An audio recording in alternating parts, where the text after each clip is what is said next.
Ольга, прывітанне. Прывітанне. Прасціце, Прывітанне, чуваць это мяне? Ліля. Да, вас Так, чуваць добра. Аднак мы будзем добра. размаўляць не з вами, это можа Так. быць в эфіры.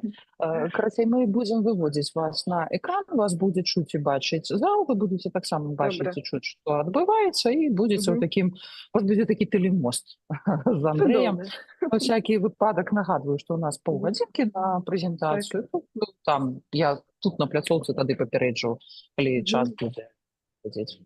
А так, Добра. я пакуль зараз выключаюся, как вы мяне вы больш не будзеце не чуць, не бачыць, але калі што, я на сувязі, мне можна пісаць. Мгм. Добра, Ну, дамовы. добрай нам імпрэзы. Мгм.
Добрай раніцы, шаноўнае гаспадарства, добрай раніцы ўсе, хто прыйшлі сёння на другі дзень віленскай прадмовы. Добрай раніцы ўсім, хто глядзіць нас онлайн. Мы будзем сёння пачынаць наш дзень з прэзентацыі абмеркавання двух дзіцячых кніжак, якія цягам апошняга году выйшлі ў выдавецтве Гутенберг.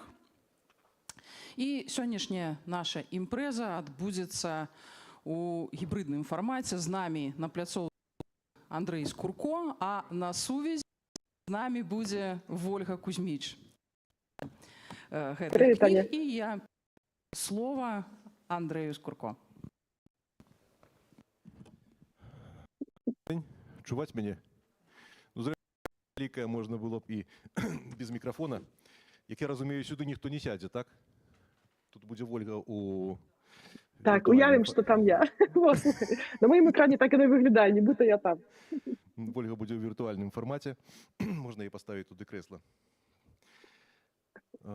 І аудиторія у нас така буде сьогодні більш доросла, а не дитяча, тому, ну, напевно, на її будемо орієнтуватися. Про що хотілося сказати? Ну, заявлена презентація этих двух книжек, як книжек, я хотел бы сказать про то, что, ну, скажем так, может, больше нечто про наш час, про то, что чым ёсць сёння кнігавыданне і ў што яно можа пераходзіць. Калі рыхтавалася, ну, калі, в прынцыпе, падавалі заявку на прадмову, адной з прапанаваных варыянтаў вот нашай тэмы было там беларуская дзіцячая літаратура у знешняй і ўнутранай эміграцыі. Я трошки афігеў ад такой пастаноўкі пытання, таму што як бы тое, што мы робім, это зусім не пра тое. І ўвогуле, якое мае значэнне.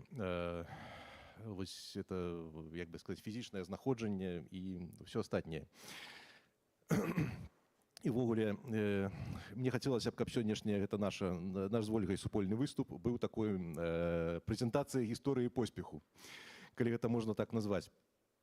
Таму што я лічу, што з этой серыі, ну, мне асабіста як аўтару вельмі пашанцавала. Таму што яна склалася у такі большы намнога, чым проста выданне кнігі вершаў, такі цэльны мастацкі праект, які існуе ў розных жанрах і формах. Ну, пачынаўся ён, у прынцыпе, гэты мастацкі праект трошкі нетыпова. Першая яго стадыя быў індывідуальны перформанс мой. Гэта значыць, што складанне вершаў адбывалася, ну, вот, як бы, трошкі нестандартна. Гэта было не пісанне вершаў, гэта было складанне і завучванне вершаў на памяць. Таму што самыя першыя творы вот з гэтых, ну, творы, самыя першыя вершы з падборкі пра машынкі я складаў у штрафным ізалятары калоніі. Значыць, была ідэя такая напісаць вершаваны алфавіт, ну і паколькі там ты прыязджаеш, там у тебя много часу, там у тебя все забіраюць, ты вот ходзіш, просто нічога не робіш, тебе не пускаюць нікуды выйсці, не даюць ручкі і так далей. Я стаў прыдумляць літары для алфавіту. Дакладней, на якія літары алфавіту маглі быць якія вершы. Ну, на Г, вот, думаю, грузавік. Ну, і там, вот, кажу, што много часу, ты ходзіш 20 крокаў па перыметры, і адбываецца гэта вось прыдумлянне. І паступова я падумаў, што а чаму б не скласці такі асобны цыкл пра машынкі, паколькі машынкі дзецям падабаюцца, майму сыну ў прыватнасці. І вот пачаў думаць у гэтым кірунку. І за 10 сутак у мяне былі 2 гатовыя вершы і такі захадны ўступ. Ну, пасля гэта трансфармавалася, пасля даводзілася трапляць туды яшчэ некалькі разоў. Ну, і гэта быў такі, як бы сказаць, перформанс. Вот. Я сам это ўспрымаў як вот такую мастацкую акцыю, што вот адбываецца стварэнне вершаў такім спосабам. Пасля ў перформанса была другая стадыя, таму што другім перформансам было перасланне гэтых вершаў, іх шлях да нейкай там да нейкіх вытворчых сілаў. Гэта значыць, трэба было паслаць іх дамоў і паслаць у такім выглядзе, каб не было ніякіх сумневаў, што эта штука чыста прыватная, што гэта сямейная, што яна нікуды не выйдзе і гэтак далей. Трэба было надаць ім такую форму. Перформанс быў удасканалены пасля тым, што мне на нейкім этапе забаранілі пасылаць вершы. У лістах сказалі, што лістоў тады наогул не будзе. І тады даводзілася, як бы сказаць, ужываць нейкія метады шыфравання, пісаць нейкія там жыццёвыя гісторыі, успаміны, казкі, з тым, каб чалавек, які мог дэшыфраваць, ведаў, што трэба чытаць там другое слово кожнага сказу, або першае слово, або першае з канца, каб урэшце рэшт выйшаў верш. Гэта было прасцей, чым мне падавалася. Аказалася, што пісаць такія тэксты даволі проста. Калі ты маеш перад сабой верш, ты просто там распісваеш, і выходзіць нешта, што мае сэнс. Але, як бы сістэма, якая была таксама удзельнікам перформансу, на пэўным этапе пачула што-то неладнае. Але паколькі як бы інтэлектуальнага рэсурсу і часавага рэсурсу, як я разумею, у сістэмы на тое, каб гуляць з перформерам гэту гульню і, як бы сказаць, даваць нейкі гульнявы адказ не было, яна дала збой. Гэта значыць, ужыла сілавыя метады. То бок на нейкім этапе мне цалкам было, ну, мае лісты цалкам перасталі праходзіць. Ну і гэты момант я вот лічу вот сканчэннем перформансу. Ну і вот у выніку гэтага перформансу мы даведаліся, што, як бы сказаць, магчымасці сістэмы абмежаваныя, што яна можа, вот, як бы сказаць, што адказ на мастацкую акцыю яна можа вот толькі ўжываць сілу. То бок рэсурсу для мастацкага адказу яе няма. Ну, я, конечно, трошки тут прикалываюся з усього гэта, там вас трошки весялю. Вось. Наступным этапам было гэта выданне кніг, калі ўжо дастатковая колькасць вершаў набралася. Я для сябе таксама, вот, як адну з умоваў гэтай мастацкай акцыі паставіў сабе такое правіла, што я не цікаўлюся лёсам вершаў, якія ўжо напісаныя, якія былі перасланыя. Это значыць, што іх лёс, ну вот ужо яны мусяць самі неяк там парадкавацца і вырашацца. І я страшна шчаслівы, што адбылася такая сінергія, што столькі выдатных, просто фантастычных людзей нейкім чынам вакол гэтых вершаў аб'ядналіся і выйшаў вось той прадукт, які ёсць. Таму што я кажу не толькі пра кнігу, таму што, ну, кніга все-таки это фізічны аб'ект. Яна, вот, яе можна браць, яе можна там выняць з кнігарні, не пусціць праз мяжу, як фізічны аб'ект, яе можна прызнаць экстрэмісцкім матэрыялам, як фізічны аб'ект і так далей. В гэтым сэнсе яна абмежаваная ў прасторы і вот у нашай сучаснай прасторы. Тады як, і таму я вельмі рады, што гэта кніга, яна, ну, скажем так, кнігі трансфармаваліся ў штосьці, што не ёсць такім наўпростым фізічным аб'ектам, а у якіесьці, ну, фактычна выйшла за межы вот просто папяровага друкаванага выдання. Это значыць, яны сталі, вершы сталі таксама, дзякуючы вот геніяльным ілюстрацыям Вольгі, якая зараз будзе гаварыць, сталі вершы, ну, набылі вось такое увасабленне. Яны просто сталі самастойным нейкім візуальным аб'ектам. Пасля гэтыя героі, яны пачынаюць жыць сваім жыццём праз мульцікі, праз налепкі, праз штосьці іншае. І кожны спажывец, малы або не малы, знаходзіць якуюсь сваю форму найбольш прыдатную для сябе, для таго, каб нашу творчасць успрымаць. Можа быць, Вольга трошкі. Вольга? Так, я тут заслухалася. Я прашу прабачэння, што я тут доўга так прамаўляю. Можа быць, ты трохі раскажаш пра тое, як ствараліся гэтыя вобразы, чым ты кіравалася і ўвогуле, ну, чым натхнялася, і думаю, што... Алло? Добра, все раскажу. Так.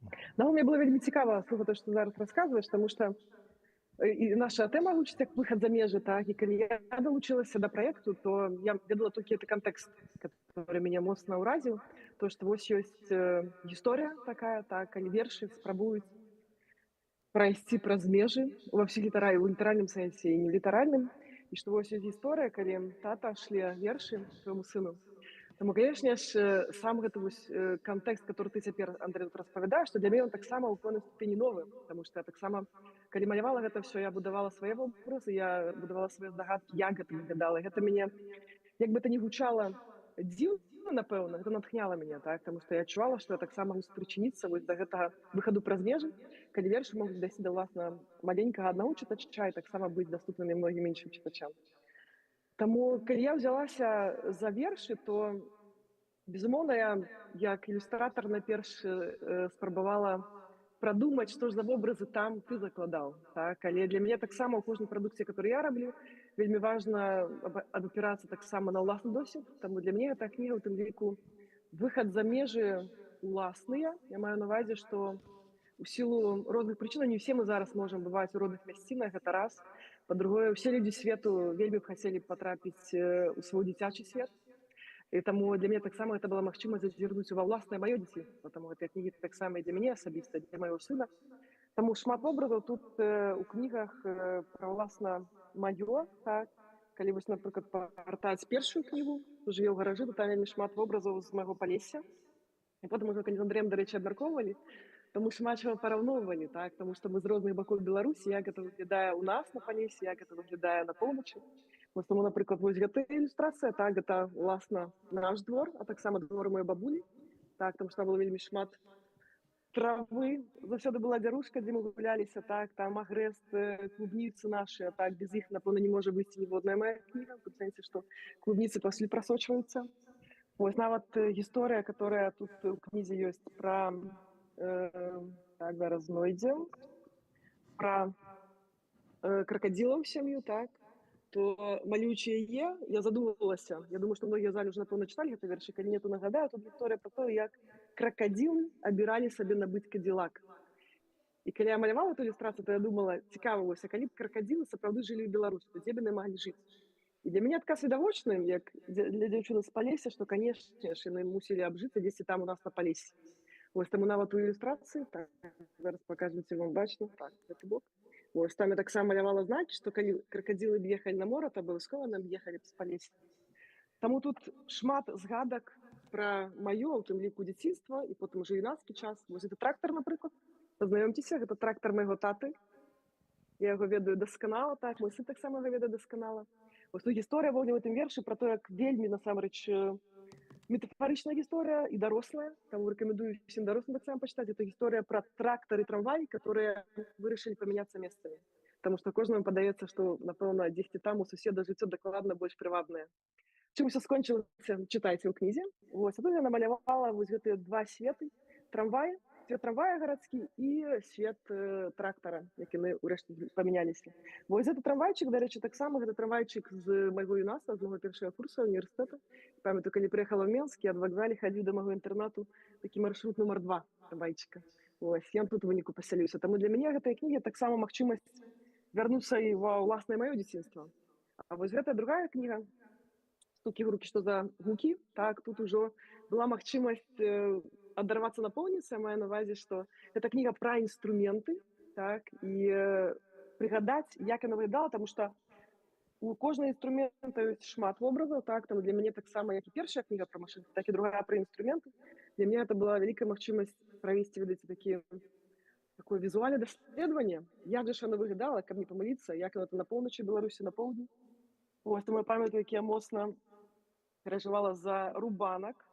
Я думаю, што шмат ёсць іншых варыяцыяў таксама назваў розных, таму я вывучала, таксама прыгадвала, як выглядаюць гэтыя інструменты, і ўрэшце-рэшт проста вярнулася да ўласнага дзяцінства, так, таму што гэты інструмент, ён роўна проста з падборку майго дзеда Колі.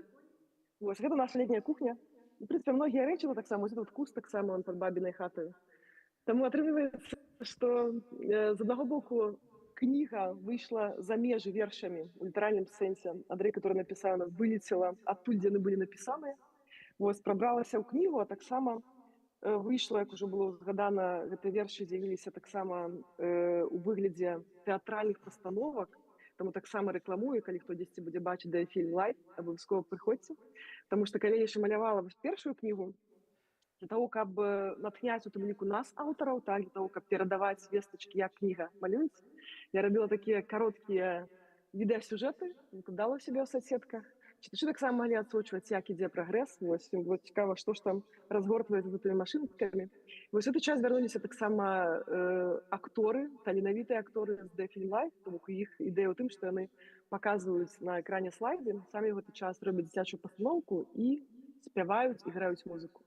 І унікальнасць у тым, што кніга першая яшчэ была не выдадзеная, а ўжо было 3 пастаноўкі на 3 вершы, дзе яны напісалі ўласна музыку, атрымалася проста неверагодна. Зараз жа ёсць магчымасць знайсці гэта ўсё на YouTube, таму таксама рэкамендую. Там псіхадэлічны малакавоз, там жыццесцвярджальная смеццевозка, которая ўжо таксама пад гэту музыку ведае на памяць. Вось, далей праект пачаў жыць яшчэ, так, кніжны воз агучыў это ўсё, першы загучалі галасамі Крысціны Дробыш і Алега Гарбуза. А зараз вовсю ідзе распаўсюд праз мультфільмы, таму што я таксама люблю вельмі рабіць анімацыю. І ўрэшце, калі малявала сюжэты да кнігі, напэўна, адным з выклікам для мяне было зрабіць дынаміку, але ў такім статычным фармаце. Таму была вельмі ўсцешаная, калі з'явіўся яшчэ працяг у выглядзе мультфільмаў, што з'явілася магчымасць дадаць ім жывасці, так, што все гэтыя машынкі, у якіх, дарэчы, ўжо з'явіліся імёны таксама, так, яны все зажылі, то бок мае наладзіў хвосцік ужо рухаюцца вочкі. Все, дзеці карацей могуць таксама адсочваць іхнія падзеі, которые разгортваюцца ў мультфільме, могуць адсочваць таксама ў візуальным фармаце у выглядзе мультфільму. Ольга, Дякуй.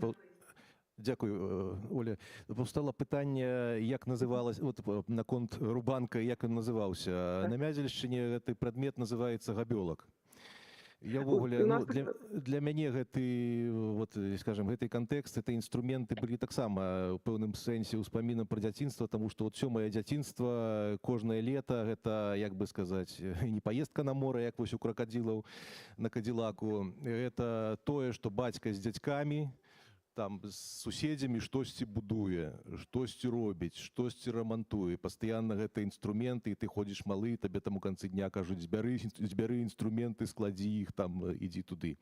Калі ўжо дарослыя мужчыны ідуць ужо адпачываць. Гэтых габёлкаў іх там было, як бы у кожнага была свая назва. Там былі, памятаю, быў габёлак, быў шархебель, быў згон. Быў баран для таго, каб падлогі габляваць. І было мноства нямецкіх назваў гэтых такіх, якія, можа быць, 17 стагоддзя галандскіх, якія прыйшлі яшчэ, якімі карысталіся беларусы. Таму таксама, ну, і вот гэтыя светлыя ўспаміны, пра якія казала Воля, і яны, як сказалі, дапамагалі, як бы сказаць, ствараць пазітыўны кантэкст, напаўняць нейкім пазітывам. Таму што, ну, не хацелася б тут нейкай дадатковай стыгматызацыі. У нас хапае тут у нашым часе і так нейкіх там перажыванняў, пакут, і не, ну, тым больш цягнуць гэта ў дзіцячую літаратуру, рабіць гэтыя акцэнты.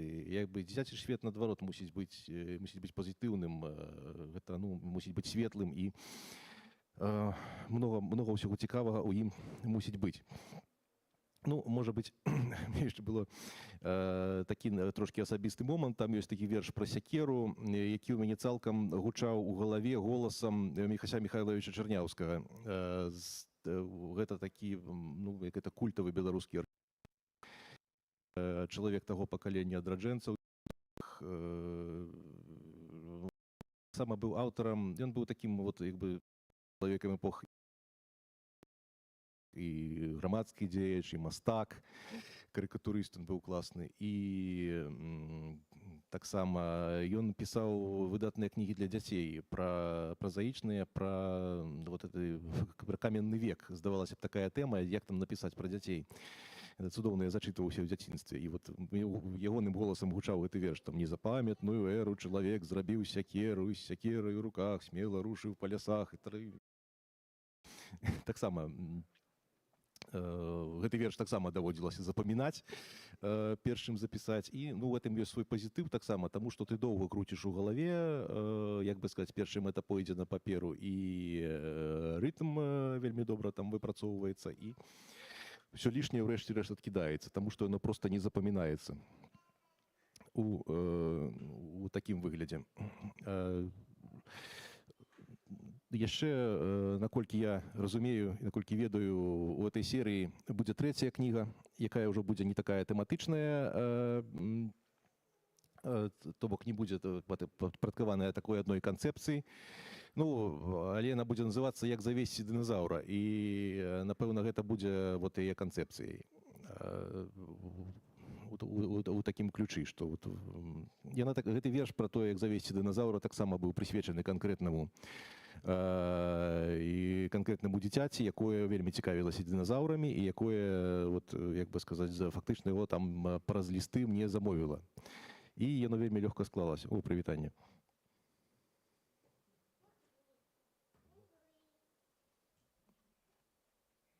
Пытанне в зале? Я так разумею.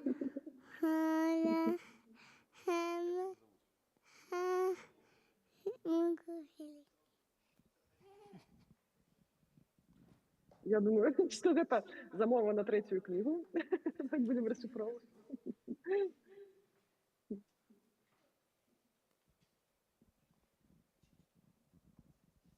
Не знаю, может быть, перейдем, калі, паколькі гэта заяўлена як дыскусія, можа хтосьці хоча сказаць, ці задаць нейкае пытанне, ці дадаць штосьці да таго, што мы тут агучваем.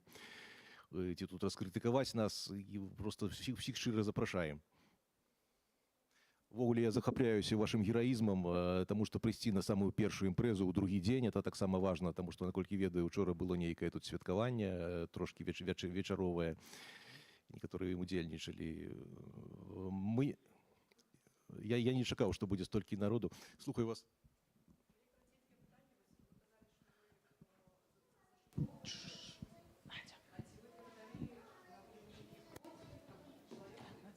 Ну, гэта даводзілася рабіць абрыўкамі фраз просто падчас тэлефанавання. Ты там гаворыш, там, ну, там что-то такое, вот, як бы аморфнае, нешта там.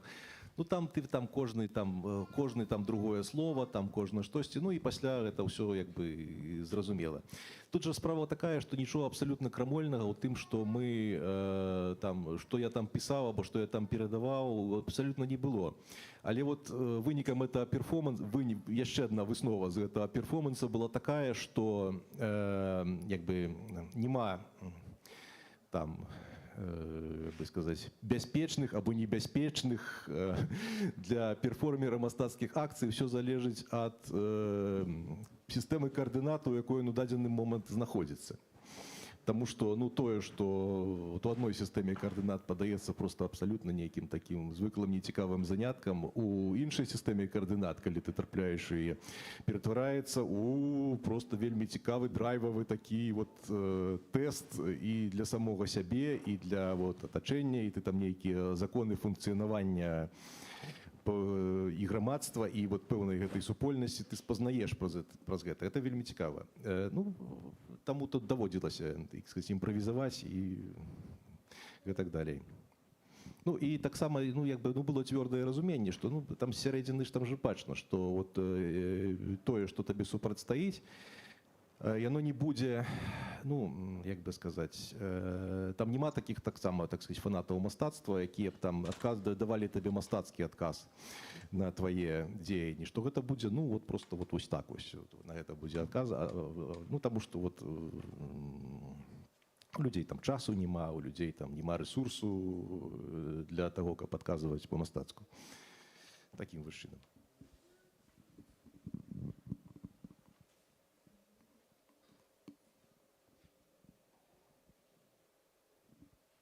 І быў такі вот адзін яшчэ выпадак, калі, ну вот, было таксама, яшчэ адзін быў адказ сістэмы, ну, калі вот трапіў у тое месца, дзе так добра запаміналіся вершы, ужо канкрэтна за тое, што яны выйшлі дзесьці на публіку. Ну, там караюцца такія моманты, таму што яны парушаюць спакой там. Умоўна кажучы, вот у публічную прастору выходзіць інфармацыя пра кагосьці, хто знаходзіцца там вот у калоніі, і, значыць, ну, а гэта мінус тым, хто, вот, мінус адміністрацыі, таму там ужываюцца пэўныя метады пакарання. І я, значыць, бачыў, як вот гэтым людзям, якім самім было па-свойму неёмка. Ну, ладно, там штосьці там чалавек там парушыў, то какие-то там стишки детские, да что это, ну, але ну надо ж, ну вот трэба справаздачыцца, трэба пасадзіць чалавека перад начальствам там і так далей. І ну, гэта было добра бачна, што, ну, і ўнутрана это таксама просто глядзець на гэта было вельмі цікава, як яны так гавораць. Ну, мы прям кшталту вот и понимаем, там, ну, ты что же, вот, ну, что ты тут, ну, лучше, что по тебе все забыли на этот период, там, ну, зачем ты это, там, то и все, ну, карацей. Это было все цікава. Конечно, ну, знаходжанне там гэта такая антыматэрыя і такая, можа быць, часовая смерць нават, калі это гаварыць ужо так шчыра. Ну, але это таксама нейкі цікавы досвед і, ну, і магчымасць, скажем, ну, складаныя часы, ну, ніхто нам не абяцаў увогуле, калі мы нараджаемся на свет, ніхто нам не абяцае там грошай, здароўя, там, доўга жыцця. Адзінае, што нам гарантавана пры нараджэнні на свет, это смерць. Але калі і все тое, што, як бы сказаць, што табе цягам жыцця ўдаецца зрабіць, это, ну, просто неацэнны дар лёсу або Богу, або самога жыцця, і той людзі, якіх ты сустракаеш, это таксама неацэнны дар. І ну, жыццё цудоўнае. Вось так аптымістычная можа быць выснова з усёй гэтай гісторыі. Поўная цудаў. Оля? Я тут. Ты тут? Калі вы да мяне. А Так, я задумалася. раскажи трошки про новую книгу, бо я завёў ужо такія метафізічныя тут, як бы сказаць, лабірынты людзей.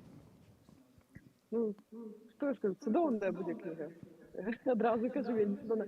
Нагул, сапраўды, якая справа, што людзі прызвычайваюцца да добрага. Я маю на ўвазе, што вось ёсць кніжка пра машынкі, так, ёсць кніжка пра інструменты. І на адной з прэзентацый нават была задавала пытанне аўдыторыі проста, а чаго яшчэ не хапае? І ты ведаеш, Андрэй, вельмі шмат чаго не хапае, не толькі пра дыназаўраў. Там уже было столькі ідэяў пра тое, што не хапае кнігі пра беларускі раслін, не хапае кнігі пра беларускіх птушак, не хапае кнігі пра беларускі жывёлак, так? Вельмі чаго не хапае. Так што не толькі пра дыназаўраў. Вось, ну, але паколькі дыназаўры это самае, напэўна, амбітнае, што можа быць, так, таму што дыназаўры ў Беларусі, я думаю, дастаткова закрытая тэма. Таму я всяляк спрабую словамі паспойлерыць, не распавёўшы дакладна, што ж там знутры. Ну, дакладна абяцаю, што там будзе зноўку шмат цікавых вобразаў, таму што я заўсёды стараюся дадаваць шмат драбнютак, так, таму што для мяне важна кожны раз, калі малюю штосьці, я ўяўляю у рэшце-рэшт чытача альбо карыстальніка, альбо проста адрасата гэтага, так, то бок я калі малявала гэтай кнігі, то я ўяўляла вечар, значыць, бацькі укладваю дзетку спаць і чытаюць. Прытым дзетка там можа быць і хлопчык, і дзяўчынка, то мне было важна асветліць это все вобразами, которые близкие хлопчикам и девчонкам. А так само я думала про вось гэтага дарослага чалавека, который читая пасля працы, пасля шмат чаго, што вісела над чалавекам увесь дзень, так, ён читае гэтую кнігу, ён мусіць знаходзіць таксама для сябе шмат цікавых вобразаў тут. Потым дзеткі таксама растуць. Вельмі файна, калі у маленькім узросце дзетка схоплівае нейкія асноўныя вобразы, а потым можа вярнуцца да этой кнігі, калі ўжо там і праз 5 гадоў, каб яна была цікавая і пазней. Таму тут шмат усяго. І в гэтых кнігах усі будзе ў трэцяй кнізе таксама.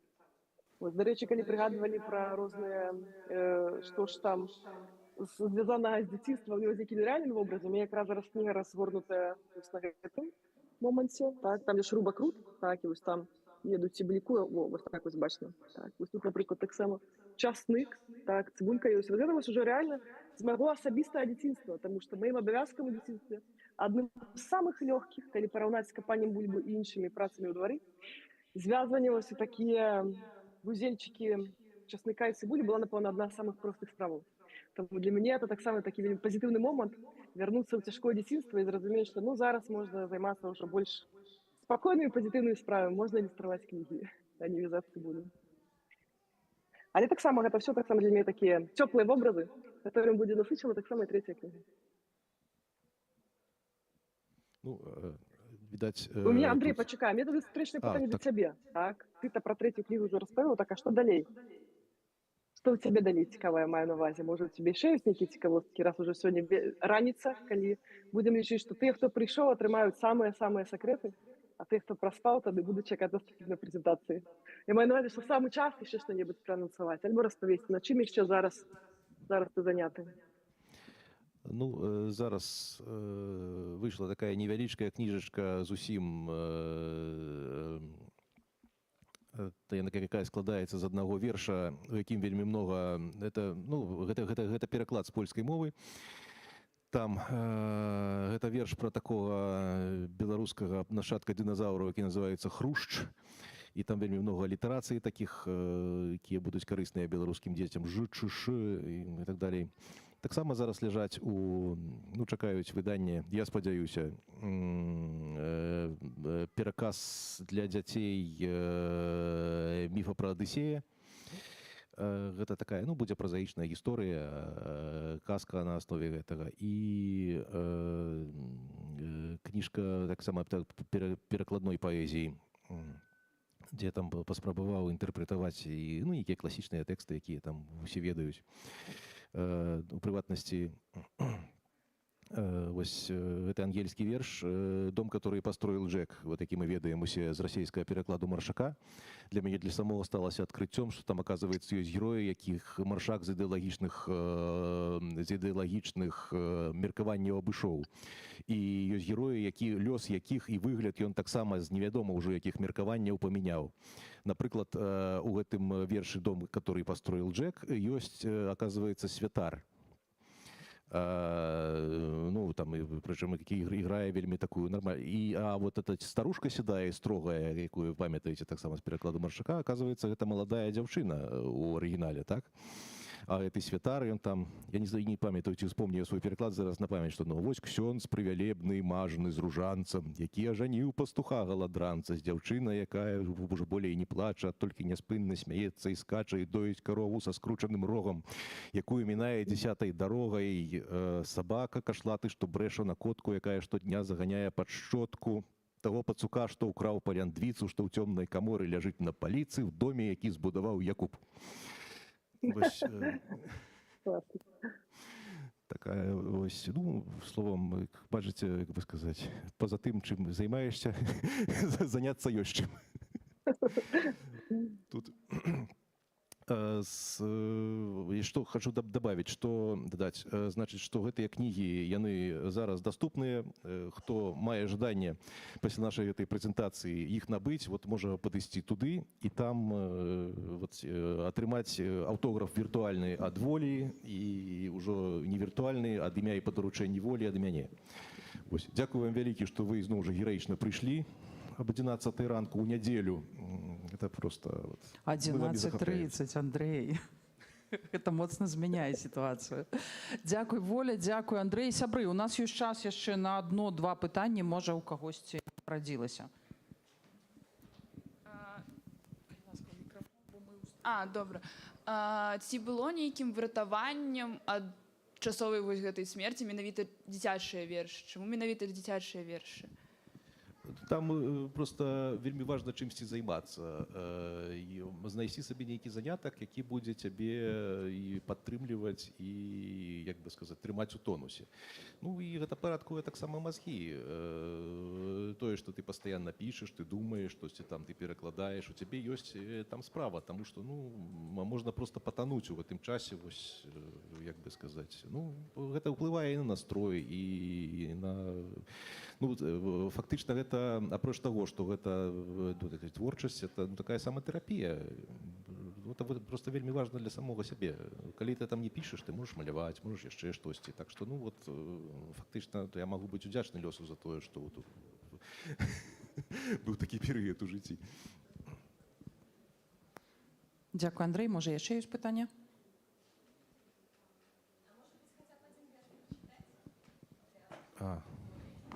А што аўдыторыя любіць? Якія... Ага. Пытанне наконт ілюстрацый. Базай быў толькі тэкст, альбо, мажліва, нейкія маленькія замалёўкі ў лістах, нешта такое? Ведаеце, я не мастак зусім, я магу намаляваць грыб, там, не знаю, у зайца умоўнага, там смайлік, таму не, вот у тое, чого ты не ўмееш, туды лепш не лезці просто. Вось, я кажу, што ну, вот, і таму нейкіх умяшанняў там у тое, у эту плынь, вось, якая ідзе, вот, скажам, у работу мастака, у работу гэтых вось тэатральных дзеячаў, музыкаў я не раблю просто абсалютна. Гэта мусіць быць іх інтэрпрэтацыя і іх, і гэта цудоўна, таму што ну вот Воля ўклала частку так бы свайго досведу, свайго дзяцінства. Ну это цудоўна, калі это трансфармуецца і набывае нейкія новыя грані, новыя колеры. Так, верш пра кракадзіла. Пра кракадзілаў. Так, зараз. Неяк кракадзіляняты запыталі ў свайго таты: «Што такое кадзілак?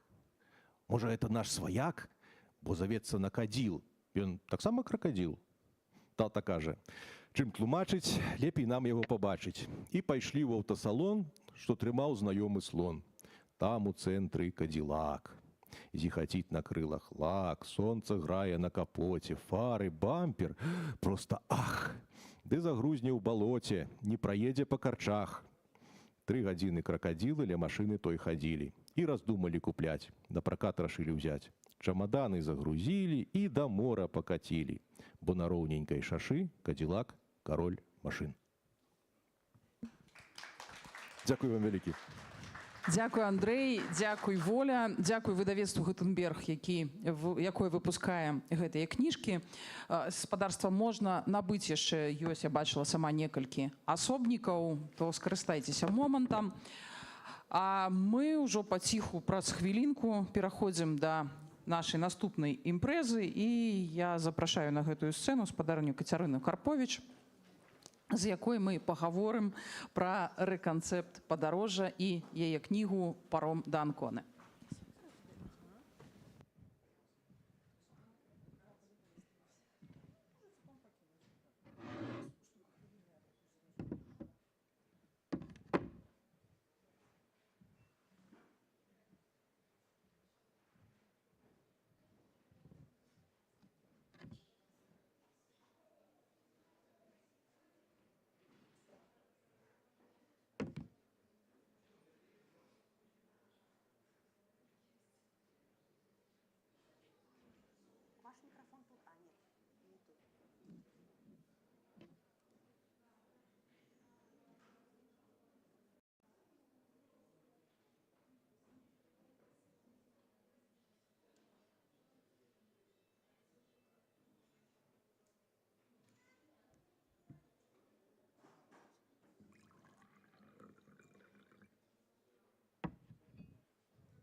Який мне мікрофон брати?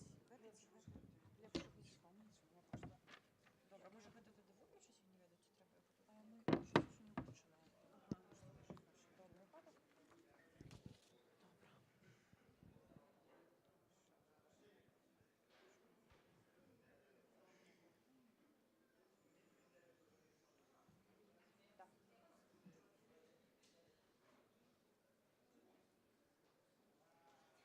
У вас так само питання з гэтага. Ой, у меня так само, як у Дудя у телефоні. Не поспела роздрукувати. Вуголі, з малим дітьом тут не було часу.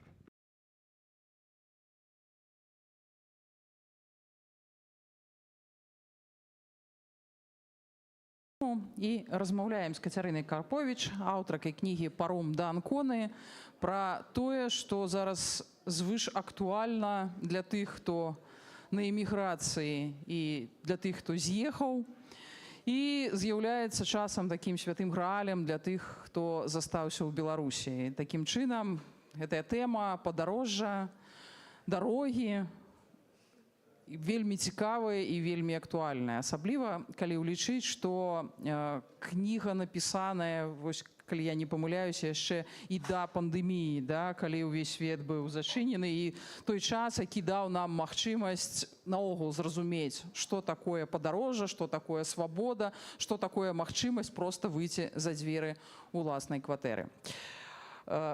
Кацярына, можа, на пачатку некалькі словаў пра сябе. Якая для вас гэта кніга, што вы пішаце, што вы думаеце, чаму менавіта такую назву вы абралі для кнігі? Дякую, Ліля. Чутно мяне? Всім добрый дзень. Я Кацярына Карповіч. Многія, думаю, мяне ведаюць больш як псіхатэрапеўтку, таму што я працяглы час вяла YouTube-канал, які распаўсюджваў такую вельмі базавую інфармацыю пра то, як сабе дапамагчы.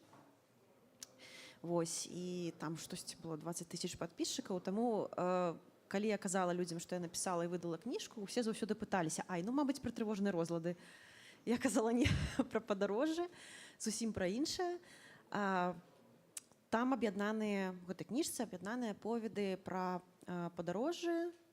Частка з іх такія крыху ў стылі sci-fi. Вось, уласна, «Паром да Анконы» — гэта галоўны, як бы, загалоўны аповед кніжкі. Там ёсць элементы фантастыкі, можна сказаць, навуковай. Але асабіста для мяне такая значная частка гэтай кніжкі — гэта ўсё ж такі падарожны дзённік і рознага фармату ўражанні ад падарожжаў, якія я ўкладала ўжо ў сюжэты і ў персанажаў. Рэальна, аповеды напісаныя з 2013 года па 2021. Мабыць, апошні аповед напісаны ў 2021 годзе, але большая частка так, да пандэміі, вось, якімі былі падарожжы на той час, калі можна было сапраўды пабачыць некі распродаж ад Ryanair'у, сесці на цягнік да Вільні і паляцець вось там за 30 еўра ці за колькі. Гэта было такое то, што зараз падаецца дзіўным і нават не за кошту самалёту, а з-за адсутнасці цягніка і увогуле вось гэтага занавесу, які з'явіўся паміж краінамі. Таму я б магла сказаць, што з аднаго боку пісьменніцтва гэта хобі, але гэта не зусім так, таму што заўсёды ўнутры мяне канкуравалі такія вось канкурыравалі цікавасць да псіхалогіі, цікавасць да пісьменніцтва. Пісьменніцтва, мабыць, яно крыху раней мяне заўсёды цікавіла. Я там спрабавала пісаць уласны буквар у 2 класе, размалёўвала нейкія кніжкі, стварала коміксы, даволі шмат нейкіх брала лакальных маладзечанскіх прызоў на конкурсах у школе па літаратуры, там сачыненням. Таму такое хутчэй было спантаннае рашэнне ўсё ж такі ісці на псіхалогію. Але я заўсёды прымала ўдзел у нейкіх журналах, пісала аповеды, то бок спрабавала пажаніць паміж сабой вось гэтую цягу і цікавасць да псіхалогіі і пісьменніцтва, тэксты, падарожжы. Вось, неяк так. А можна я адразу тады ўдакладню? Вось вы зараз сказалі, што спрабавалі пажаніць вось гэтыя два захапленні, ці там, напрыклад, прафесійны досвед і сваё захапленне. А можаце трошачкі патлумачыць, ці сапраўды гэта так? У тым плане вы для сябе бачыце гэта менавіта як спалучэнне, ці вось такія дзве мае асобы, якія жывуць кожная сваім жыццём? То бок ёсць Кацярына псіхатэрапеўтка і ёсць Кацярына пісьменніца, якая і гэтыя асобы ў прынцыпе творча і прафесійна не перакрыжоўваюцца ніякім чынам. Добрае пытанне, дзякуй. Таму што якраз калі я пісала нават пра прадмову, я так і напісала, што вось з'явіўся шанец для майго альтэр-эга пісьменніцы. Таму што так, суб'ектыўна адчуваецца, што гэта дзве розныя асобы, безумоўна, знаёмыя паміж сабой. Я не ў псіхозе, я ў рэальнасці. Вось. Але такая канкурэнцыя паміж імі адбывалася заўсёды даволі жорсткая, таму што ёсць работа, якой трэба і зарабляць грошы, недзе там навуковыя артыкулы пісаць, шмат вучыцца, псіхатэрапеўты заўсёды шмат вучыцца, проста безліч гэтых семінараў. І калі я падумала, што вось я сабе магу арганізаваць вольны час і пісаць, я не ведаю, 3 разы на тыдзень, па некалькі гадзін. Гэта даволі лёгка арганізаваць, але не атрымалася. Адзін раз не атрымалася, другі раз не атрымалася. Атрымоўвалася нейкі час, калі я працавала на пачатку свайго навучання. Там я вучылася псіхатэрапіі ў Кіеве і на той час працавала ва ўніверсітэце універсітэцкім псіхолагам. На любой дзяржаўнай працы вельмі шмат свабоднага часу. Таму там вось удавалася мне неяк крыху яшчэ пісьменніцтвам займацца. Але калі пачалася ўжо такая даволі інтэнсіўная работа псіхатэрапеўткай, ўсё ж такі акуляры, вось гэтая оптыка, яна зусім розная. Як глядзіць на свет псіхатэрапеўт, калі большую частку гадзін ты працуеш уласна псіхатэрапеўтам з пацыентамі, я яшчэ працую з паталогіямі, рэальна з розладамі, трывожнымі, дэпрэсіўнымі, з абсесіўна-кампульсіўным, гэтак далей. І калі ты пісьменнік, зусім іншая оптыка, таму што мэты ў пісьменніка паказаць ярка, вобразна паказаць нейкую частку свету альбо частку персанажаў, іх характарыстыкі, асобы, якія нейкім чынам ствараюць сэнсы для чытача. Вось там нешта прыадкрывае, нейкі сэнс. Нават калі няма нейкага захапляльнага сюжэту, хаця б зразумець вось нешта для сябе, зразумець, навошта мне патрэбны падарожжа, што я магу там сабе узяць з гэтых падарожжаў, альбо просто там акунуцца ў іншае, як у кіно, так, у нейкія іншыя сюжэты, кадры і гэтак далей. То бок такая моц мастацтва пісьменніка гэта паказваць, як у кіно, і зацягваць вось у гэты свой сусвет пры дапамозе сімвалаў вобразаў. Псіхолог сімвалы і вобразы аналізуе, сабе там запісвае, запамінае, потым аналізуе, там па-іншаму паказвае пацыенту, кліенту і кажа: глядзі, вось тут у тваім жыцці так, так і так, пра што гэта нам гаворыць, якія гэта пачуцці у цябе вызывае. І там вельмі шмат аналізу, там вельмі шмат і сінтэзу таксама, так знайсці нейкія агульныя рысы. Але ўласна мэта гэта нейкая інтэграцыя асобы пацыенту, дапамагчы яму адчуваць сябе лепш за кошт таго, што вось праз аналіз падзей, сімвалаў, там некалі існоў, ты лепш сябе разумееш. І такім чынам псіхолог больш тлумачыць, як ты устроены, а пісьменнік больш паказвае, як ты, свет, там іншыя устроены. І вось гэтая розніца паказаць ці растлумачыць. Першы час, калі я спрабавала рэальна пісаць тэксты, ўжо маючы псіхатэрапеўтычную практыку, яна мне проста раздзірала мозг. Таму што я спрабавала пісаць праз гэтым тлумачальным языком, што вось гэты пайшоў туды-то, таму што яму захацелася таго-то, яго прамільгнула такая-то думка. І мне рэдактарка кажа: навошта ты гэта ўсё тлумачыш? Якая ў яго была думка, які ў яго быў матыў? Там, якое жаданне яго там натхніла туды пайсці. Вось навошта гэта разжоўваць, так? Трэба, каб у чытача там неяк забурліла ўласнае воображэнне, прабачце, забылася слово. Каб чытач уключыўся і пачаў глядзець як бы кіно праз тваю кніжку. А ты ўсё тлумачыш, вельмі там нецікава чытаць. І вось рэальна прыйшлося перавучыцца. Было такое адчуванне, што да таго моманту, як я пашла працаваць псіхатэрапеўткай, было нават лягчэй пісаць. Бок ёсць некалькі аповедаў гэтай кніжцы з 13-14 году, калі я ўжо закончыла універсітэт, даволі такі акадэмічныя веды па псіхалогіі, а псіхатэрапеўткай пашла вучыцца вось ужо ў 14 годзе якраз у Кіеве, і там ужо былі такія даволі практычныя веды. З таго, што мы пачулі, я раблю выснову, што насамрэч вас трое: пісьменніца, псіхатэрапеўтка, але ёсць яшчэ вандроўніца, падарожніца. І я думаю, што самае натуральнае пытанне, якое вось у аўдыторыі ці любога чалавека, які вось трошачкі ведае ваш досвед, можа ўзнікнуць, гэта чаму вы не пісалі, чаму вы пішаце пра вандроўкі, пра падарожжы, але не пішаце пра свой прафесійны досвед? Добрае пытанне таксама. Ёсць такі жанр нават. Я думаю, шмат хто чытаў Ірвіна Ялома, які праз такія гісторыі адрэдыктаваныя, вядома, каб было ўсё канфідэнцыйна, расказвае вельмі цікава пра кейсы з псіхатэрапіі. Не ведаю, я не спрабавала. Можа, каб спрабавала, яно б атрымалася. Але ўсё ж такі па водгукам на маю кніжку і па водгукам некалькіх рэдактараў, якія мне дапамагалі яшчэ да таго, як я даслала тэкст выдавецтву, я, вядома, пыталася, так, ці варта ўвогуле, што, як бы, ці падабаецца вам, вось, якія вы моцныя рысы бачыце ў кніжцы. Таму асноўная такая лінія водгукаў была пра тое, што мне вельмі добра удаецца вось перадаваць пачуццё з падарожжаў, паказваць, нібыта ты сам пабываў у гэтых гарадах, у гэтых месцах. Вострасюжэтныя нейкія павароты не мая моцная старана. Вось, таму, калі нехта любіць там дэтэктывы альбо нейкія такія вельмі сюжэтныя аповеды, то гэта не зусім тая кніжка. Я б сказала, што тут на 70-80% вайб і на 20-30 сюжэт. Таму...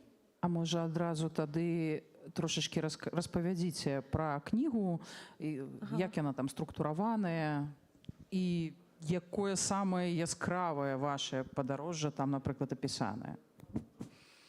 Я б сказала так, што ёсць толькі адзін аповед, які адлюстроўвае, вось дакладна мае ўражанні, як бы крок за крокам. Так, вось было даволі доўгае, самае доўгае маё падарожжа, доўжылася 2 месяцы. Пасля вяселля з мужам мы паехалі проста на машыне па Еўропе, там, колькі мы, 6000 кіламетраў праехалі.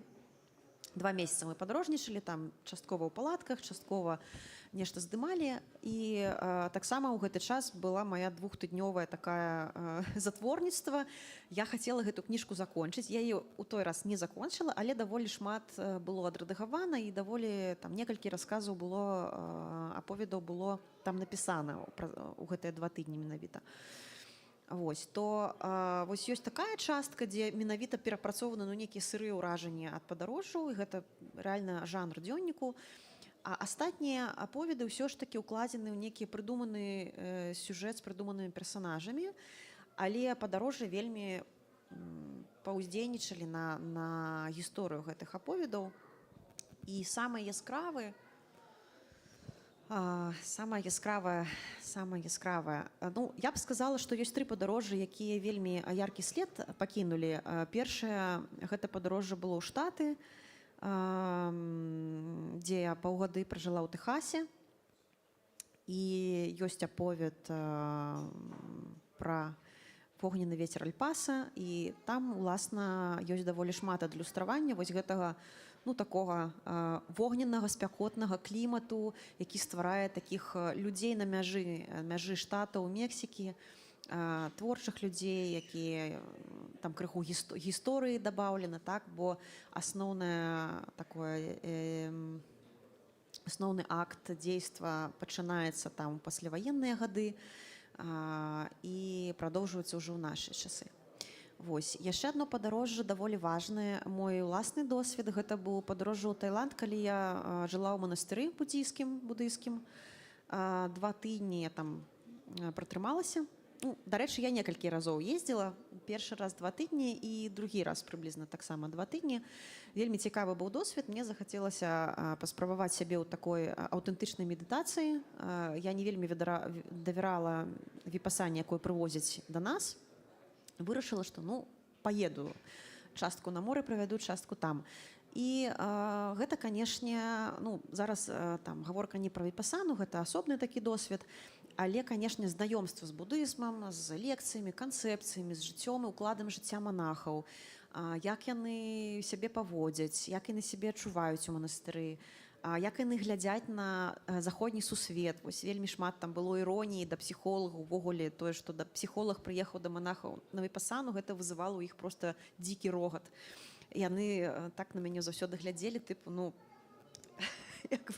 што ты там за свае 6 год ва ўніверсітэце ці дзе там змагла зразумець увогуле пра тое, як наша бясконцае самасазнанне ўстроена, так? Але гэта было цікава, гэта сфарміравала ў мяне таксама і такі асаблівы погляд на сваю працу псіхатэрапеўткай, на працу пісьменніцы. Ёсць некалькі сюжэтаў пра тое, як там, уласна, монах вырашае зайсці з манастыру, і некалькі такіх будысцкіх тэзаў, я б сказала, прысутнічае ў кнізе. І трэцяе падарожжа, гэта вось такое доўгае падарожжа, якое доўжылася 2 месяцы. Там проста было вельмі шмат такога быцця ў моманце, бесклапотнасці, некай такой пяшчоты да гарадоў, да вось гэтага сусвету, які такі прыгожы. Адчуванне, што, ну, вось, жыццё перад табой, магчымасці адкрываюцца, ўсё, што трэба табе проста быць. І мне здаецца, што вось зараз, што страчана ў эміграцыі, магчыма, менавіта вось гэта адчуванне, таму што другое, магчыма, ўжо пытанне, так, што як на нас гэта вымушаная эміграцыя ўплывае. На мой погляд, вось, магчыма, мая гіпотэза, як змяніўся канцэпт падарожжа, стала даволі цяжкавата на сябе надзяваць вось гэтую оптыку бесклапотнасці, задавальнення. Спачатку была пандэмія, яна стварыла такую сверхкаштоўнасць падарожжаў, потым пратэсты, вайна і шмат напружання. Таксама бачу, што людзі неяк увогуле менш дазваляюць сабе радавацца. Вельмі шмат такога вайба ёсць беларусаў. Мне здаецца, што вось, ну, калі нехта страдае, там недзе вайна ідзе ці што, ну, як я магу сабе дазволіць там паехаць і кайфаваць ад таго, што я там, ну, не ведаю, захад сонца назіраю, ці каву п'ю італьянскую. Але мне ўсё ж такі здаецца, што гэта важная частка жыцця, і, ну, нельга сабе забараняць радавацца, калі ёсць рэальна гэты шанец, ну, пабыць шчаслівым. Дзякуй. Вось вы апісвалі розныя свае падарожжы, і мы бачым, што сапраўды яны былі разнастайныя, там, на розныя кантыненты, але тым не менш вобразам, назвай гэтай кнігі вы ўзялі паром. Ну, паром да Анконы, калі я не памыляюся, гэта паміж Харватыі і Італіі. Так?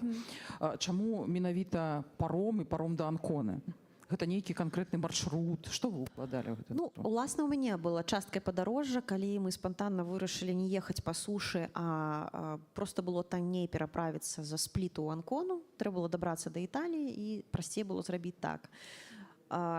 Спантанна не ведалі увогуле, чаго чакаць, і, канешне, гэта вось з аднаго боку атмасфера спантаннасці, з другога тое, што гэта падарожжа вельмі дзіўнае, то есть, ну, просто існуе такі транспарт, там шырокі выбар, насамрэч, як ты хочаш падарожнічаць, хочаш бярэш купэ, гэта супер дорага, хочаш едзеш як у аўтобусе, ну, у такім зале чакання, ну, тыпу, як мы тут сядзім, кожны на сваім крэсле. І так усю ноч. Ён начны, гэты паром, там, калі не памыляюся, нават дзённых і няма. І гэта такое складае супер сюррэалістычнае ўражанне, таму што ты сядаеш на яго, калі заходзіць сонца. Ну, магчыма, там яшчэ гэты час паўплываў у верасні, таму што сонца якраз сядала вось там 8 гадзін ці колькі. І адплываеш, і уласна сціраецца мяжа. Візуальна ты не бачыш мяжы паміж гарызонтам і морам, і ты просто плывеш у нішто. Мяжы не бачна, нічога не бачна, крыху ванітуе ад таго, што ты, ну, як бы недзе знаходзішся, што там крыху хістаецца пад табой гэтая глеба. Паміж берагамі пачуваешся. Паміж берагамі, так. Харваты і італьянцы, там невядома, хто рэальна арганізуе гэтую паездку, яны не адказваюць ввогуле на пытанне, калі ты дакладна прыляціш, прыедзеш, яны кажуць, ну, як бы, ведаеце, тут уплывае там вецер, там яшчэ нешта ўплывае, яны нават не пішуць, які час ты прыплывеш. І такое, ну, даволі як сказаць, фабічны стан, таму што, ну, крыху рэальна паніка падымаецца, не разумееш, што атрымоўваецца, там, як табе ўвогуле там паспаць, не бачыш гарызонту з аднаго боку, з іншага боку, ну, канешне, цікавы досвед, такі лімб. І вось, калі я выбірала назву для кнігі, я ўжо была ў эміграцыі, я ўжо адчула на сваёй шкуры гэты лімб, і мне падалося, што і сюжэт сам па сабе пра паром, і, уласна, ну, сюжэт там крыху такі фантастычны. Не буду зараз спойлерыць, таму што там якраз суть у тым, што крыху дадаецца фантастыкі да гэтага падарожжа. З іншага боку, гэта вельмі падобна на эміграцыю, таму што ты не адчуваеш нічога цвёрдага пад нагамі, у будучыні нявызначанасць, і няма за што нават зачапіцца позіркам. Я думаю, што рэальна паміж берагамі такі стан, ён, ну, прыкольны, калі ён цянецца недоўга, але тое, што адбываецца, як я бачу, нават па сваім пацыентам зараз, па сваім сябрам, нават па сваёй сям'і, вось у мяне большая частка сям'і, яна ў Беларусі. Яны маюць, там, напрыклад, магчымасць ездзіць да нас, але ўсё ж такі вось гэта адчуванне падвешанасці, што ты не разумееш, ці ў наступны раз не закрыецца граніца, мяжа, там, ты не разумееш, ці калі ты ў наступны раз пабачышся. Мы не разумеем са свайго боку, ці зможам вярнуцца там і калі. І вось гэтая падвешанасць, такое вельмі вострае адчуванне, яно такое спецыфічна і рэальна падобнае на адчуванне паміж двума берагамі, адзін з якіх ужо недасягальны, іншы яшчэ недасягальны. І мне здаецца, што вось людзі, якія яшчэ свядома ці часам несвядома не прымаюць рашэння, таму што, ну, праўда, у вымушанай міграцыі ёсць даволі вялікі такі саблазн не прымаць рашэнне, што рабіць са сваім лёсам, чакаць вяртання, там атрымліваць, я не ведаю, пастаянны від на жыхарства ці грамадзянства на новым месцы, да?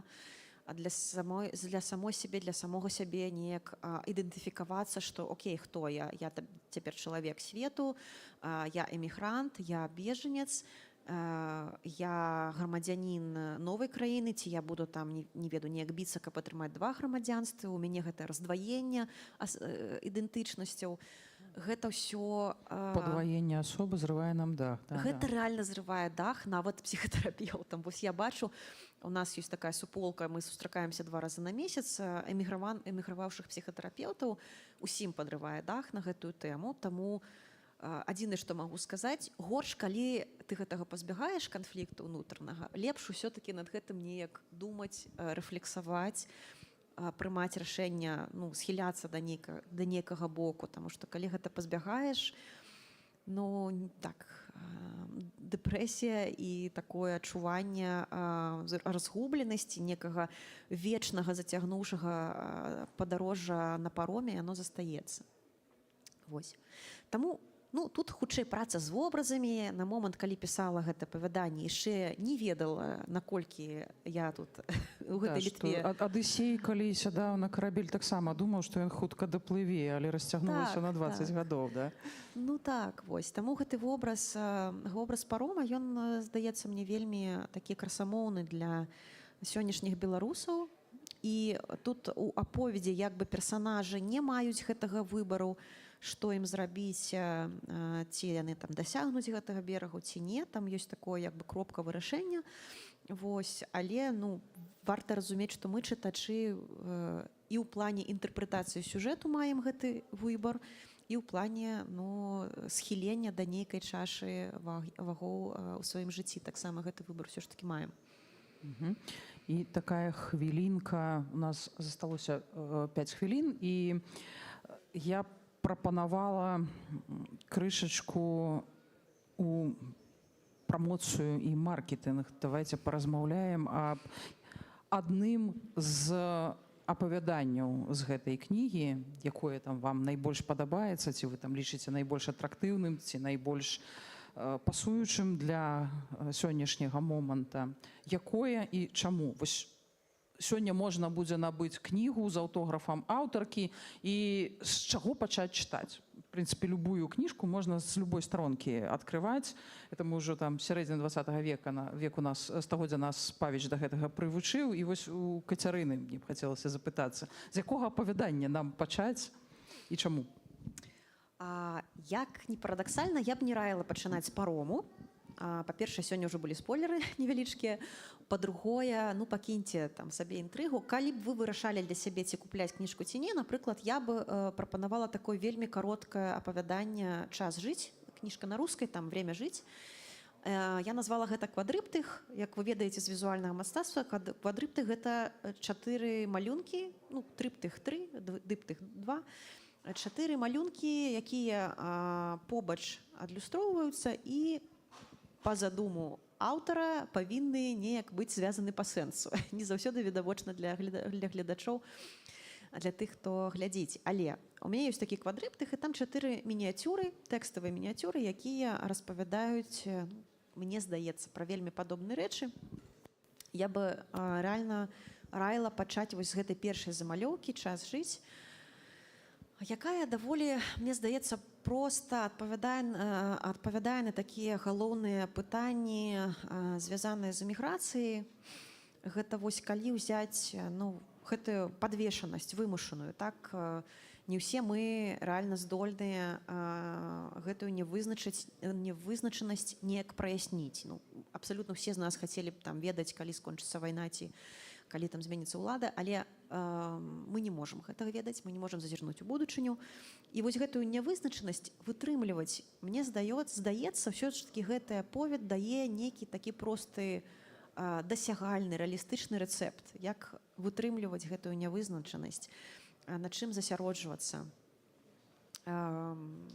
Проста некія такія рэчы, якія нам расказваюць, што вось не трэба чакаць нейкага цуду ад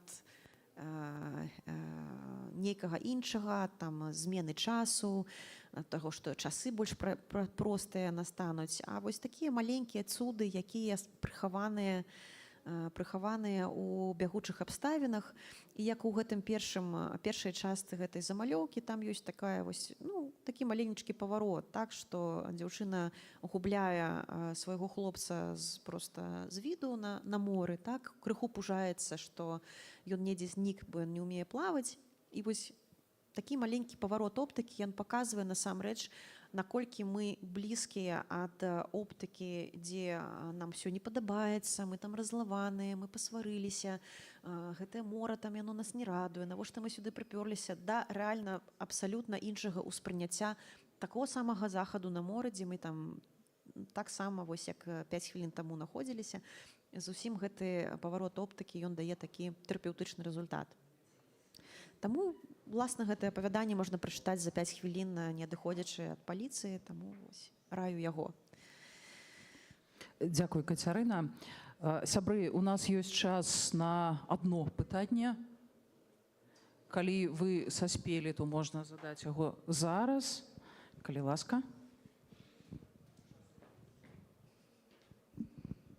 Добрый день. Гляджу, что это назва по-русски, так? И книга по-русски. Ваши коротко аргументы, коли вы на выбор русской мовы. Ну, я чую, что вы можете говорить по-нашему, по-белорусски. Чему книжка по-русски? Ну, як я ўжо казала, на жаль, гэта быў такі мой, можа, несвядомы недзе выбор. Пачала пісаць у 13-м годзе. Прасцей было пісаць на рускай мове, там у сілу нейкіх абставін, якія былі ў жыцці.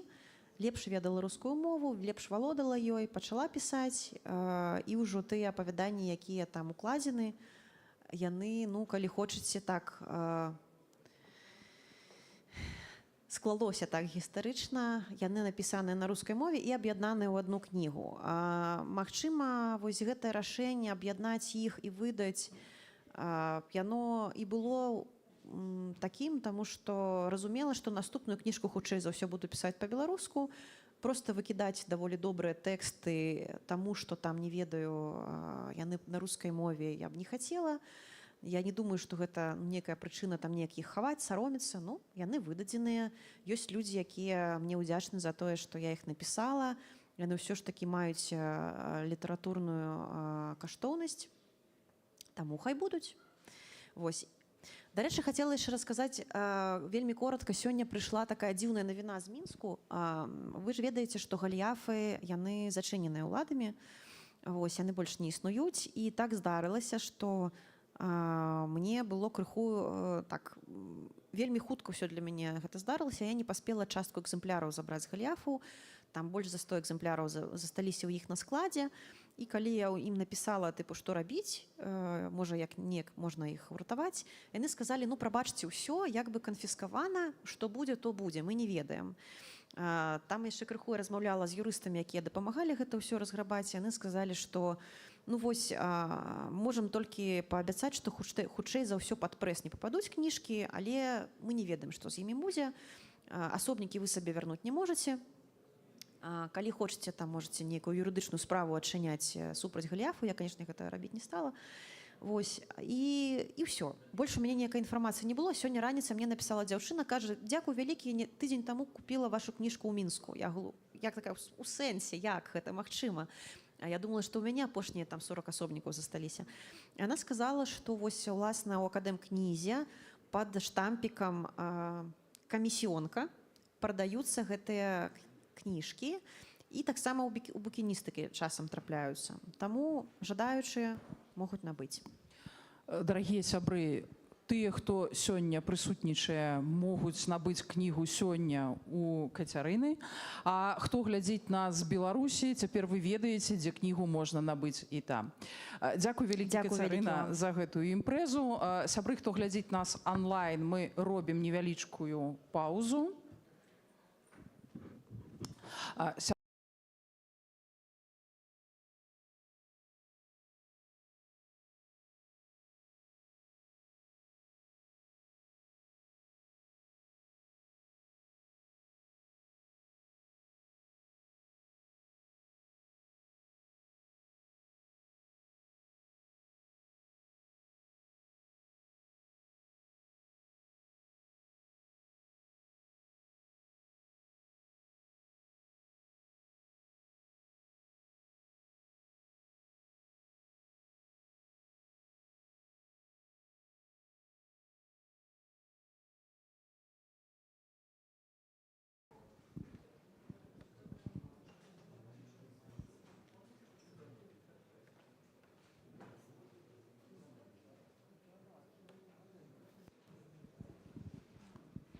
Сябры, наша наступная імпрэза, там за пісьмом прэзентацыя новых паэтычных кніг ад выдавецтва «Хохрот Мінск».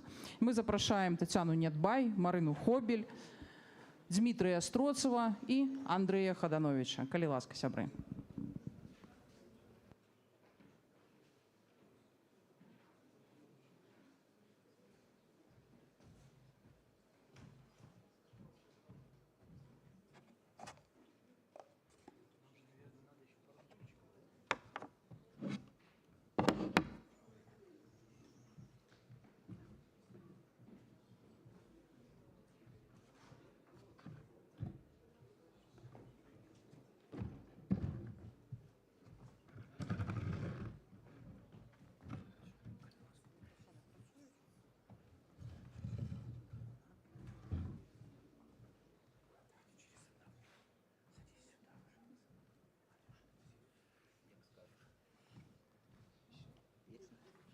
Вечно мне самое хорошее место.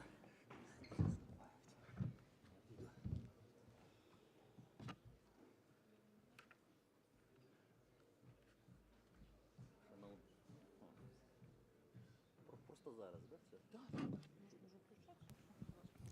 Шановные коллеги, дорогие сябры, фестываль «Прадмова» не для слабакоў, перапынкаў у нас доўгіх няма, і мы з вами зараз дзеля цудоўнай аказіі, магчымасці пачуць класную, сучасную беларускую паэзію, якая з шэрагу прычынаў выдаецца у Берліне і усімі магчымымі сцяжынкамі пашыраецца і распаўсюджваецца па свеце.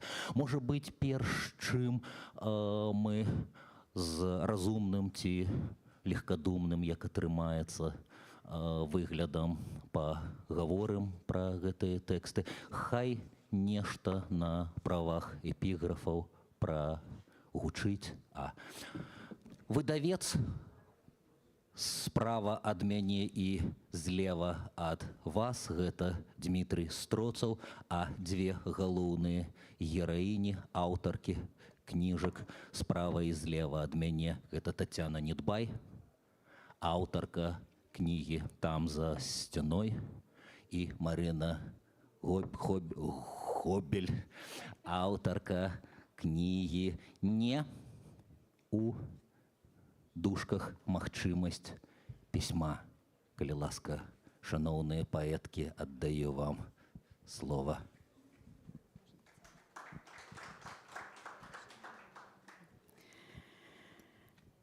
Затрымалі і адпусцілі без пратакола. Добра, што толькі 3 дні, але не штраф. Добра, што не білі. Добра, што штраф, а не суткі. Добра, што суткі, але хоць з матрасам. Добра, што 15 сутак, але не 30. Добра, што не білі. Добра, што 90 сутак, а не крыміналка. Добра, што крыміналка, але не білі. Добра, што хатняя хімія, а не хімія. Добра, што хімія, а не гады ў зняволенні. Добра, што 2-3 гады, а не дзесятак. Добра, што ў СІЗА, а не ў калоніі. Добра, што агульны рэжым, а не ўзмоцнены. Добра, што ёсць лісты, хоць і ўзмоцнены. Добра, што ў калоніі, а не ў ПКТ. Добра, што ў ПКТ, а не ў ШИЗА. Добра, што ў ШИЗА, але здаровы. Білі, але хоць здаровы. Добра, што выйшаў, цяпер плануем лячэнне. Яшчэ сядзіць, але добра, што хоць жывы. Малюся толькі, каб быў жывы.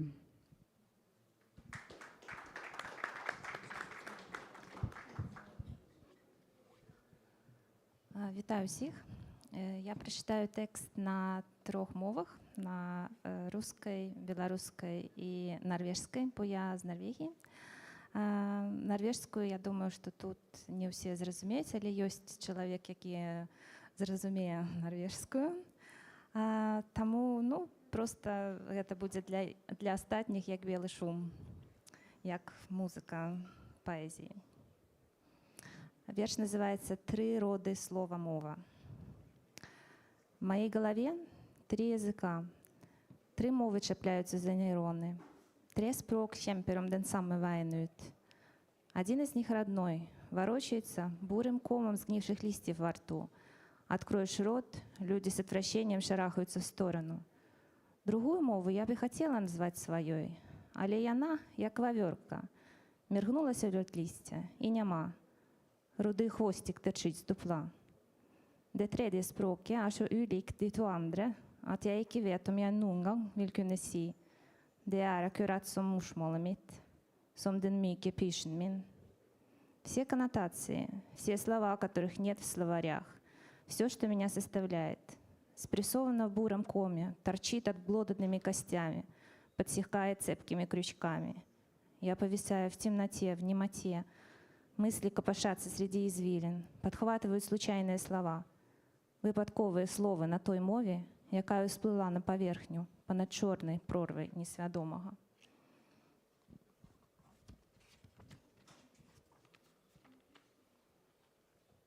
Som en val med sin støende sprut, як рыбка блескучая луска, как утопленник с кожей скользкой и синей, som ett minne om en manet. Слова медузы, стайки рыбок, валы на субегриппле sang в сетях 3 языков, один из которых — язык медных орд, омертвелый язык убийцы. Другая зазираю мглистую бездань над крохким краї існування. Och det tredje är så lite obetydligt att folk i utlandet undrar, är det tysk, nederlandsk? Я не ведаю, якую мову обрать, каб мяне пачулі ці пажадалі пачуць. Магчыма, ніякую. Канче де без тутие. Потому что все слова все одно упадут и сгниют, как черные листья, som icke etterlater noen spor. Да и что они могут значить? В суете, где все заняты собой, где все забылись на то, что мы одно, att vi är ett. Где мы убиваем, забиваем, дрепер varandra, уничтожаем все, к чему прикасаемся, адские машины убийства, helvetes ödeläggelsesmaskiner. Я не знаю, есть ли будущее у вида, вся энергия и эссенция которого заключена в одном слове — я, яй. Или нам просто лучше исчезнуть с нашими мовами, с нашими словами, якие ніхто і ніколи, к счастью, не сможет услышать, не сможет прочесть. Дякую.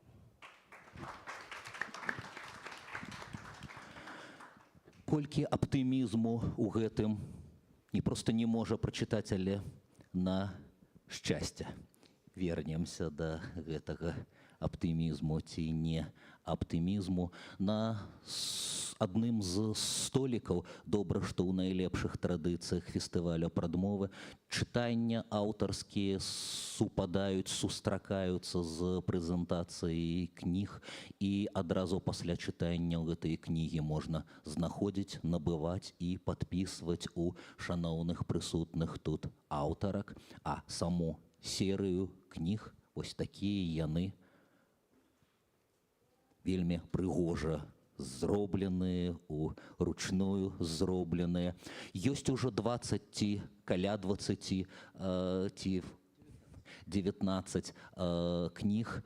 Некаторыя аўтары прысутныя тут з тых, што выдаваліся раней. Завочна Сергей Жадан, вочна Андрей Хаданович, як мадэратар, угнездаваўся тут. А серыю прыдумаў Дмітрый Строцаў. У нямецкага хохрота з'явілася адгалінаванне хохрот Мінск.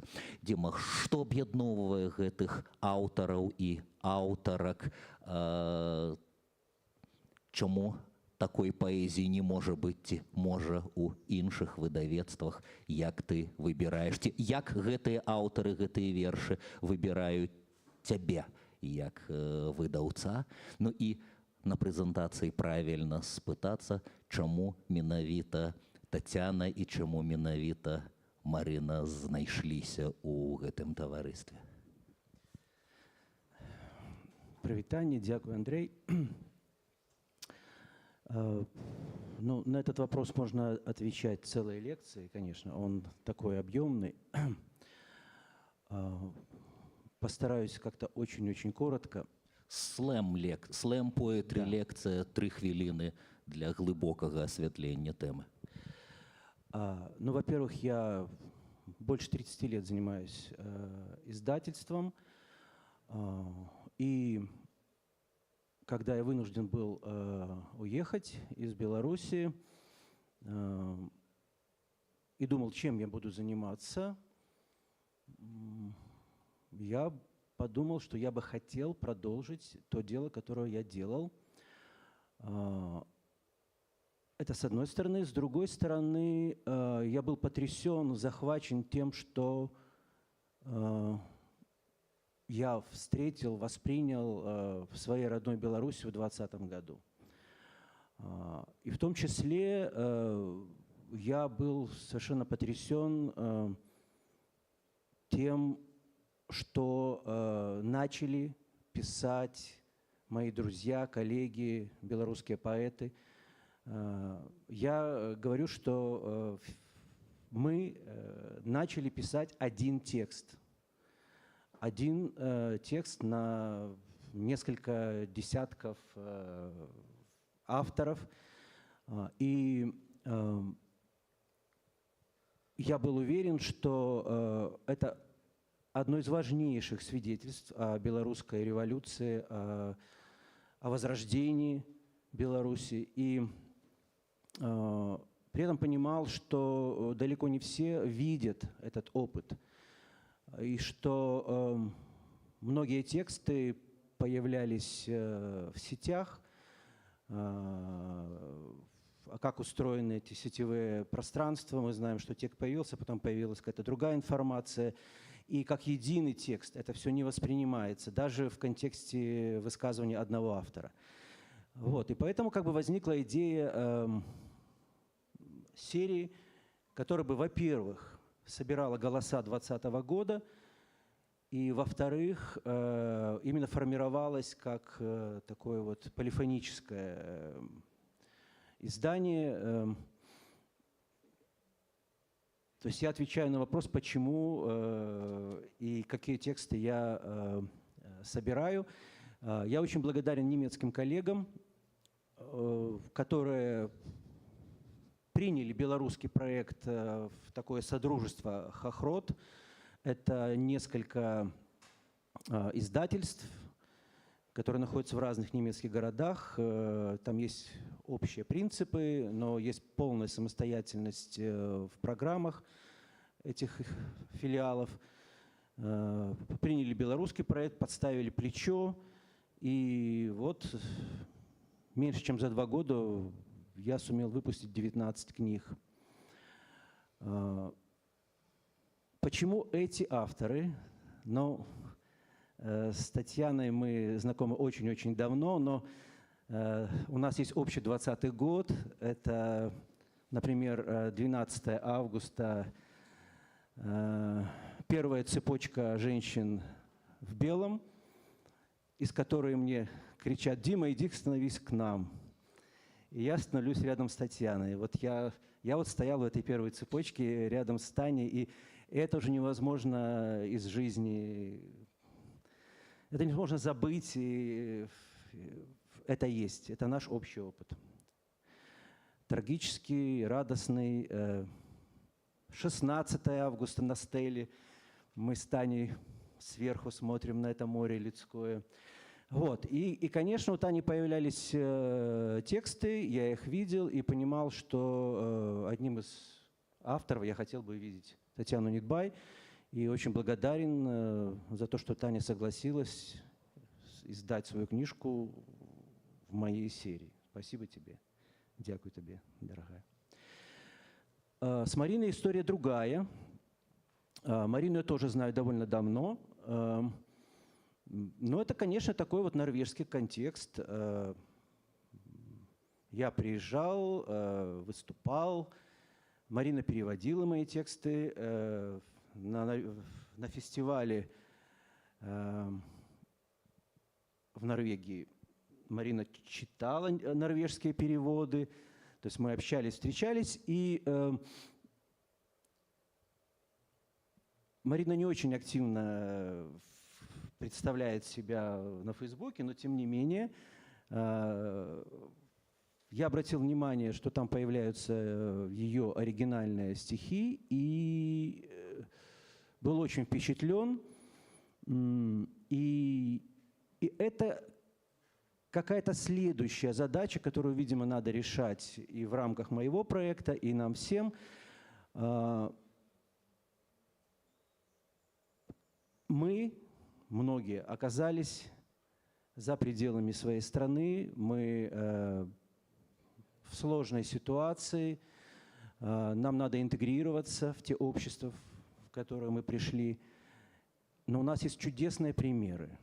У нас есть Дмитрий Плакс, которого в Швеции признают одним из ведущих современных шведских писателей, драматургов, поэтов. У нас есть Майя Голованова, которую итальянцы, коллеги, принимают как итальянского автора, потому что она... То есть они не слышат никакого зазора, ни интеллектуального, не видят никакой проблемы в языковой. Вот. И есть такой человек, Марина Хобель, у нас в Норвегии, которая переводит на норвежский с украинского, из белорусского, из русского и из норвежского, и пишет стихи вот таким вот особенным образом. Но важно здесь еще другое, что Марина давно полноценно, интеллектуально живет в норвежском контексте, и в каком-то смысле в своих оригинальных авторских текстах она как бы переводит нам какие-то норвежские интеллектуальные, тематические сообщения, которые мы воспринимаем часто как инопланетные, потому что очень большой разрыв. И вот человек-медиатор – это очень-очень дорого и важно, что такой человек у нас есть. И то, что делает Марина, это очень полноценное, одновременное существование, свидетельство в нескольких культурных языковых пространствах. Я, может быть, тады зачаплюся за апошняе, што сказаў Дзіма, і першае пытанне ў бок шаноўнай Марыны. Вы ў досыць сталым, сфармаваным, самадастатковым веку перабраліся з Беларусі ў Нарвегію. Перад тым, усведамляючы сябе як частку пэўнай культуры у Беларусі да пераезду, а зараз з іншай кропкі на той жа. Гэта тая самая планета, сапраўды, ці гэта ўжо іншапланетны позірк, як беларуская культура, беларуская літаратура, беларуская паэзія успрымаецца з Нарвегіі. Гэта тая самая літаратура ці зусім іншая, пабачаная невядомая нам, скажем так. Тая самая ў сэнсе з майго пункту гледжання, ці тая, якая была, калі я паехала, ці як вось. Я не зусім просто зразумела, што маецца на ўвазе. З вашага гледжання, канешне. Вось калі я паехала і зараз. Што змянілася для вас? У маім успрыманні беларускай літаратуры. У вашым успрыманні беларускай літаратуры. Дзякуй за пытанне. Я гатова яшчэ пару. Давайте удакладняць. Не, ўсё добра, зараз я зразумела. Для мяне не змянілася нічога, сапраўды. І мне было дзіўна сапраўды чуць, што сказаў Дзіма, што ў мяне нейкі там інапланетны позірк у маіх вершах. Я гэтага не адчуваю, я не адчуваю гэтай дыстанцыі з Беларусю, з беларусамі, калі я іх сустракаю, ці калі я чытаю беларускую літаратуру, вядома, гэта мне ўсё знаёмае, мне ўсё гэта блізкае. То бок я гляджу на сябе як чалавека, які стаіць як адной нагою у беларускай культуры і другой нагою у нарвежскай культуры. Бок для мяне і нарвежская культура таксама зусім натуральная, не дзіўная, я ўсё разумею і ну, не адчуваю гэтай дыстанцыі. І з беларускай тое самае. Таму вось я не ведаю, ці я адказала на А пытанне. няма гэтага адчування, як часам бываеш трэцім за сталом, калі адбываюцца спрэчкі, і ты цалкам разумееш пункт гледжання аднаго і цалкам разумееш пункт гледжання другога, разумееш, што абое ці абодва маюць рацыю, але по-рознаму, а патлумачыць як бы, але яны пры гэтым спрачаюцца і бачаць свет абсалютна інакш.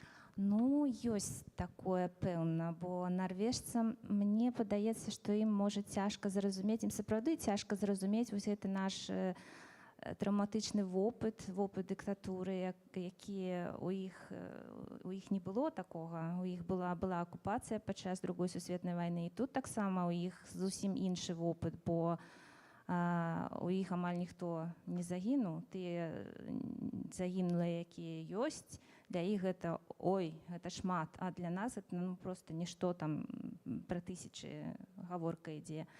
І таксама нашы падзеі увесь час, пакуль быў Лукашенко, пакуль былі вось гэтыя пратэсты, нарвежцы нават не ўсведамлялі, што такое існуе.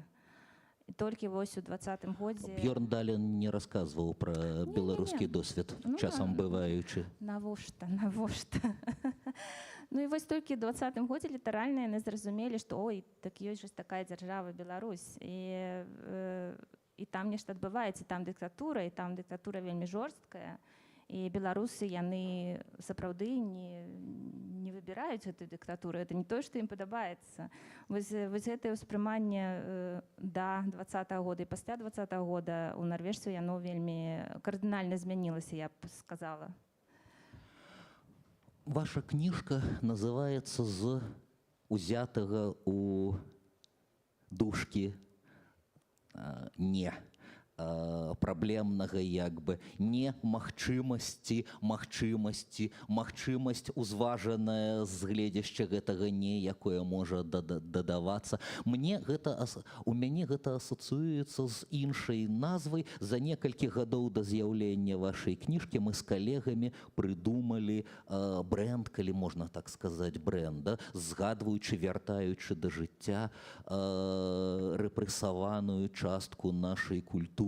Мы назвалі гэта не таксама ў дужках расстраляная паэзія ці не расстраляныя, калі да паэтаў дадаліся празаікі, драматургі. І сапраўды яно жывое, ці гэта мы вельмі хочам і штосьці хочам зрабіць дзеля таго, каб яно жыло і было актуальны. Вы пачынаеце кнігу з размовы пра ратавальны, а можа і не ратавальны, балючы пэўны фільтр, праз які людзі, каб не аслепнуць, глядзяць на сонца.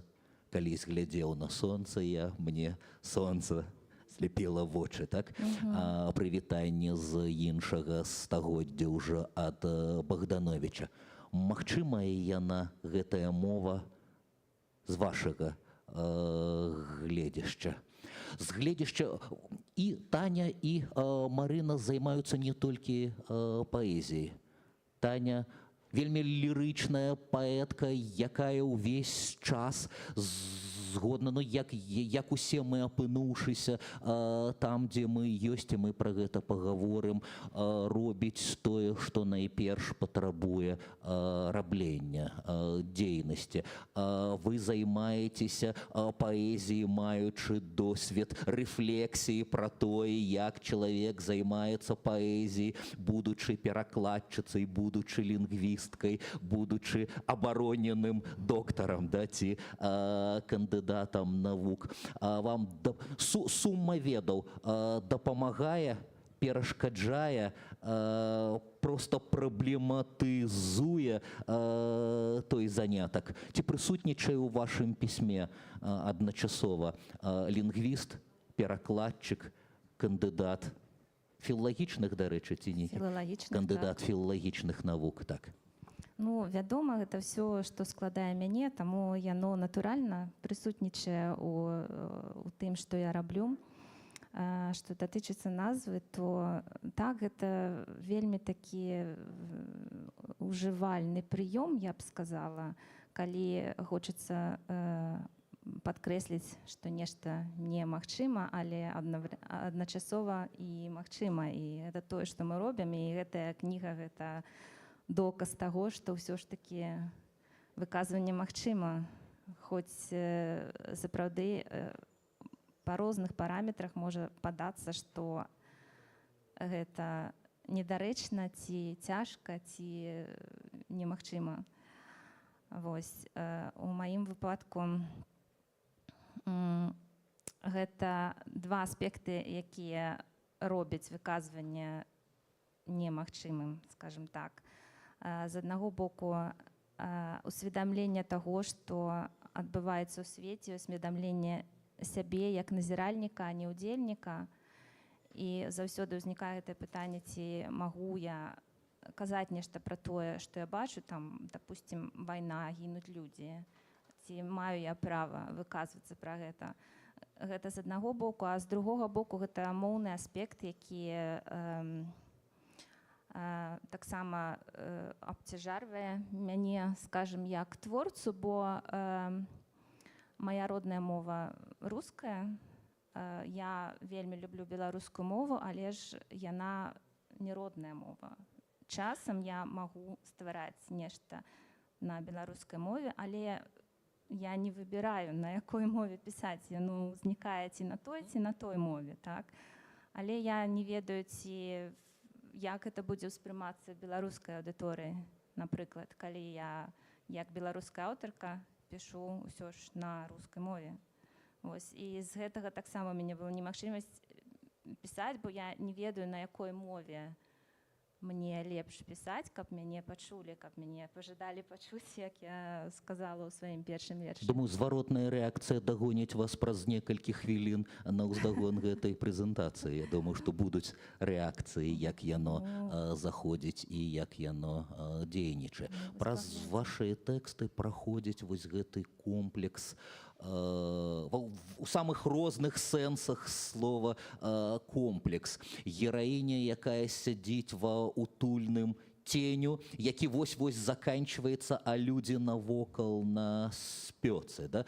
Чалавек, які трапіў у адносную бяспеку, бо ўсё зараз вельмі і вельмі адносна, і мы ўсе ў розных колах таго самага пекла, хтосьці глыбей, хтосьці з... Як вы для сябе адчуваеце, што сёння можна, чаго сёння можна дасягнуць словам, да? як дзеяннем, як чынам? Ці гэта, як даўно адзін парадаксаліст сказаў, марная марнасць і ніякіх наступстваў не мае, і толькі наша вялікая любоў да гэтага занятку хоць нейкім чынам нас апраўдвае? Это вельмі цяжкае пытанне, бо сапраўды гэтае пытанне я задаю сабе ледзьве не кожны дзень, бо што мы можам словам зрабіць? Я не ведаю. Я не ведаю, ці ёсць у гэтым, шчыра кажучы, у гэтым нейкі сэнс, калі адсотак людзей, якія цікавяцца паэзіяй, якія цікавяцца літаратурай, ён вельмі невялікі у любых краінах, таксама ў Нарвегіі, хаця Нарвегія — гэта нацыя, якая чытае, можа, адна з тых нацый, якая чытае больш за іншыя, і цікавіцца сапраўды паэзіяй, прыходзяць людзі на фестывалі, але, ну так, это такое... Гэта вельмі непасрэдны кантакт з аўдыторыяй, якая прыходзіць, але ці гэтая аўдыторыя вынесе нешта з таго, што пачуе, гэта зусім іншае пытанне. І ці паўплывае гэта неяк на тое, як людзі будуць сябе паводзіць, выйшаўшы з гэтай прасторы, гэта таксама пытанне, на якое ў мяне няма адказу, але заўсёды спадзяешся, што тое, што ты чытаеш, яно неяк адгукнецца ў тым сэнсе, што чалавек па-іншаму паглядзіць на тое, што адбываецца навокал. У мяне, напрыклад, мяне вельмі цікавіць і вельмі непакоіць сітуацыя з экалогіяй, гэта заўсёды таксама прысутнічае ў маіх тэкстах, і адна з маіх надзей таксама, што людзі, якія, можа, пра гэта не думаюць, яны пра гэта задумаюцца, пачытаўшы мае тэксты. Дзякуй, Марына. Тацяна, просто разгарнуўшы змест тваёй кніжкі, чытачка бачыць, што яна складаецца з дзвюх частак, і паэтычна, і храналагічна. Увогуле, маленькая кніжка візуальна, як кожная ў Дзімінай серыі, пісалася на працягу ці не болей за 20 гадоў, калі просто храналогіі аўтарскай верыць. Патлумач, калі ласка, гэтую кампазіцыю, да? Новыя тэксты 20-23, з якіх ты пачынаеш, і патлумач назву другой часткі. Да? Ну і навогул, як публіцыстычнае выказванне даецца тонкаму лірыку, ці пакідае наш балючий публіцистичний час месца для лірики? Дзякуй вялікі за такое пытанне. Я хочу спярша падзякаваць Дмітрию Строцеву за тое, што кніга выйшла ў гэтым выдавецтве, і гэта ручныя экземпляры, якія мы маем.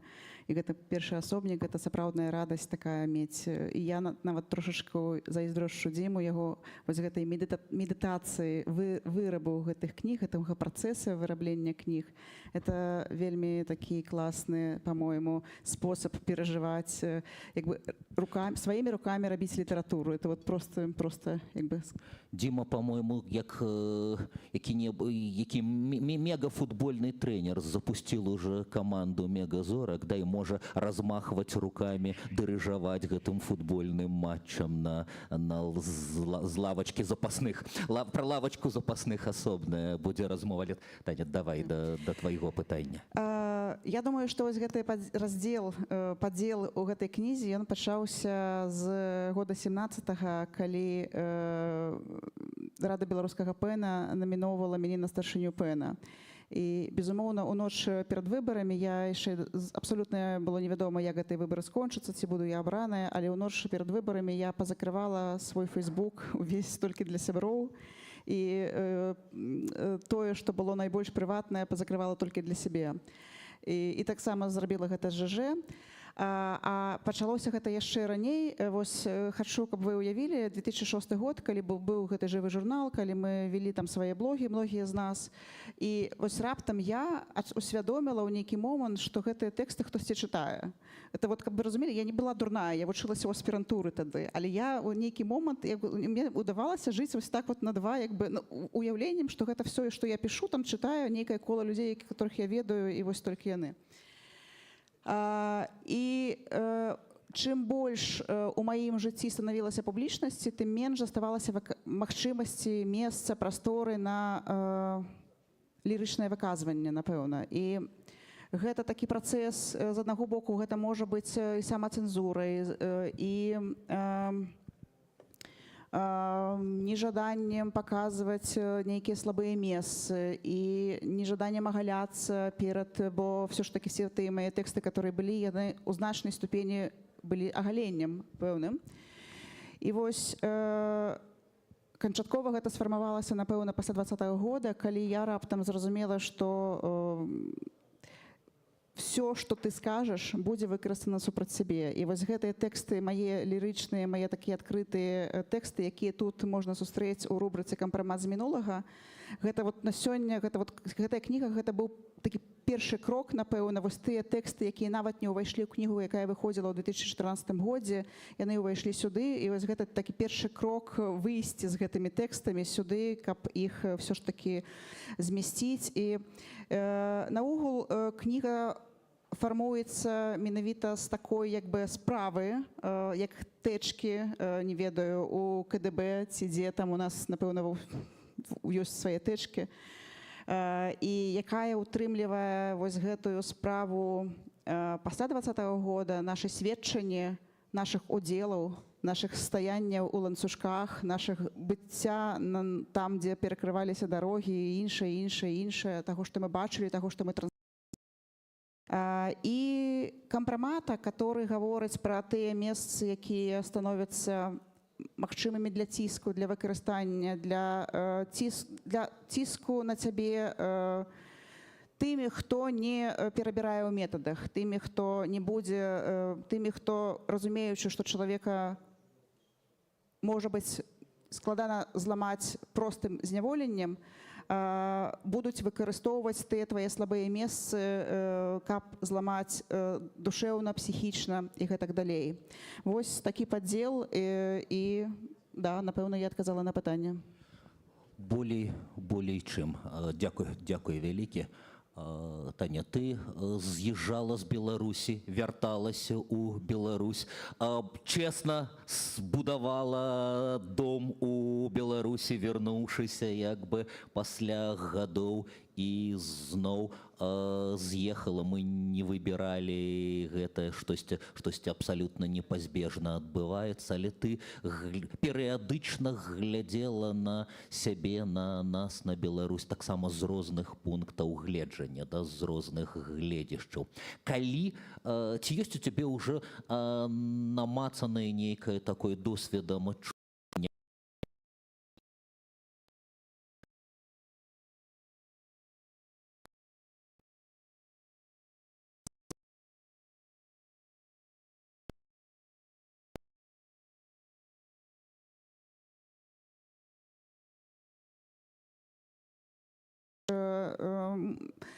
У маім канкрэтным выпадку... Я не спытаў, дзе, я спытаў, калі. Вось, я думаю, што чым зараз, калі у нас вельмі шмат такой працы грамадскай, праваабарончай, культурніцкай, то месца на гэтае выказванне застаецца менш, таму што мне менш застаецца месца проста пабыць сам-насам са сваімі думкамі і зразумець, што я адчуваю, зразумець увогуле, што я думаю пра тую ці іншую, што ўнутры, як бы я разумею, што трэба правільна рабіць, што трэба зрабіць, там, напрыклад, вот калі чалавека затрымліваюць, як дапамогу трэба арганізаваць, як трэба гэта, але што я адчуваю сама ўнутры з нагоды таго ці іншага, каб гэта магло стаць тэкстам. І зафіксаваць гэта, і паспець зафіксаваць. Там часам ты паспееш разумець, што ты адчуваеш, але ты не паспяваеш проста гэты тэкст скласць. І гэта з паэзіяй, которая па вызначэнні лягчэйшая, чым проза, якая пішацца доўгі час, бо паэзію можна напісаць, там, безумоўна, адзін верш можна напісаць і за 5 хвілін, і за 5 год, таксама можа быць такая штука. То вось менш месца застаецца, мне страшна шкада зараз, што не застаецца месца на выказванне. Часам лаўлю за хвост нейкія думкі, записываю іх і пасля праз незакончаныя знаходжу іх там праз тыдзень і не разумею, пра што гэта было. Згубілася эмоцыя, страцілася, кудысьці сышла, зляцела і все. Калі адразу гэта не раскладзеш, не запішаш, не дафармулюеш, то не дакруціш, то все. Дзякуй. Дарагія калегі, а найперш Тацяна, Марына, здорава, што мы можам дыскутаваць пра кнігі, але хай прэзентацыя будзе яшчэ і чытаннем паэзіі. Можа быць, я мог бы папрасіць шаноўных аўтарак нешта прачытаць з вашых кніг. Марына, калі ласка.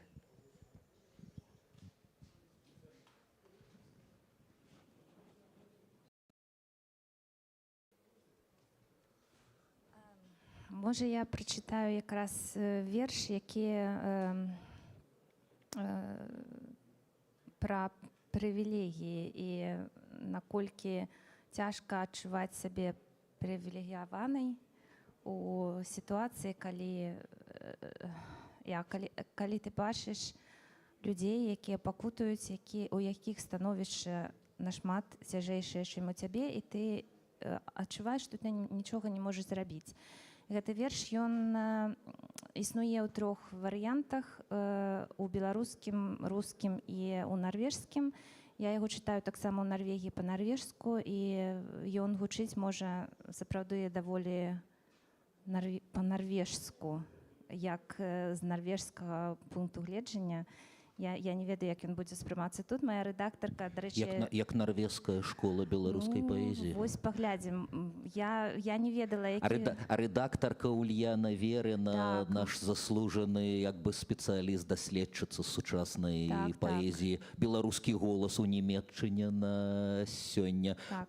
Можа быць, яна нас глядзіць зараз падчас трансляцыі прамення любові. Я не ведаю, але я хацела таксама падзякаваць за Діму, вядома, за такі гонар быць адной з аўтарак у гэтай серыі, але таксама маю рэдактарку хацела падзякаваць ёй, каб за тое, што яна давала мне слушныя парады, што у прыватнасці наконт гэтага верша, які я збіраюся пачытаць, это такая доўгая преамбула. Я не ведала, ці то абраць беларускую версію, ці то рускую, яна мне параіла абраць рускую, бо яна лепш гучыць на яе думку.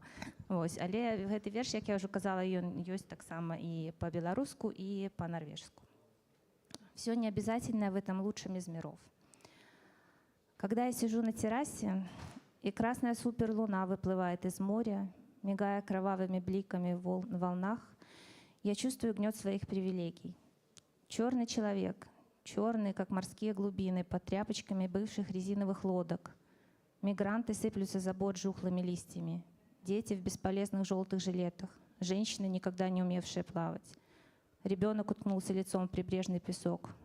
Волосы водоросли. Мальчик-тряпочка в руках у спасателя. Мама сказала об умершей кошке. Вытекла из рук мягким мешочком. И голос прервался. Мальчик-мешочек, оболочка мертвого содержимого. Только мужчины цепляются за волны. Их вылавливают с катеров, как ссоры с бассейна с очком. Черный человек бредет вдоль пляжа, в самый солнцепек. Предлагает покрывало отдыхающим. Никто не покупает. Он разворачивает покрывало лицом к пляжным зонтикам, без особой надежды. В сиесту обходит кафе, машет развернутым покрывалом, как опахалом. Люди едят и пьют. Я смотрю со своей террасы. Если бы я сидела внизу, то купила бы покрывало. Спросила, откуда он, говорит ли по-английски. Но мне не нужно покрывало. Я просто привилегированная белая женщина, отдыхающая в прозрачной тени, пока ближний бродит под убийственным солнцем. И мои 20 евро никогда ничему не помогут, никогда никого не спасут, не остановят войну, не свергнут тирана, не взовьются кондиционерным бризом над планетой. Просто еще одно покрывало, ненужный миру, лишний предмет.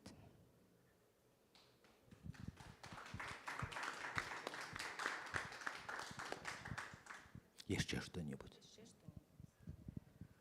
Добра, я тады прачытаю верш на беларускай мове, які гэта верш пра маю прабабку, якая была беларускамоўнай. Яна нарадзілася і жыла ў Магілёўскай вобласці. І што цікава таксама, мая маці, калі яна нарадзілася, падчас вайны яна жыла таксама ў Магілёўскай вобласці і размаўляла па-беларуску. Гэта яе была першая мова, родная мова, якую яна, на жаль, страціла, калі паехала ў Туркменію. І там яна вывучала туркменскую мову і, адпаведна, хадзіла ў рускую школу. І вось такая сумная гісторыя, як моя маці страціла сваю мову. І, адпаведна, у маёй сям'і таксама была асноўная мова была руская. І вось гэта верш пра маю беларускамоўную прабабку. Верш называецца «Бога няма». Моя прабабка Ксенія, атрымаўшы пахаванку на свайго сына Афанасія, Хоньку, упала на зямлю і крычала: «Няма Бога, Бога няма». Хоньку было каля 20. Ён быў яе трэцім памерлым дзіцём. Прабабка не ведала граматы, пахаванку ёй нехта прачытаў. Яна зусім трохі не дажыла да майго нараджэння, і часам мне падаецца, што яна — гэта я, а мае дзеці жывуць замест тых памерлых. Я ўспамінаю яе, калі думаю пра людзей пад заваламі, пра ўсіх забітых, пра ўсіх, хто ненавідзіць, хто прагне чужой смерці, спакушае знішчэннем. Няма Бога. Бога няма. Дякую. Тетяна, мы інтрыгавалі двухчасткавай кампазіцыяй кнігі. Может быть, прачытаеш што-небудзь з найнавейшых тэкстаў і што-небудзь з таго, што чамусьці да пары хавалася, да? А цяпер з'явілася. Да, я тут, працягваючы таксама словы Марыны, хацела б падзякаваць рэдактарцы, без якой гэтай кнігі не было, потому што насамрэч я сама да многіх тэкстаў нават не магла дакрануцца, нават не магла з іх падняць і прачытаць. Марця? Так, Марця Цісевіч. І вось жа тэкст, который я зараз буду чытаць, напэўна, ўпершыню. Яна можа быць нас таксама, дарагая Марта Цісевіч, дзякуй табе за працу над гэтай кнігай. Праменне любові ляціць праз інтэрнэт. Мерзнуць рукі, аддыхаць няма чым, душна і мы, здаецца, яшчэ не скончылі размаўляць. Ты сказаў, што ўсе мужыкі свалата і казлюшнікі. Дык і я тады не больш і не менш, чым бляць. Можа, і трэба вучыцца карцінна заломваць рукі, навастрыць абцасы, працінаць імі да косці. Можа, шчасце ў тым, каб валодаць навукай, як паспець забыць, перш як прырасці да кагосьці. Ды мне хочацца знікнуць, калі трэба таіцца зверам, з чорнай бездані цягне холадам спакваля. Я жывая тады, калі ёсць у каго верыць, і далёка-далёка праглядаецца далягляд. Снягурка ў стракатай спадніцы курыць гашыш, лаецца матам і мроіць пра белыя зімы. Хопіць ротам лавіць сняжынкі, проста рашы, але не і сумёты, ці соль і лімузіны. Нельга ўзяць і сысці, належыць на мат матам адказаць, іначай фінал выйдзе кепскі. У снягуркі цячэ туш, яна кутаецца ў вату, дасылаючы смс-кі. Ружа вятроў высохла, поўны штыль. У дарожных кавярнях кебаб і курыца грыль. Снягурка падцягне панчохі і выйдзе на млечны шлях. Кава з туркі, не зважаючы на вечар. Раз тая снегурка, вітаю снегурка. Гэта верш з кампрамата. І цяпер верш з першай часткі з асабістай справы. Верш прысвечаны Максіму Знаку. Тут, на гэтым месцы, я таксама б хацела падзякаваць сястры Максіма Ірыне, якая зрабіла ілюстрацыю да гэтага зборніка і з'яўляецца суаўтаркай таксама. Зараз я яе пакажу. Дзякуй вялікі. Верш, я тут бачыла Андрэя Данька, напэўна, ён ужо сышоў. Верш, які склаўся з загалоўка на нашай ніве «Цяпло вярнулася ў Беларусь». Цяпло вярнулася ў Беларусь, а мы не. Наша старасць і страсць настойваюцца на віне, а мы застылі паміж эпохамі і вымярэннямі.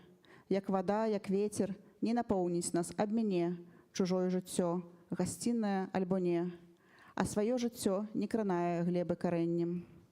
Мы хістаемся на скразняку, а ружа вятроў сваімі шыпамі занурваецца ў нашу кроў, праходзіць наскрозь, як сон кепскі, не наталяючы. Падаць рукой да мяжы і падаць руку тым, каго ты яшчэ не страціў на скразняку. І згадаць паіменна, хто выправіўся ўдалячынь. Хто няўлоўнай стрэмкай становіцца мерай дзей, хто упартай трываласцю сілай лучыць людзей, з кім гаворыш і плачаш па кім уначы. Як таго, хто блізка, але ні радка, ні вачэй, але голас ягоны гучыць грамчэй і грамчэй, хоць ён сам расклад вымірае турэмнымі міскамі. А лета цячэ скрозь пальцы, і матылькі сядаюць на фоткі тваёй і яго рукі, пакуль матылькі яшчэ не прызнаныя экстрэмісцкімі. Шчыры дзякуй. Шаноўная арганізатарка, ці ёсць у нас яшчэ некалькі хвілін? Ці мы прыйшлі да завяршэння, ці я магу запрасіць залю далучыцца з пытаннямі да аўтарак і іх выдаўца?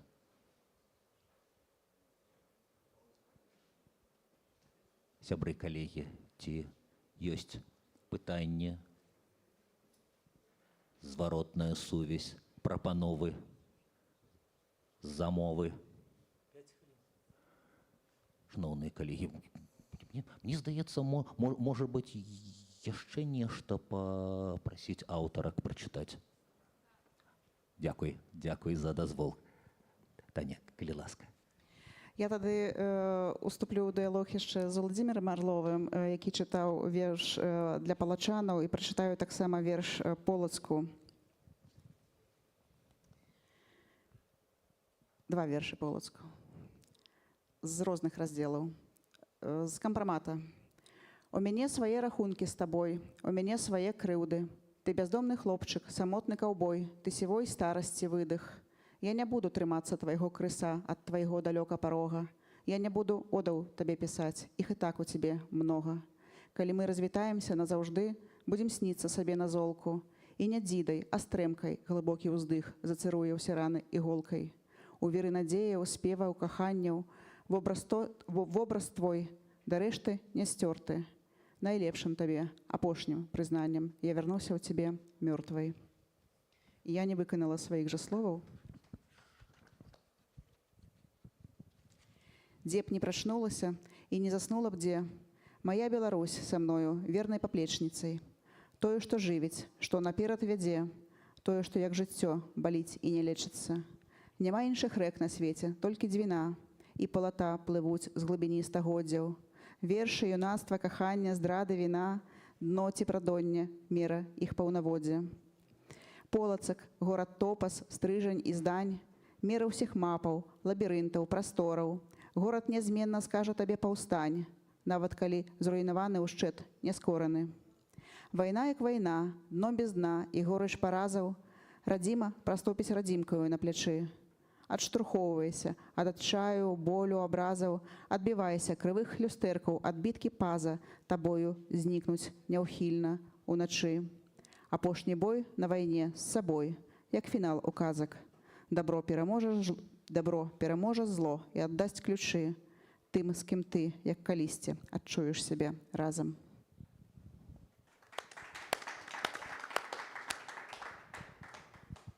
Тацяна Недбай з кнігі «Там за сцяной» і Марина Хобель.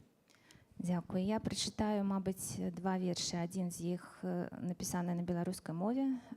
Ён прысвечаны, не прысвечаны, это будзе вельмі глупа так казаць, але ён быў напісаны з нагоды вайны ва ўкраіне, якая пачалася ў 22-м годзе. А другі верш будзе на рускай мове.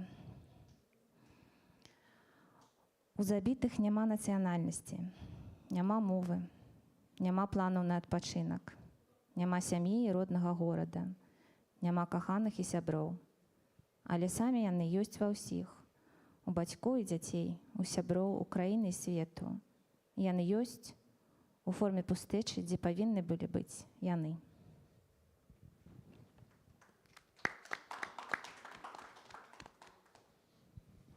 І даволі доўгі верш на рускай мове. Я спадзяюся, вы мне выбачыце за гэта. Мои мысли маленькие червячки, блеклые личинки в поддоне домашнего цветка, такие мелкие, что толком не разглядеть, только видно бледное броуновское копошение на черной сетке полусгнивших корней. Мои мысли никчемны, как белая тля. Пушистые пятнышки плесени внезапно приходят в движение, перебирая шерстинками ножек. По стеблю бессмысленно вверх, бессмысленно вниз.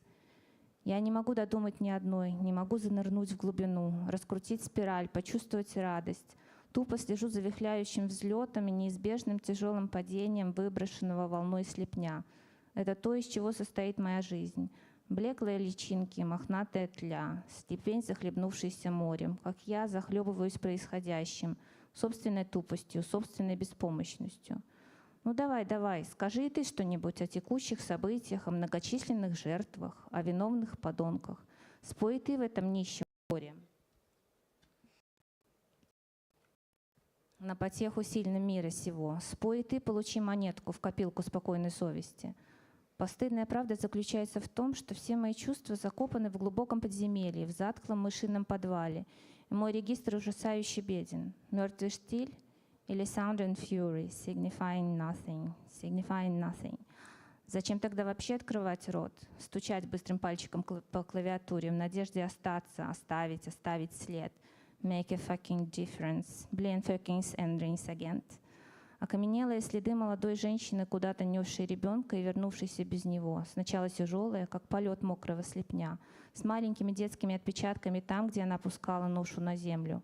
А потом легкие и быстрые, уже без ребенка. Или наоборот, сначала без, потом с ним. Никто никогда не узнает. Бессмысленно вверх, бессмысленно вниз. Еще одна постыдная правда. Страхи позорного извершения, неконтролируемых выбросов, неостановимых слез, красного носа и глаз мангуста. Я застываю ровно там, где смутно начинают вибрировать стены подвала, как от подземного бульканья лавы. Я застываю, закрываю улиточный домик, наскоро склепанной створкой. Нет никакой разницы, есть я тут или меня нет. Нет никакой разницы, скажу я что-то или промолчу. Что именно скажу и о чем промолчу. Нет никакой разницы ни для кого. В этом заключается ультимативная правда любого бытия. Дякую. Дякую шчыра, Марина. І перш чым мы раскланяемся, попляскаем одно одному и развитаемся, все-таки хочется гэтага человека з лавочки запасных, які, назирая за блескучей командой, переймается и махая руками. Финальная реплика от Димы Строцева. Год книжки не прэзентаваліся тут. За гэты год коллекция выросла и з'явілася некалькі аўтараў. Аўтарак мы пачулі і, спадзяюся, яны зараз будуць падпісваць кнігі Тацяна Недбай і Марына Хобель. Хто яшчэ ў апошнія месяцы з'явіўся у Хахроце Менскім?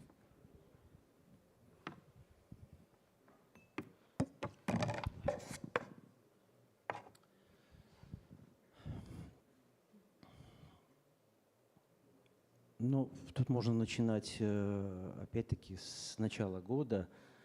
Это Феликс Баторин. По-моему, мы в Вильне его не немножко вспоминали. представляли, Немножко але ў іншым коле, у Беларускім музеі на Вільняў.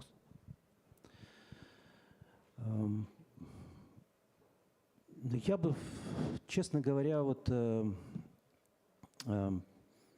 обратил внимание на авторов, которые для меня очень значимы, но в каком-то смысле или в силу своих каких-то качеств особенных, там, скромности или занятости, не настолько приняты, признаны.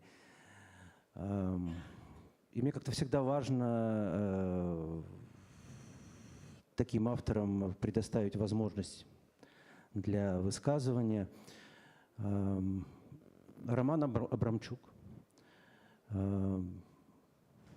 Его многие знают как барда, как замечательного певца. Но... Все это як экскурсовода. Так само. Да, как экскурсовода. Но при этом это совершенно замечательный поэт с особым голосом. И я надеюсь, что в Варшаве мы сможем как бы дать ему возможность выступить на Продмове и его представить. Игорь Куликов, которого знают как феноменального, не знаю, полиглота, переводчика, там что там, Махабхарата, Толкин. Чалавек, які некалькі месяцаў віртуозна пражыў у Вільні, ствараючы віленскія вершы і віленскі тэкст, разбіў сэрца віленчукам, з'ехаўшы ад іх у Варшаву. Але кніга ёсць. Да, и у нас тоже была очень важная встреча. Это уже, правда, был не 20-21 год. И я как-то вот увидел Игоря вот в нашем вот этом протестном революционном контексте. И вот предложил собрать подборку, и оказалось, что такая подборка есть. Это тексты, которые, может быть, Игорь бы не помещал в какие-то свои магистральные там книги, да, Но вот здесь они собрались, и это тоже очень важное свидетельство и очень важная позиция. То есть это какой-то другой голос вот в этом хоре голосов 2020 года.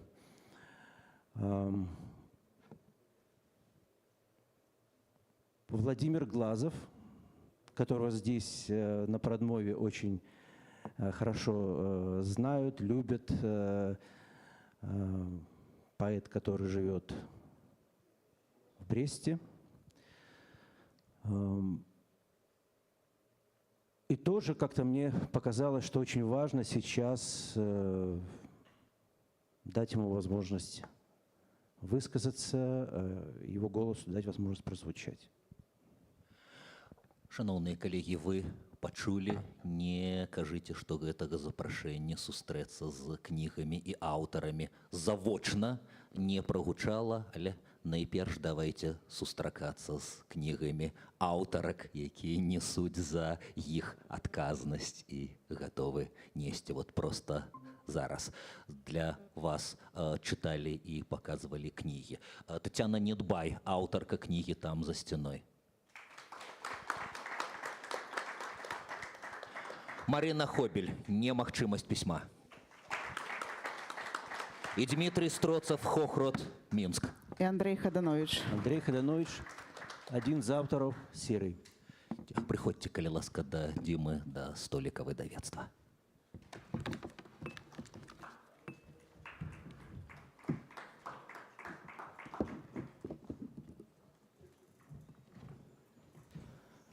Шановні сябры, у нас падзеі трошки нон-стоп, але, думаю, праз 3 хвілінкі мы пачнем новую дыскусію. Я пакуль папрашу займаць месцы удзельнікаў.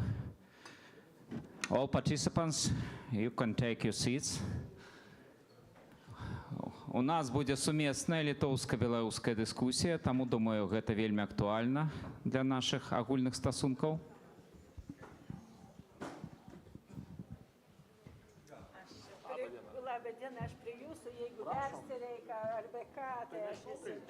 Rusiškai kalbėt geriau. Nu, gal baltarusiškai, bet rusiškai nemoku. Ne, tai rusiškai visi supranta. Nes aš galiu angliškai, galiu rusiškai, ta prasme, kaip čia galbūt rusiškai. Nu, man atrodo, tai. We have translator, interpreter.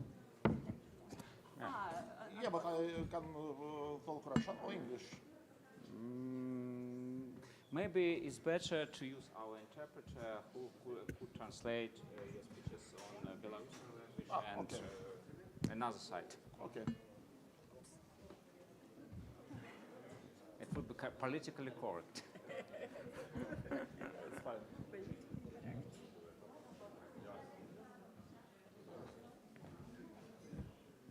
So join in and speak English, please. Okay. We are politically correct today. We end up in English after all. Lietuvių kalbos daugiausiai kaip contemporary writers, modern, bet ir iš senųjų taip pat. We have also Alice Bailey, but virtually through Zoom. Yes. Maybe some problems with connection. Please take your seat.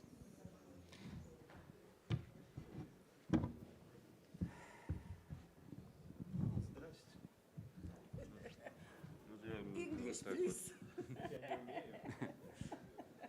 Это жарты. Я разумею.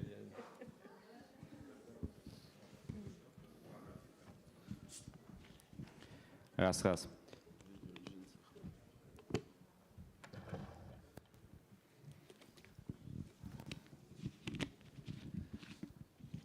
Ну што ж, шановныя сябры, я папрашу вас падыходзіць бліжэй, бо мы пачынаем новую, вельмі цікавую для ўсіх нас, я думаю, дыскусію, якая называецца, можа быць, трошки амбівалентна, як нам супрацоўнічаць. Але у нас вельмі цікавы сёння склад удзельнікаў і у нас будзе дыскусія перакладная, таму вось адразу прадстаўляю нашего перакладчыка Андрэй Антонаў, які будзе нас сёння суправаджаць і дапамагаць нашаму чоўну ад беларускага берага плаваць да літоўскага і наадварот. Як бачыце, яшчэ і з добрым пачуццём гумару. Добра, я думаю, гэта нам дапаможа у навязанні камунікацыі. Ну, можете перакладаць, каб нашы удзельнікі літоўскія таксама. Окей, на літоўскую.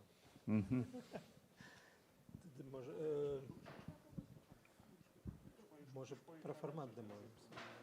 Я перекладаю на литовскую все так само. Да. Потом на белорусскую. А на белорусскую то, что кажут литовцы. Окей. Ну, то есть... Разумею. Я вельми прошу пробачення, але наш гость розуміє по-білоруську. Ты швяр себе проблему. Ты как не и дугалус верст. Ты че, ну, бишки... Я, лайсвей. Так час сэкономим. Добра, тады у нас яшчэ ўсё прасцей, паколькі нашы удзельнікі збольшага разумеюць беларускую на слых, але, можа быць, у прамовах не ўсе яе здольны прамаўляць, да, то у нас будуць перакладаць літоўскія рэплікі на беларускую мову, а беларускія рэплікі застануцца тады без перакладу пакуль. Альбо, можа быць, у зале ёсць прадстаўнікі Літвы, каму патрэбны пераклад на літоўскую.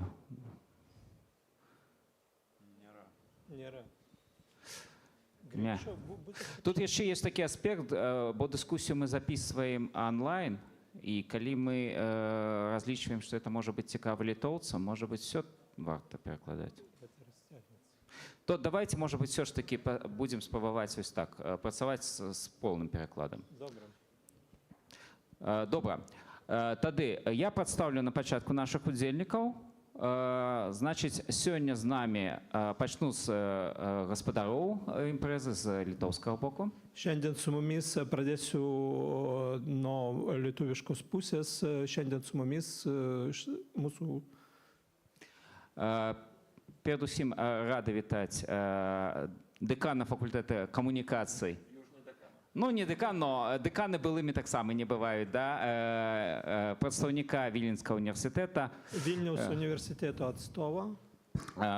І добрага сябра Беларусі, як спадзяюся. Ir gero Baltarusijos draugo. Римвидаса Лаушкиса.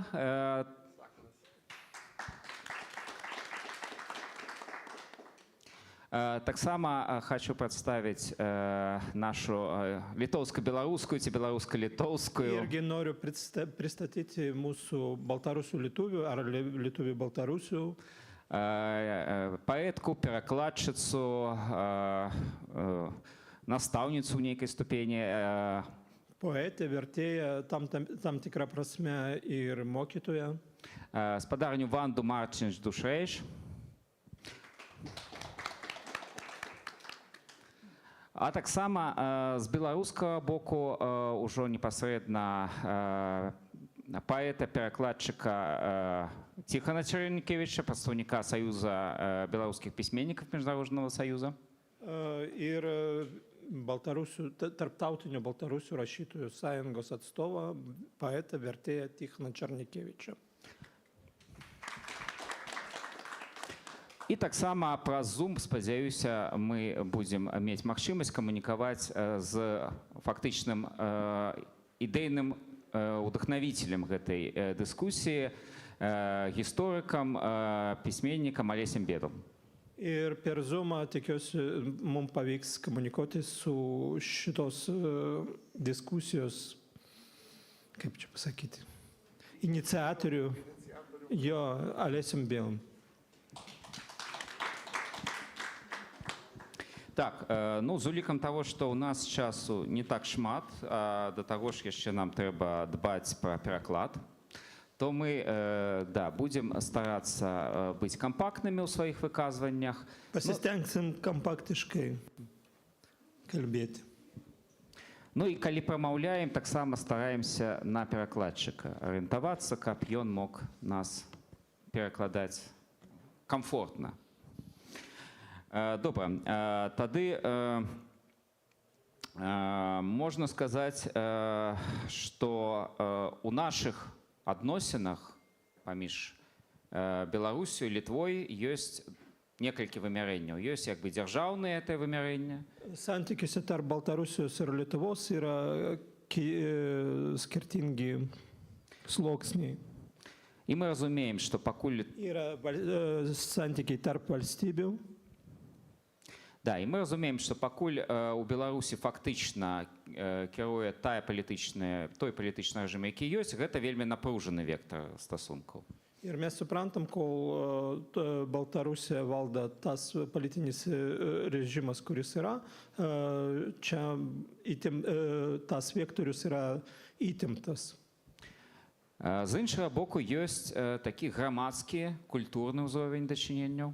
Iš kitos pusės yra visuomeninis, kultūrinis vektorius santykių. І тут ужо грамадзянская супольнасць абедзвюх краін можа наладжваць іншыя масты камунікацыі і іншыя магчымасці для супрацоўніцтва. Ir pilietinė visuomenė abiejų valstybių gali statyti tiltus komunikacijų tarp. І вось па сутнасці ўсе тыя, хто зараз знаходзіцца тут на подыуме ці ў зуме побач з намі, гэта людзі, якія так ці інакш укладаюцца ў навязанне такіх стасункаў. Ir žmonės, kurie čia ant podiumo, jie dirba tų kontaktų kūrimo srityje. Я думаю, кожны з іх закране ў сваіх прамовах тое, што робіць непасрэдна для ўзмацнення нашых стасункаў, таму я не буду ад сябе гэта пераказваць. Aš manau, kad kiekvienas iš dalyvių savarankiškai pasisakys, ką jis daro dėl to, ir aš nekalbėsiu apie tai. Але я маю некалькі такіх запланаваных пытанняў мадэратарскіх і буду пачынаць з іх, а пасля пяройдзем да агульных. Turiu kelis moderatorių pobūdžio klausimus ir pradėsiu nuo jų. Ir paskui bus laisvas pasisakymas. Добра, і там тады кожны будзе мець па хвілінкі часу, каб адказаць прыблізна на кожнае з гэтых пытанняў. Kiekvienas turės apie minutę, kad atsakyti į klausimus. Тады пачнем давайте з таго. Прадмова, фестываль інтэлектуальнай кнігі «Прадмова» гэта менавіта фестываль, які разважае пра кніжны працэс з розных бакоў, і з гэтага імаверна варта пачаць. Knygų festivalis Pradmova, jisai kalba ir svarsto apie knygos svarbą kūrybiniam procese ir nuo knygų reikia pradėti. Вось у Літве апошнім часам з'явілася вялікая беларуская дыяспара, у Вільні налічваюць больш за 60 000 чалавек. Pastaruoju metu Lietuvoje atsirado didelė baltarusių diaspora ir Vilniuje baltarusių yra virš 60 000. Ваше меркаванне, чаму все-таки тады беларусы і літоўцы так мала ўзаемна цікавяцца кніжным рынкам і кніжнымі навінкамі адзін аднаго? Kaip jūs manot, kodėl Baltarusiai ir Lietuviai nelabai domisi knygomis ir knygų rinka, viens kito knygos rinka? Або, може, я памиляюсь, і ви маєте адваротне меркаванне. Ir jūs turit atvirkštinę nuomonę, kitą nuomonę. Aišku, kai kalbam apie knygų rinką arba apie naujas knygas, tai turbūt kalbam apie skirtingas auditorijas, kurios domisi skirtingomis knygomis. Wiadomo, kiedy my говорим про книги и новые книги и книжный рынок, мы кажем про różne auditorie, jakie ciekawią nowymi knygami. Nes jeigu, pavyzdžiui, kalbėsim apie istorikų bendruomenę, tai tikrai istorikai seka, kas yra leidžiama Baltarusijoje, kas publikuojama. Kiedy my кажем про историков, то литовские историки pilnie soczą za tym, co odbywa w Białorusi i za kniżnymi białoruskimi nowinkami. Na, jeigu šnekėsim apie žmonės, kurie domisi literatūrą, tai tikrai Aleksievič žinos ir bus skaitę. Калі мы будзем гаварыць пра людзей, якія цікавяцца мастацкай літаратурай, будуць ведаць Алексеевич і ведаць, хто гэта. Nes aš taip nematyčiau, kad situacija labai bloga yra, nes, tai, pavyzdžiui, jeigu įsivaizduojant iš Lietuvos pusės, aš manau, kad apie Latvijos knygas ir Latvių kultūrą lietuviai žino mažiau negu apie Baltarusių. Я не сказал бы, што становішча вельмі дрэннае, бо калі, напрыклад, взяць Латвію, то у Літве ведаюць пра Латвію, латвійскую літаратуру, латышскую літаратуру значна менш. O kai kalbam apie tos žmonės, kurie, na, tokia jau yra auditorija, ne specialistai, калі мы гаворым пра аўдыторыю не спецыялістаў, na, tada reikalingi yra vertimai. Тады патрэбныя пераклады. Nes vis tiek žmonės, jie yra įpratę skaityti savo gimtąją kalbą. Все равно люди маюць прывычку чытаць у народнай мове. Ir čia, na, jūs turbūt daugiau papasakosit, bet tų vertimų iš tikrųjų neturime daug. І ви можете, інші удзельнікі дискусії розкажуть, але тих перекладів у нас не вельмі шмат.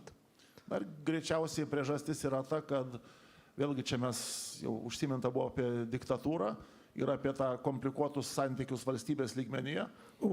Треба мати на увазі, що тут ми казали про диктатуру і напружені стосунки поміж державами. І це треба мати на увазі, тому це одна з причин. Nes paprastai tokias iniciatyvas inicijuoja valstybės. Бо, звичайно, такі ініціативи зіходять від держави. Nes, na, kaip yra, pavyzdžiui, Lietuvos bibliotekose vyksta Šiaurės šalių savaitė.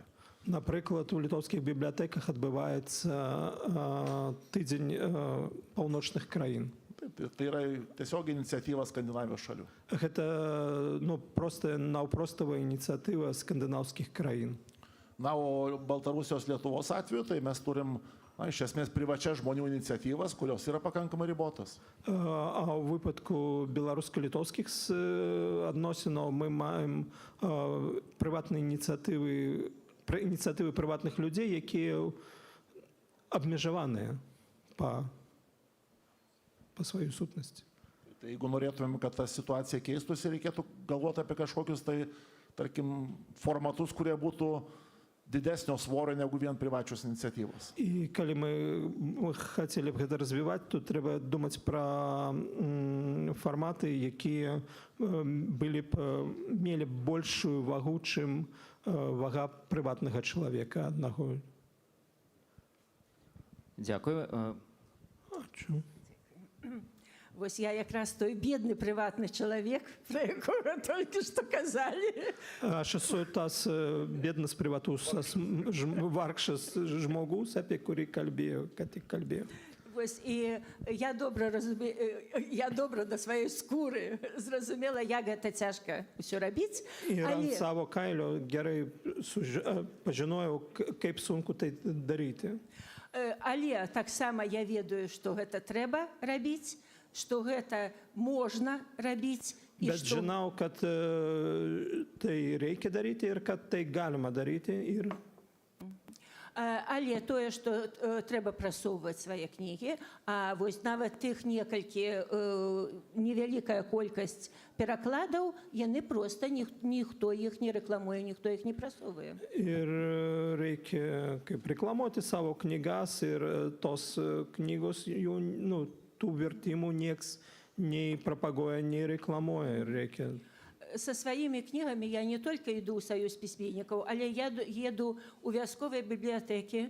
Su savo knygomis aš ne tik einu į rašytojų sąjungą, bet važiuoju į kaimo bibliotekas. И ведаеце, што цікавасць ёсць. Калі паедзе чалавек са сваёй кнігай, ды яшчэ размаўляе па-літоўску, хоць і дрэнна, людзі слухаюць. Ir žinote, susidomėjimas yra, kai žmogus atvažiuoja, kada autorius atvažiuoja ir kada jisai kalba, nors ir ne taip ir gerai lietuviškai, susidomėjimas yra. Ну, а вось, чтоб я, напрыклад, думала, што бы хацела, гэта каб Вільнюс кнігу мовай, я адна гэта не пацягну, напрыклад. Але калі людзі, якія перакладаюць вось на з літоўскай на беларускую мову, калі б мелі стэнд, напрыклад, але так як працуе гэта Вільніус Муге, яна ад выдавецтваў. І нам там, ну, гэта я, вось, менавіта такія пытанні трэба праясніць. Ką aš norėčiau, tai norėtųsi gauti, pavyzdžiui, Vilniaus knygų mūgiai stendą žmonėms, kurie, nu, vertėjams, kurie verčia baltarusių literatūrą. Агульны, каб мы маглі... Нагул, всі перекладчики. Агульны, беларускі. Ну, бендras балtarusius, gauti bendrą baltarusių stendą. Дзякуй. Адзінае, што хочу сказаць, што ў мінулым годзе якраз на віленскім кніжным кірмашы быў стэнд, хай не супольна-беларускі, але беларускія кнігі былі, выдавецтва Янушкевіч, выдавецтва Плямбаум, выдавецтва «Вясна», і яшчэ, па-мойму, выдавецтва «Гутенберг». Гэтыя кнігі былі прадстаўлены. Пачынай. Я так думаю, что у взаеменных белорусских и литовских литераторов есть давняя традиция. Aš manau, kad yra sena tradicija tarp, kaip tu pasakė, jak ты сказал? Ну, что она есть. Ну, yra ta tradicija, egzistuoja tų kontaktų. И она старая, але она больше за все тычется поэзии. Bet ji visų pirma apie poeziją ir liečia poeziją. То бок, калі мы бачылі нават у 20-м годзе, што выходзіла па-літоўску з беларускага, то гэта перш за ўсё вершы і анталогія вершаў, гэта нумар мятай часопіса, які таксама збольшага складаўся з паэтычных тэкстаў. Ir kai mes pažiūrėsime į 20-ųjų metų, tai visų pirma, net tie tekstai, kurie buvo tada publikuojami, jie visų pirma ir buvo skirti poezijai. Ir žurnalas Metai pagrinde jo dėmesys buvo skirtas poezijai. Там год назад таксама выйшла білінгва ў серыі фестываля паэціі з Друскінкою Рудо Андрэя Хадановича, і гэта таксама прыклад паэтычнага супрацоўніцтва. Prieš metus išėjo bilingvinis leidimas poetinio druskinio rudens, ir ten irgi buvo, kad, nu, čia apie poeziją, čia poetinis leidinys. Бок вось прозай беларускай сапраўды ёсць праблема, што ёю не цікавяцца, магчыма, перакладчыкі, таму што гэта больш затратна камерцыйна і больш затратна па часе для чалавека, які сядае рабіць работу. Тут асобны павінен быць накірунак прасоўвання беларускай прозы. Turi būti atskiras sritys baltarusių prozos promocijos, kadangi ją neverčia, kadangi yra tų priežasčių, galbūt todėl, kad prozos vertimas reikalauja daugiau pastangų ir laiko, ir iš komercinės pusės nėra toks geras. Todėl reikia. І у адсутнасць, вось, як сказаў наш першы спікер, зацікаўленасці з боку дзяржавы, то гэта павінна быць сапраўды нейкая праграма для людзей, якія ў Літве ведаюць беларускую мову, нейкі грант для перакладчыкаў на пэўныя празаічныя кнігі, якія павінны быць перакладзеныя з беларускай мовы. Ну, тут уже іншая справа, што гэта будуць за кнігі.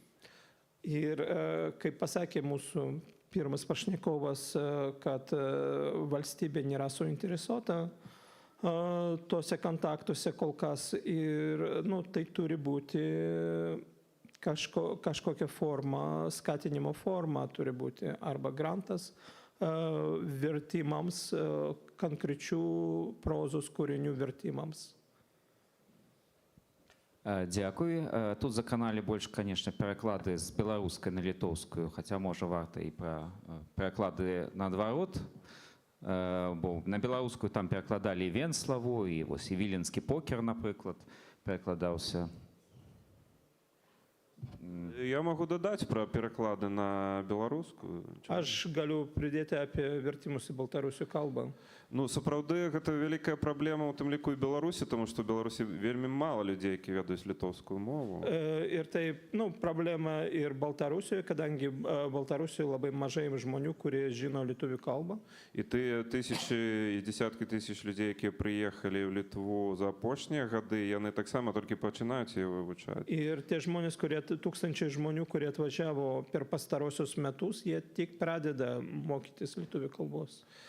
І можна назваць за апошнія там дзесяцігоддзі 20-го стагоддзя літаральна некалькі кніг, якія былі перакладзены з літоўскай мовы. Ir galima išvardinti tik kelios knygos, kurios buvo išverstos per pastarąjį dešimtmetį. Але зусім вось недавно выйшлі сапраўды там знакавыя рэчы, гэта роман Кунчына Сатула, Шкемы, Белы саван, Віленскі покер крыху раней гавяліс. Bet per pastarosius metus išėjo kultinės knygos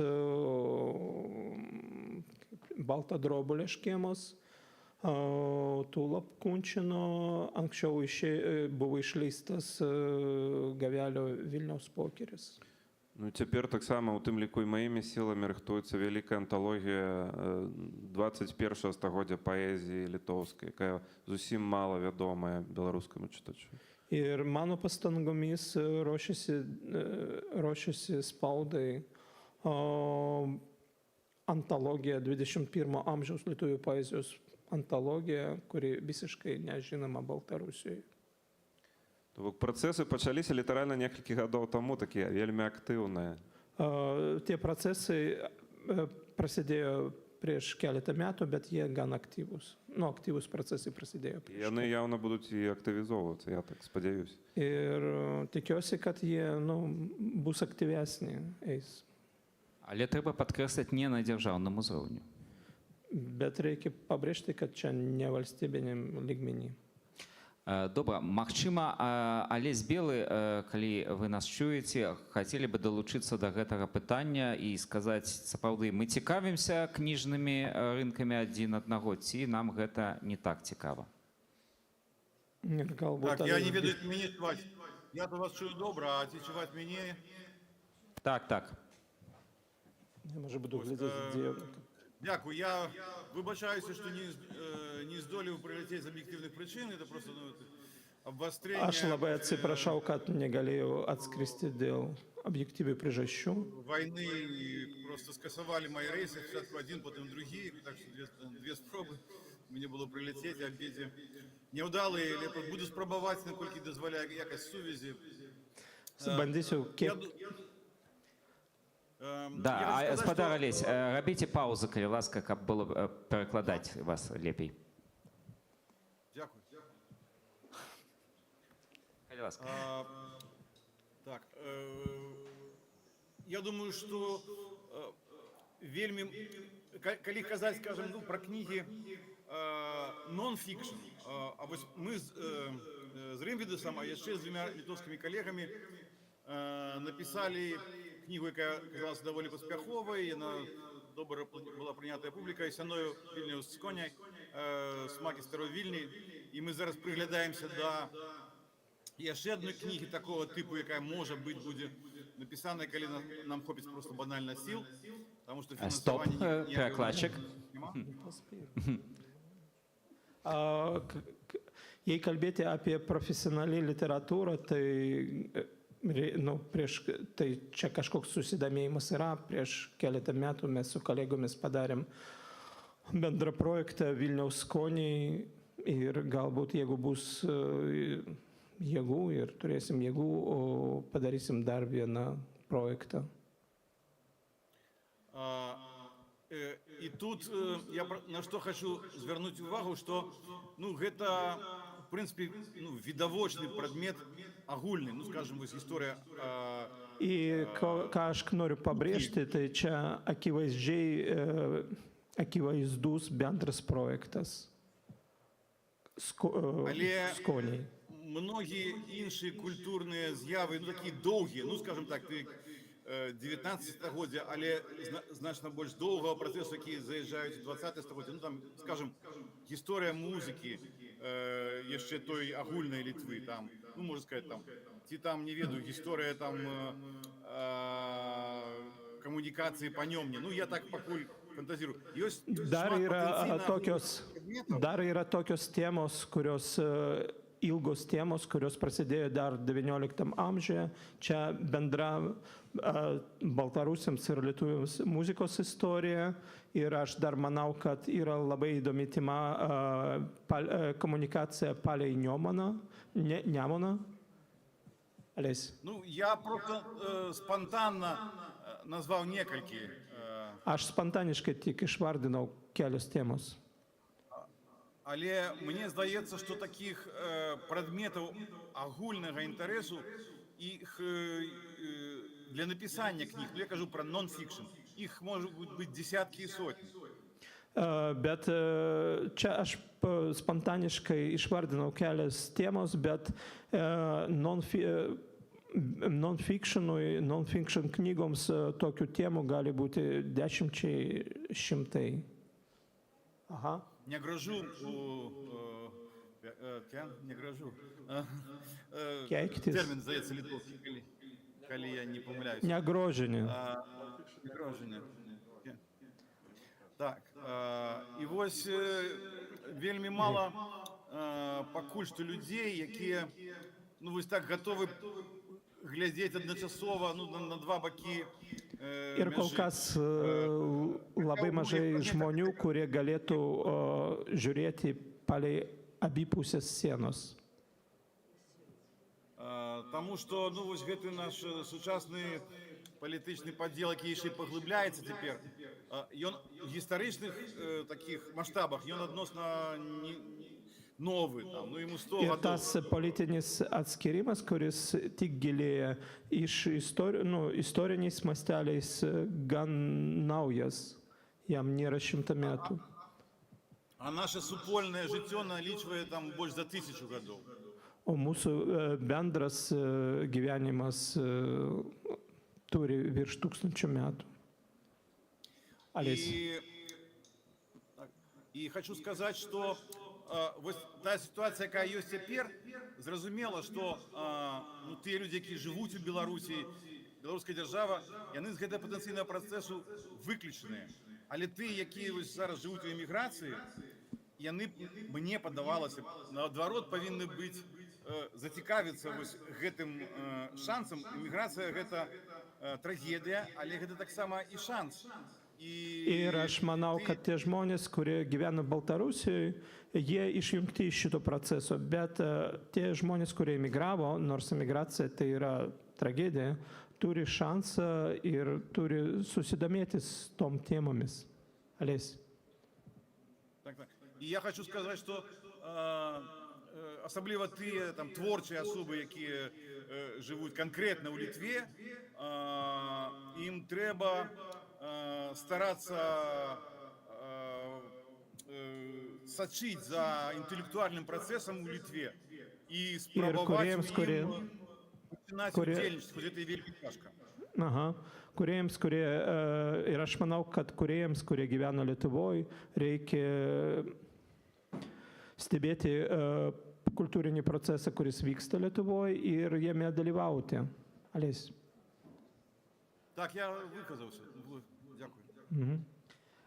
Дякую, вялікі Олесь. Спадарня Івана тут хотела хутка дадаць штосьці да гэтага. Я хотела дадаць, што у мяне ідэй шмат, менавіта такіх агульных праектаў. Norėčiau pridurti, kad turiu daug idėjų, būtent bendrų projektų, daug idėjų. Могу поделиться. И хочу поделиться. Мне не хапае. Не хапае ни часу, ни силы у мяне одной это все зрабіць. Aš neturiu, man jau trūksta jėgų ir laiko visą tai įvykdyti. Вось, які нават успаміналі тут пра музыку. У нас дзякуючы, здаецца, Рыгору Шырму, ён вельмі шмат беларусаў у літоўскі оперны тэатр, у акадэмію музычную прывёў. І гэтыя дзеці гэтых беларусаў жывуць. Ёсць напісаныя кнігі, ёсць мурашкі, жонкі кніга, яе трэба перакласці. І гэта не вялікага ўзроўню літоўскай мовы не трэба. Гэта вельмі проста напісаная кніга. Ну, čia paminėjot muziką, buvo toks Baltarusių dirigentas, kompozitorius Rygor Širma. Jo dėka daug Baltarusių atėjo į muziką, į muzikinės mokyklos Vilniuje. Ir jų palikoniai gyvi yra, pavyzdžiui, Levono Muraškos Našlės knyga, kuri galima būtų išversti į baltarusių kalbą. Ten nereikia gilių kalbos žinių, kad tai padaryti. Таксама у нас было такое прыгожае, калі ў нас было адраджэнне, гэта адраджэнне было разам з літоўскім адраджэннем у Вільні. І былі прыгожыя, колькі было параў літоўска-беларускіх. Ir kai prasidėjo tautinis atgimimas, prie 20-ąją stavo. Prie 20-ąją, taip. 20-ojo amžiaus pradžios tautinis atgimimas Vilniuje buvo kelios baltarusių lietuvių poros šeimos. Вось пра іх таксама варта было бы напісаць. Apie jų irgi verta būtų parašyti. І яшчэ, што я хацела сказаць, што вось гэта цікавасць да суседа, яна павінна выхоўвацца. І тут я ўжо як настаўніцу, паколькі мяне як настаўніцу прадставілі таксама. Ir susidomėjimas kaimynų turi būti auklėjimas. Ir kadangi aš truputį mokytoja, kaip mane čia pristatė. Вось, напрыклад, у Скандынавіі там гэта ў школьных праграмах культура суседа да нейкай ступені. Skandinavijoj, pavyzdžiui, netgi mokykliniuose programuose yra kaimynų kultūros. Тут наши силы, кажуть, маленькие, хотя... Mūsų jėgos čia nedidelis. Так, хотя б, наприклад, такий проект, як «Казки» один одного випустить. Nors tokį projektą kaip viens Baltarusių ir Lietuvių pasakos išleisti.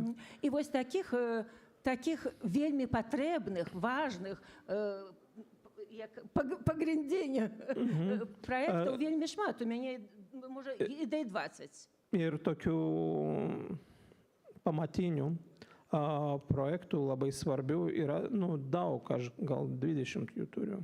Так, калі ласка, Prašau. Могу поделиться. Галю pasidalinti. Теперь вы ведаете, куда прийти за идеями супольными. Dabar jūs žinot, kur ateiti. Спадарня Ванда поделится. Давайте, как наша дискуссия была больше не абстрактная, а конкретная, может быть, до такого питания. Kad mūsų diskusija būtų konkretesnė, bus toks klausimas. Вот конкретно у кожного з вас ці былі такія выпадкі, калі веданне культуры ці гісторыі суседняга народа для вас былі б такім нечаканым і важным адкрыццём, которые бы памагалі вам лепш зразумець і суседнюю культуру, і сваю ўласную? Ar buvo tokie įvykiai, kada kaimynų kultūros žinojimas padėtų jums gyvenime? Čia iš tos knygos, kur Alėsius minėjo apie senojo Vilniaus skonius. Z toj knižky, про яку згадував Олесь, про смаки старої Вільні. Tai linksmiausia naujiena man buvo, kad Baltarusių tautosakoje egzistuoja lietuvių personažas, kuris neša Jėzui Kristui gimusiam vaikeliu batvinius. Что есть у белорусскім фольклорі персонаж литовец, який несе для немовлятки Христа бацвінню. Tai tokia buvo visiškai naujas toks laukas, kur paskui dar po to gilinausi, iš tikrųjų labai įdomu. І мені це було доволі нове поле, і це було вельми цікаво.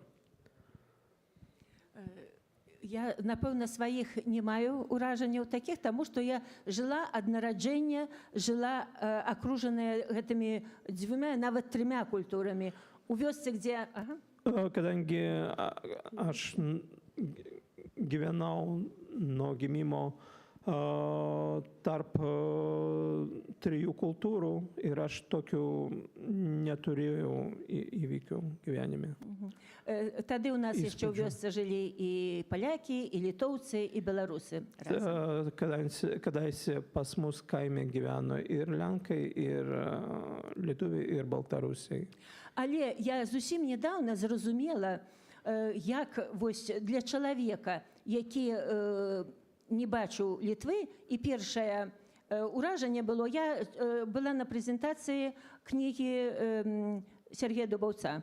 Ir supratau, kaip žmogus, kuris niekada neįsivaizdavo Lietuvos, ir aš tą pastebėjau Sergejo Dubauco knygos prezentacijai.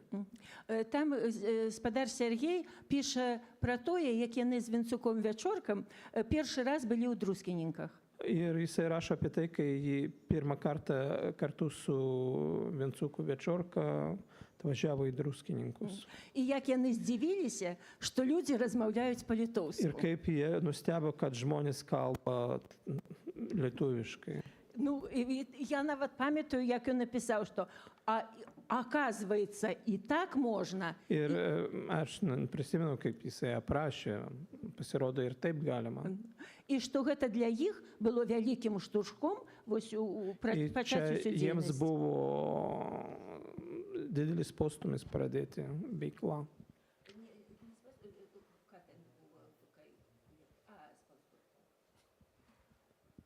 Ну, для мяне наогул, як для чалавека, які нядаўна прыехаў у Літву, тут незнаёмае, цікава ўсё, і яно ўсё дапамагае развівацца. Man kaip žmogui, kuris neseniai atvažiavo į Lietuvą, viskas čia nauja ir nematyta ir padeda vystytis.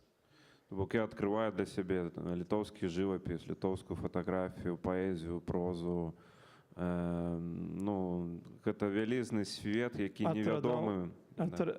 Atrandu pastoviai lietuvių tapybą, lietuvių fotografiją ir čia naujas pasaulis, kuris buvo man anksčiau nežinomas. І я думаю, што для многіх беларусаў, якія сюды прыехалі, было б важна сапраўды таксама пагружацца ў гэты свет, таму што гэта проста паглыбляе. Ir manau, kad baltarusiams, daugeliai baltarusių, kurie atvažiavo čia, būtų svarbu pasinerti į šį pasaulį, kadangi... Это, магчыма, той самы смак, які з'явіцца, новы рэцэптар, новая там частка ўнутры. Čia gal atsiras naujas skonis, naujas receptorius viduje. І ён дакладна будзе дапамагаць, а не перашкаджаць кожнаму. Ir jisai tikrai padės, o ne trukdys. Дякую, Тихон. А може, Олесь ще хотів би додати щось? Так, дякую.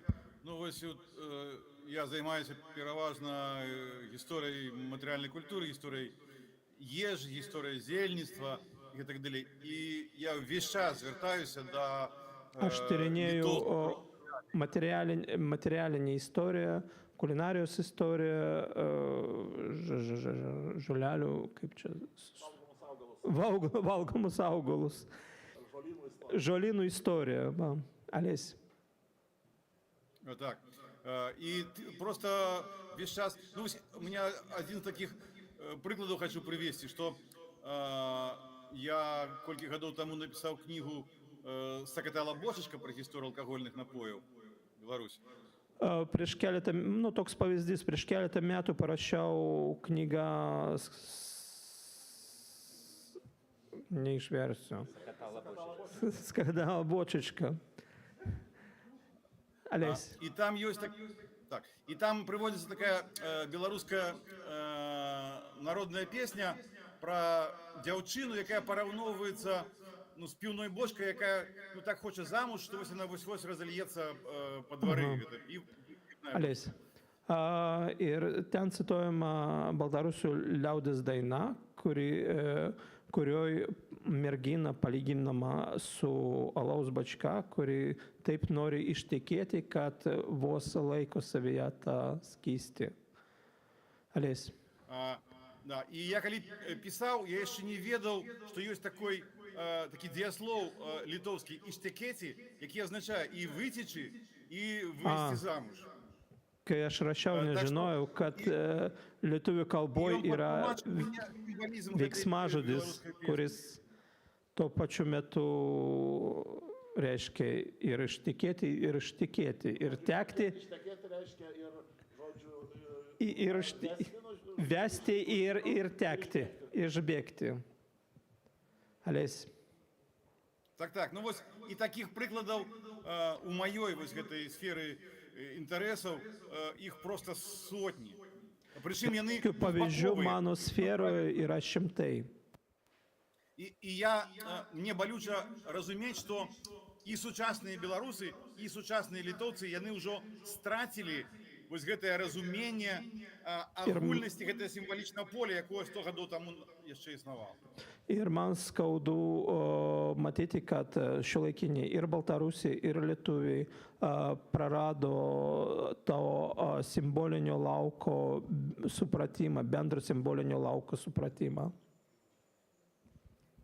Все, дякую тады, Олесь, за гэты важны каментар. У нас засталося не так шмат часу, таму я аб'яднаю, відаць, апошнія свае пытанні ў адно. Mes turim ne tiek daug laiko ir aš sujungsiu savo klausimus į vieną. На погляд кожнага з вас, у якіх сферах там культуры, гісторыі, мастацтва нам было б прасцей за ўсё навязаць супрацоўніцтва адмысловых аўтараў, спецыялістаў, вынікам чаго маглі б быць супольныя кнігі?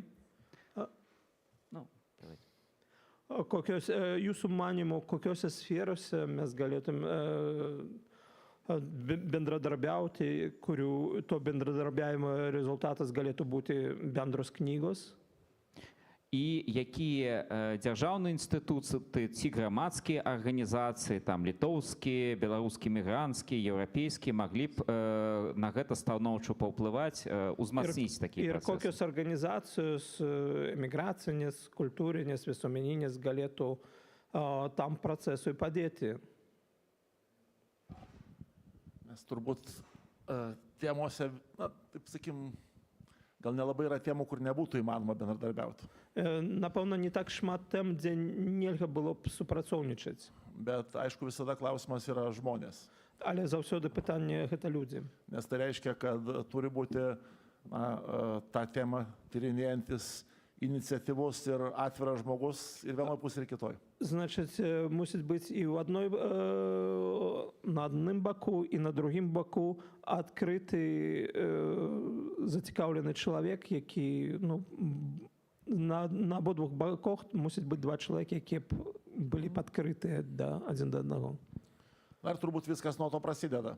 Мусить от того все і починається. O paskui, man atrodo, tos institucijos yra jau antras žingsnis ir vėlyvesnis. І інституції – це вже другий крок, більш пізніший. Nes tai priklauso nuo pačios idėjos.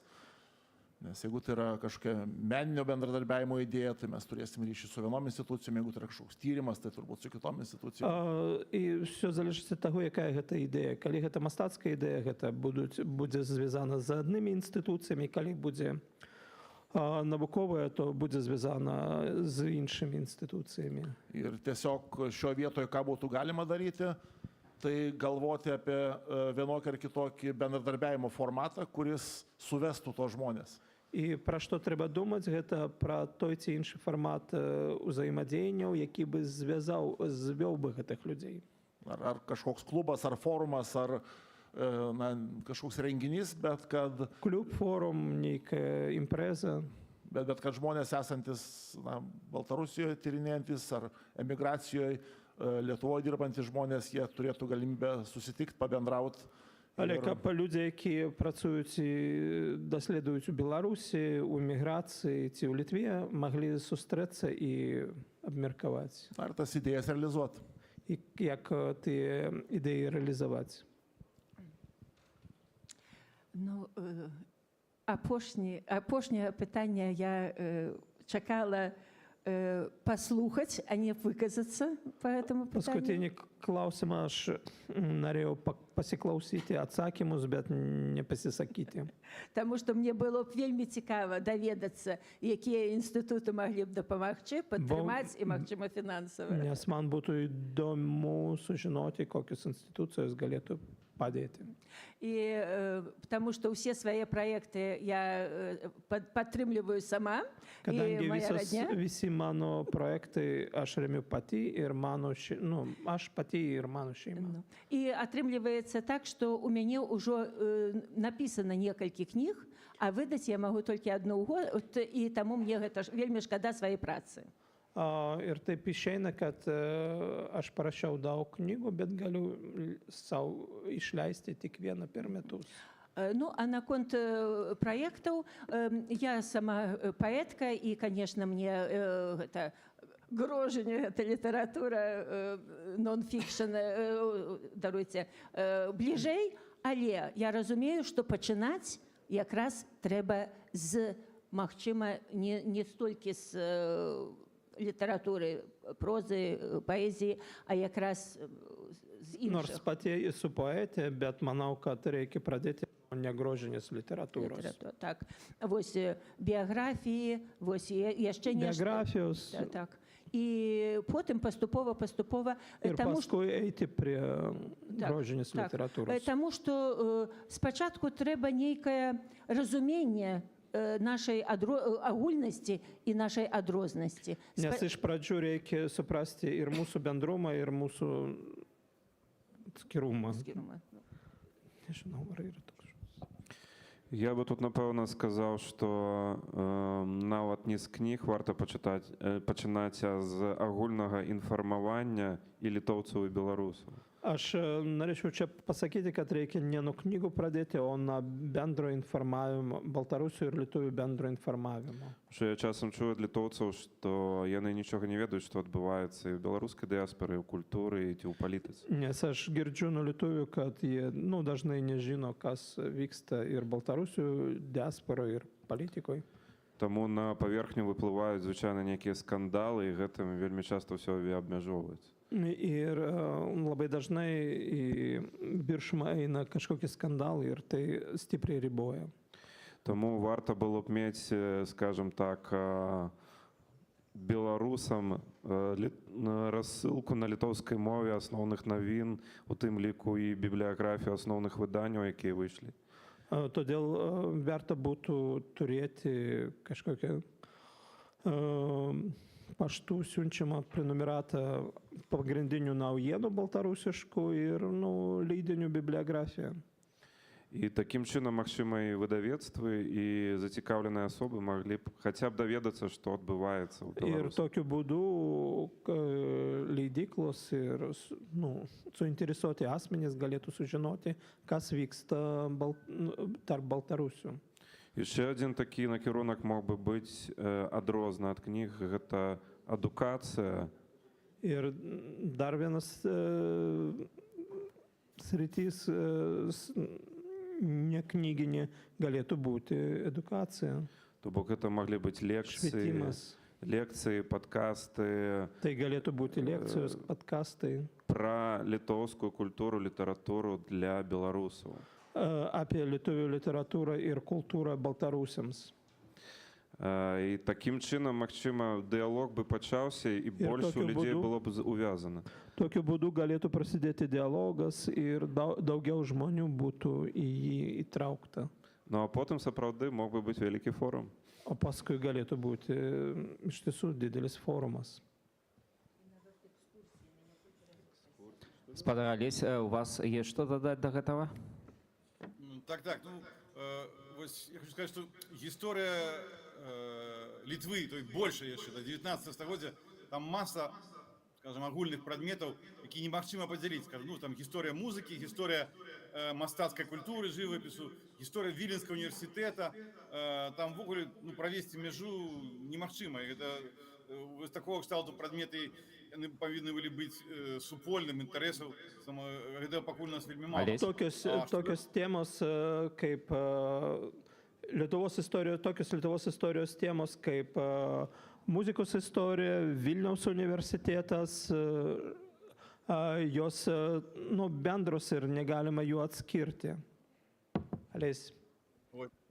А чого, мені здається, вельми мало, так это, я просто, може бути, не ведаю, але мені здається, зусім нема ніяких супольних наукових конференцій, по історії, по мистецтвознавстві і так далі.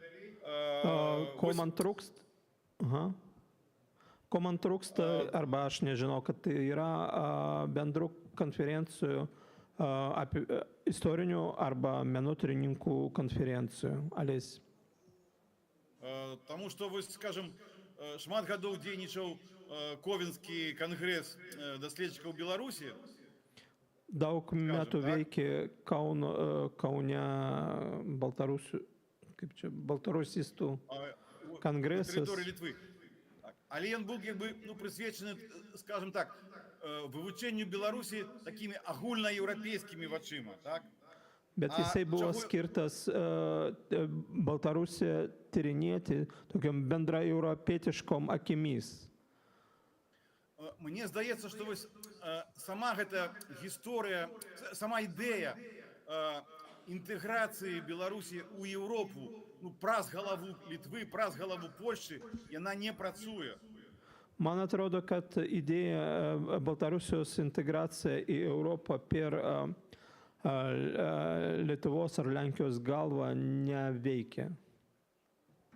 І калі не будзе гэтага працэсу, менавіта, скажем, устойлівага, беларуска-літоўскага, беларуска-польскага, то мы можем не марыць, нам не мае сэнсу марыць пра тое, што Беларусь будзе набліжацца да Еўропы ў цэлым. Kol nebus to Baltarusių lietuvių, Baltarusių lenkų proceso bendro, tai neturim svajoti apie integraciją į Europą. Все, Олесь? Так. Дякую. Дякую. Я, може, тоді конкретизую ще один момент у гэтым пытанні. Aš tada patikslinsiu dar vieną momentą šitam klausime. Мы, наприклад, всі ведаем Гёте-інститут, який працює і промоцію проводить німецької культури. Mes visi žinom apie Goethe institutą, kuris veikia ir promautina, pavadinsim taip, vokiečių kultūrą. У Білорусі довгий час працював Польський інститут з той же місією. Labai ilgai Baltarusijoje veikia Lenkų institutas su ta pačia. Ці ёсць штосьці падобнае ў Літве, напрыклад? Ar yra Lietuvoje panašios institucijos, organizacijos? І ці, напрыклад, інші. Гэта ёсць Міжнародны беларускі саюз пісьменнікаў. Arba egzistuoja tarptautinis Baltarusių rašytojų sąjunga, tarptautinė sąjunga. І, напрыклад, ёсць саюз пісьменнікаў Літвы, натуральна. Ir, pavyzdžiui, yra Lietuvių rašytojų sąjunga. Гэта іх канкрэтна справа навязваць стасункі і рабіць сумесныя праекты, ці гэта павінна адбывацца неяк інакш? Čia jų pareiga kontaktuoti ir vystyti kažkokius projektus, ar čia kitų organizacijų reikalas? І з беларускага боку зараз шмат арганізацый паўстае таксама такіх культурніцкіх, там інстытуты адпаведныя, там музыкі, тэатры, кнігі. Iš Baltarusių pusės atsiranda daug organizacijų, kurios rūpinasi knygom, muzika, teatru. Гэта іх місія навязваць гэтыя контакты? Tų контактų, surišti tų kontaktų. Ці гэта все ж таки прыватная ініцыятыва? Ar čia turi būti privačios iniciatyvos? Tie visi minėti institutai yra valstybiniai, ta prasme, kad ar Giotės, ar Lenkijos institutas. Все гэтыя інстытуцыі, узгаданыя інстытуцыі, яны дзяржаўныя. Гёте-інстытут і інстытут польскі – гэта дзяржаўныя арганізацыі. Ar savo laiku buvo ir Lietuvos-Baltarusijos toks bendradarbiavimo formatas? Свой час быў і падобны беларуска-літоўскі фармат супрацоўніцтва. Pavyzdžiui, buvo tarp vyriausybinė programa mokslo paramai. і була міжурадова програма підтримки науки. Kur institucijos iš vienos ir iš kitos šalies galėjo teikti bendrus projektus. Где институции з обоих боков могли писать заявки на финансование дослідів. Bet dabar žinom, kad su Baltarusijos vyriausybė jokio bendradarbiavimo negali būti. Але як тепер ведаємо, що з білоруським радом ніякого супрацовництва не може бути. Na ir tada tai paliečia ir valstybinius mokslo institutus, valstybinės kitas institucijas. І гэта закранае і дзяржаўныя навуковыя інстытуцыі і навуковыя інстытуты. Tai reiškia, šioje vietoje mes tada kalbam apie žmonės, kurie yra iš Baltarusijos, bet yra migracijoje, ir apie struktūras, kurios yra sukurtos emigracijoje. І тепер на гэтым месцы мы гаворым пра беларусаў, які знаходзяцца ў эміграцыі, і структуры, які створені у еміграції. Ir va čia tie ryšiai ir bendradarbiavimas tikrai galėtų būti platesnis. І тут гэтыя сувязі і супрацоўніцтва могуць быць шырэйшымі. Bet tiesiog mes suprantam, kad kai už nugaros nestovi valstybė su visų savo finansiniu aparatu ir sakykime, įtaka, tai yra daug sudėtingiau. Але як ми розуміємо, що коли за спиною не стоїть держава за своїм фінансовим апаратом, це все робить значно складаній. Ir tada mes atsiremiam vėl į žmonės. І тоді знову ми виходимо на людей. Nes, taip pasakyti, kad ta organizacija, jos pareiga yra bendradarbiauti, tai tas pats, kas nepasakyti nieko. Сказать, что обовязок этой организации супрацоўнічаць, это то самое, что не сказать ничего. Nes realiai bendradarbiauja žmonės. Бо у реальности супрацоўнічаюць люди. Tai jeigu bandyti aktyvinti šitas bendradarbiavimo veiklas, tai aš galvočiau apie kažkokią tai laiko, darbo, komunikacijos investiciją į žmonės. Калі спрабаваць актывізаваць гэтае супрацоўніцтва, я б казаў пра інвестыцыі часу і сіл у людзей. Nes tik tai taip galima išjudėti į priekį. Толькі такім чынам можна рухацца наперад. Dabartiniam aplinkybėm. У сучасных абставінах. O jeigu Baltarusijos situacija keisis valstybė ir keisis į gerąją pusę, tai be abejo vėl visi tie formatai atgis. Але калі будуць змены на лепшае ў Беларусі, гэтыя ўсе фарматы ажывуць. Ачу.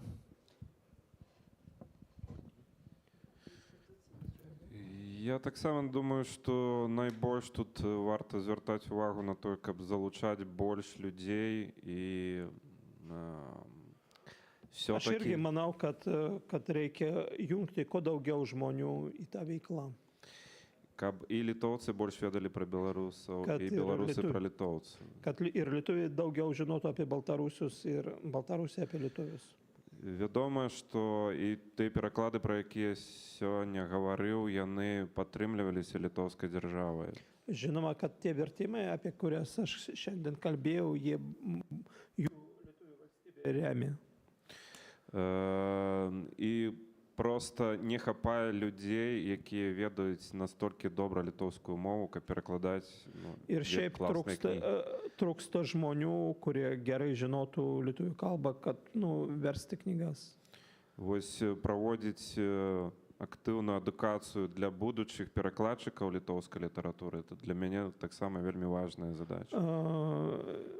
Daryti edukaciją būsimiems lietuvių literatūros vertėjams man irgi atrodo labai svarbu, man asmeniškai atrodo svarbu. Мне здаецца, што ўсё толькі пачынаецца насамрэч. Мы зусім нічога не ведалі пра Літву вельмі доўга. Man atrodo, kad viskas tik prasideda, mes nieko nežinojam apie Lietuvą. Я думаю, што мы маглі б прэтэндаваць на большае нават фінансаванне таго ж літоўскай культуры старыба, калі б мы мелі сапраўды дзесяткі людзей готовых працаваць.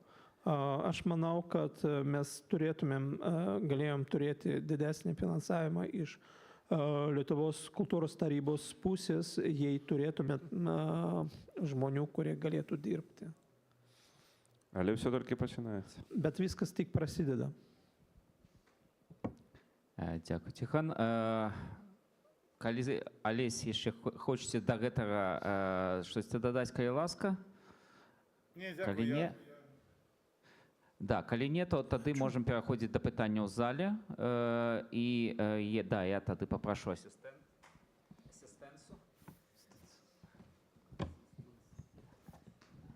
Дапамогі. Раз, два. У меня есть пытанне да спадара Ціхана, хаця, конечно, мне вельмі радуе ваш аптымізм, потому что у меня такое пачуццё, што все хутка тут сканчаецца. З сакавіка, напрыклад, в цэнтры занятасці для беларусаў, як і для расейцаў, курсаў літоўскай мовы немагчыма атрымаць. Мне адмовілі 5 курсаў літоўскай мовы, таму што я беларуска, а не украінка. Но гэта каментар. А пытанне такое, што было перакладзена Венцлавай, і вот мне асабіста было б цікава, каб былі перакладзеныя Вільнюс горад в Европе, ёсць на расійскую пераклад, на беларускую было б добра, і віленскія імёны, по-моему, няма нават на расійскую пераклад. Ёсць. Ёсць? Ёсць. Ага, на жаль, не бачыла. Вось, я так разумею, што толькі вершы былі перакладзеныя, так? Библиографиnis klausimas, kas buvo išversta iš Tomo Venclovo kūrybos į baltarusių kalbą, jei trumpai. Ну так, ось у «Сірі поети планети», яка частково тут представлена, була книга Томаса Венцлова, але нових перекладів, по-моєму, поки що не планується. Čia parduodama knyga serijų Planetos poetai. Ir ten buvo, tarp tos serijos buvo ir Tomo Venclovo poezijos vertimai, bet naujos, kiek žinau, naujos knygos neplanuojama. Ну, на мой погляд, есть больше цікаві книги про город, у який ми живемо з вами, Валерій. Bet aš manau, kad yra ir įdomesnės knygos apie miestą, kuriame mes gyvename. Подказали. Але я сподіваюся, що сапраўды не з'явиться по-беларуску, тому що проводники по городі і для екскурсоводів, і для просто зацікавлених людей, вони варті, каб былі по-беларуску. Яшчэ одно маленькае пытанне да спадара Алеся. Вось гэтая кніга «Віленскія смакі», яна ёсць по-беларуску? Klausimas Alesiui, ar Vilniaus skoniai, ar ir išversta į baltarusių kalbą? Алесь? Не, калі б з'явілася жадаючы профінансаваць пераклад і выданне кнігі, то я думаю, што это не было праблемай. Просто яна, в прынцыпе, напісаная хутчэй для літоўска, чытача сама логіка. Я не ведаю, ці калі ўзяць ёю наўпрост перакласці на... Алесь, я перакладу твою думку. Knyga parašyta lietuvių, būtent lietuviams ir nėra, jeigu tiesioginis bus vertimas, jame netiek daug prasmės. Алесь. Так. Наприклад, зараз у мене вийшла книжка «Самый цимус», якраз її вчора представляли, то, скажем, 3 раздела, гэта не пераклад, а перапрацаванне і дапрацаванне. Там такія датычныя вольных габрэйскіх страў, так? І гэту кніжку я таксама трэба было не перакладаць, а перапрацоўваць. Ага. Šiaip, kad vakar buvo mano knygos pats cimusas knygos pristatymas ir ten 3 skyriai buvo perdirbti iš Vilniaus skonių, kurie liečia žydų kultūros, kulinarinę kultūrą. Ir ta pati knyga, kurį išleidau pats cimus, ją reikia neversti, o perdirbti atskirai rinkai. Алесь. Так, все я сказал. Я, может, только хотел додать на конт реплики Валерия, что все заканчивается, но я не згодный. Aš norėčiau replikuoti Valerijai, kad viskas baiginėjasi, bet aš nesutinku. Праблемы ў тым ліку з зніжэннем, можа быць, рэпутацыі Беларусі і беларусаў у Літве. Гэта праблема адсутнасці акурат інфармавання. Репутацію з блогеяма з Балтарусю Литвоя, man atrodo, čia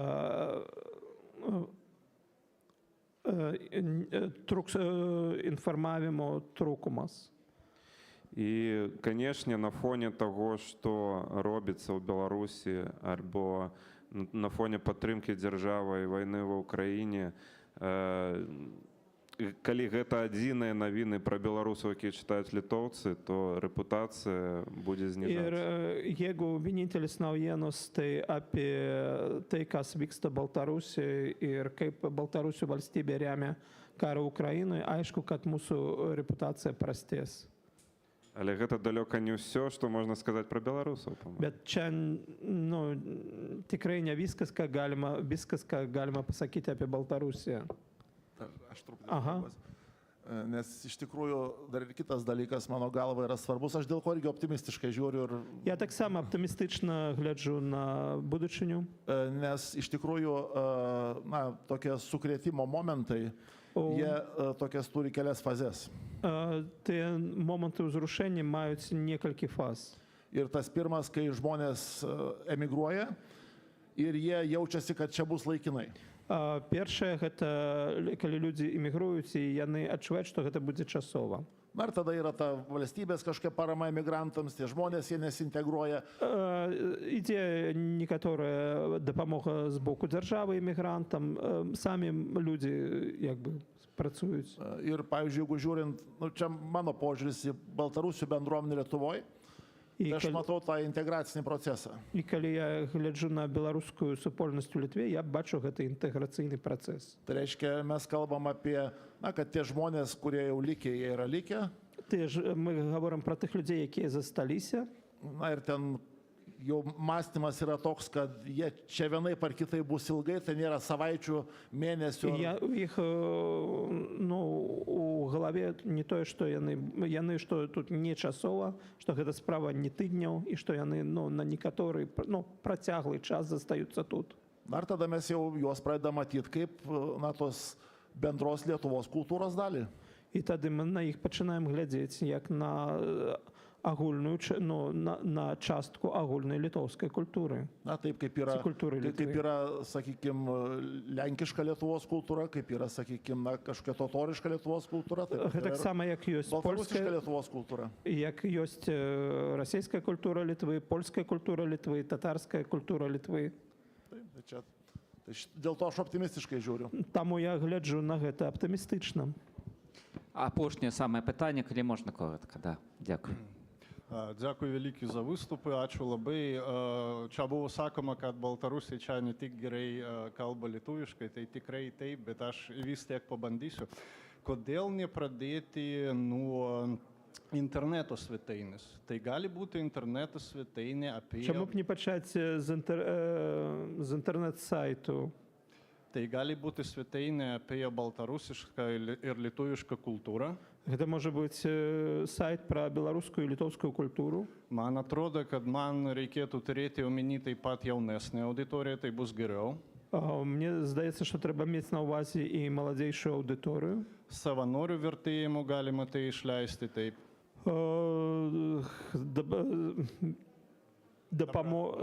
Перекладчики, добраахвотные перекладчики, волонтеры. Да, можна їх там публікувати. Bet man taip pat atrodo, kad geriau buvo, jeigu šita svetainė buvo valstybinis, priešingai tai bus ekstremistinis. І було б, мені здається, що найлепш, каб гэты сайт меў статус дзяржаўнага ў тым ці іншым сэнсе, бо іначай ён рызыкуе трапіць у спіс экстрэмісцкіх. Ачу Юмс. Дякую. Дякую. Дякую. Це хутчэй, відаць, каментар, чым пытання. І, на жаль, у Беларусі экстрэмісцкімі робяць нават медыа суседніх краін.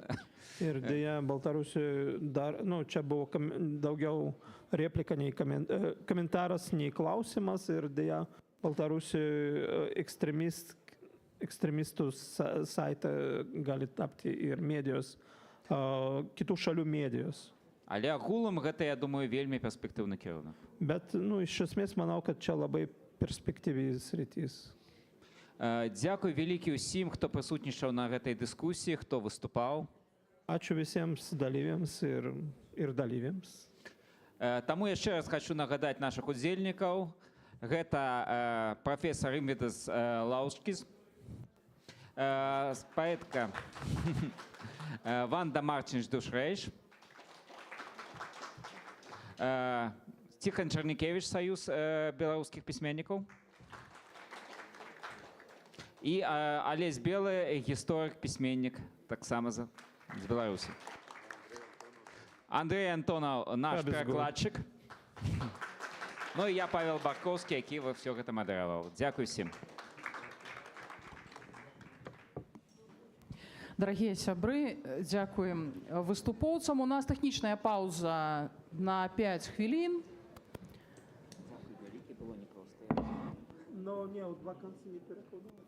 І нагадваю,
шановное господарство.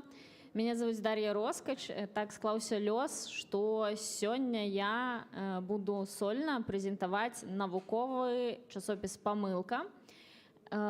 І павінна была быць прэзентацыя з QR-кодамі, але калі вы захочаце больш інфармацыі даведацца, то вы зможаце пасля выступа падысці да мяне. У меня тут ёсць і гэтыя QR-коды, часопісы.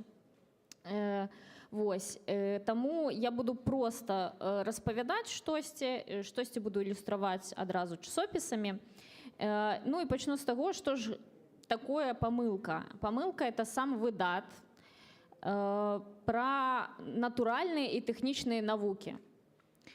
То бок тут можа выдавацца кожны, хто праводзіць нейкія даследаванні ў гэтай галіне. Таксама мэтад часопіса не проста надрукаваць часопіс, не проста нейкія артыкулы, а стварыць супольнасць навукоўцаў, беларускіх навукоўцаў у першую чаргу, каб яны маглі канекціцца, абменьвацца кантактамі, ствараць штосьці разам.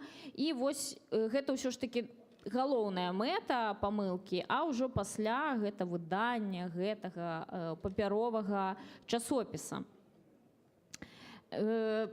Друкавацца могуць навукоўцы, навукоўкі, як беларускія тыя, што па-за межамі Беларусі, так і тыя навукоўцы, навукоўкі, якія знаходзяцца ў Беларусі. Тут ужо самі яны абіраюць, ці трэба ім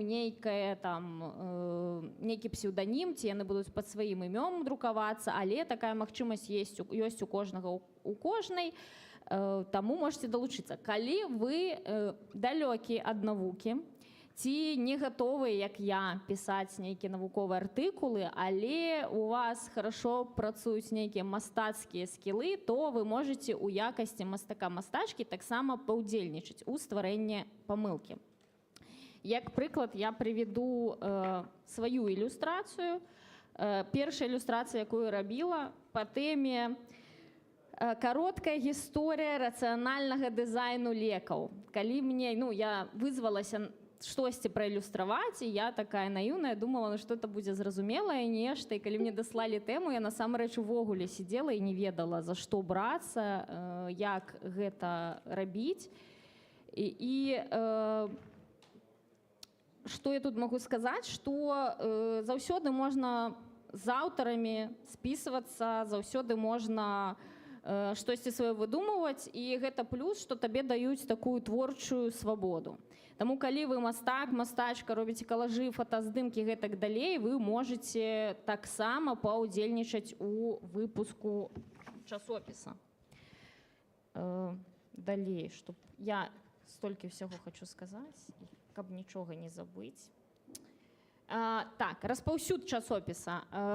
Цікавы факт пра тое, што часопіс насамрэч, ужо вось гэтыя ўсе нумары папяровыя, якія ў мяне тут знаходзяцца, іх 5 штук, яны ўжо ёсць даступныя для кожнай, хто хоча пазнаёміцца з навукай. То бок распаўсюд ідзе свабодна, але калі выпускаецца часопіс, першы месяц і да гэтага збіраюцца розныя данаты. То бок я думаю, што кожная з вас разумець, што любая праца павінна неяк аплочвацца. І такім чынам, што ёсць нейкія сталыя донары-падпісанты на Buy Me a Coffee, хтосьці, магчыма, у працэсе хоча набыць той ці іншы нумар, ці можна там кідаць у любы момант, каб падтрымаць каманду, вы можете заданаціць, а можете просто спампаваць вось ужо дасяжныя гэтыя 5 нумароў. На дадзены момант рыхтуецца 6-й нумар, ужо сабраныя артыкулы, і ўжо ідзе праца над візуальным афармленнем. Гэта я ведаю, тому што я таксама над чарговым нумарам працую. Мне падаецца, што быццам бы гэтая тэма даволі простая для мяне, але як выявілася, што я такая, як гэта падаць арыгінальна. Таму такія, гэта не маленькія ці не маленькія выклікі для ўсіх, але гэта даволі цікава. Так, ну вось за 18 месяцаў ужо выйшла 5 нумароў, прынялі за гэты час удзел 29 аўтараў і аўтарак і 30 мастакоў-мастачак. Ну, я думаю, што сярод імён мастакоў, калі я назову Андруся Танкіданга, то вы все яго ведаеце, да? Вось таксама ягоныя ілюстрацыі ёсць у некаторых з гэтых нумароў. Так, что яшчэ важна сказаць? Важна сказаць, што часопіс з нядаўняга часу вырашыў запусціць сваю асабістую прэмію, якая называецца «Бізон Гіггса». Гэта прэмія такая, яна ў першую чаргу для таго, каб паказаць, што існуюць беларускія навукоўцы, каб дадаць ім больш бачнасці. І туды кожны можа выдвинуць кагосьці, свайго калегу ці сябра, які займаецца навукай. Там ёсць пэўныя умовы, што трэба, каб было некалькі кантактаў, якія пацверджаць, што ён працуе над нейкім даследаваннем ці распрацоўкай. І калі будзе ўжо галасаванне, галасаванне будзе адкрытае, і вось там ужо змогуць галасаваць за навукоўцаў, навуковак усе ахвочыя. За гэтым вы можете сачыць у соцсетках часопіса «Памылка». Калі ёсць нейкія пытанні, то можна пісаць на email pamылка.zin@gmail.com. Усе кантакты, як я сказала, можна яшчэ будзе падысці да мяне, паглядзець, спытаць у часопісы. У часопісе заўсёды рады новым аўтарам, аўтаркам, заўсёды вітаюцца новыя мастакі-мастачкі, таму што гэта ў тым ліку падтрымка маладых мастакоў-мастачак, да, тых, хто хоча сябе неяк выпрабаваць. Таму тут заўсёды адкрытыя вам.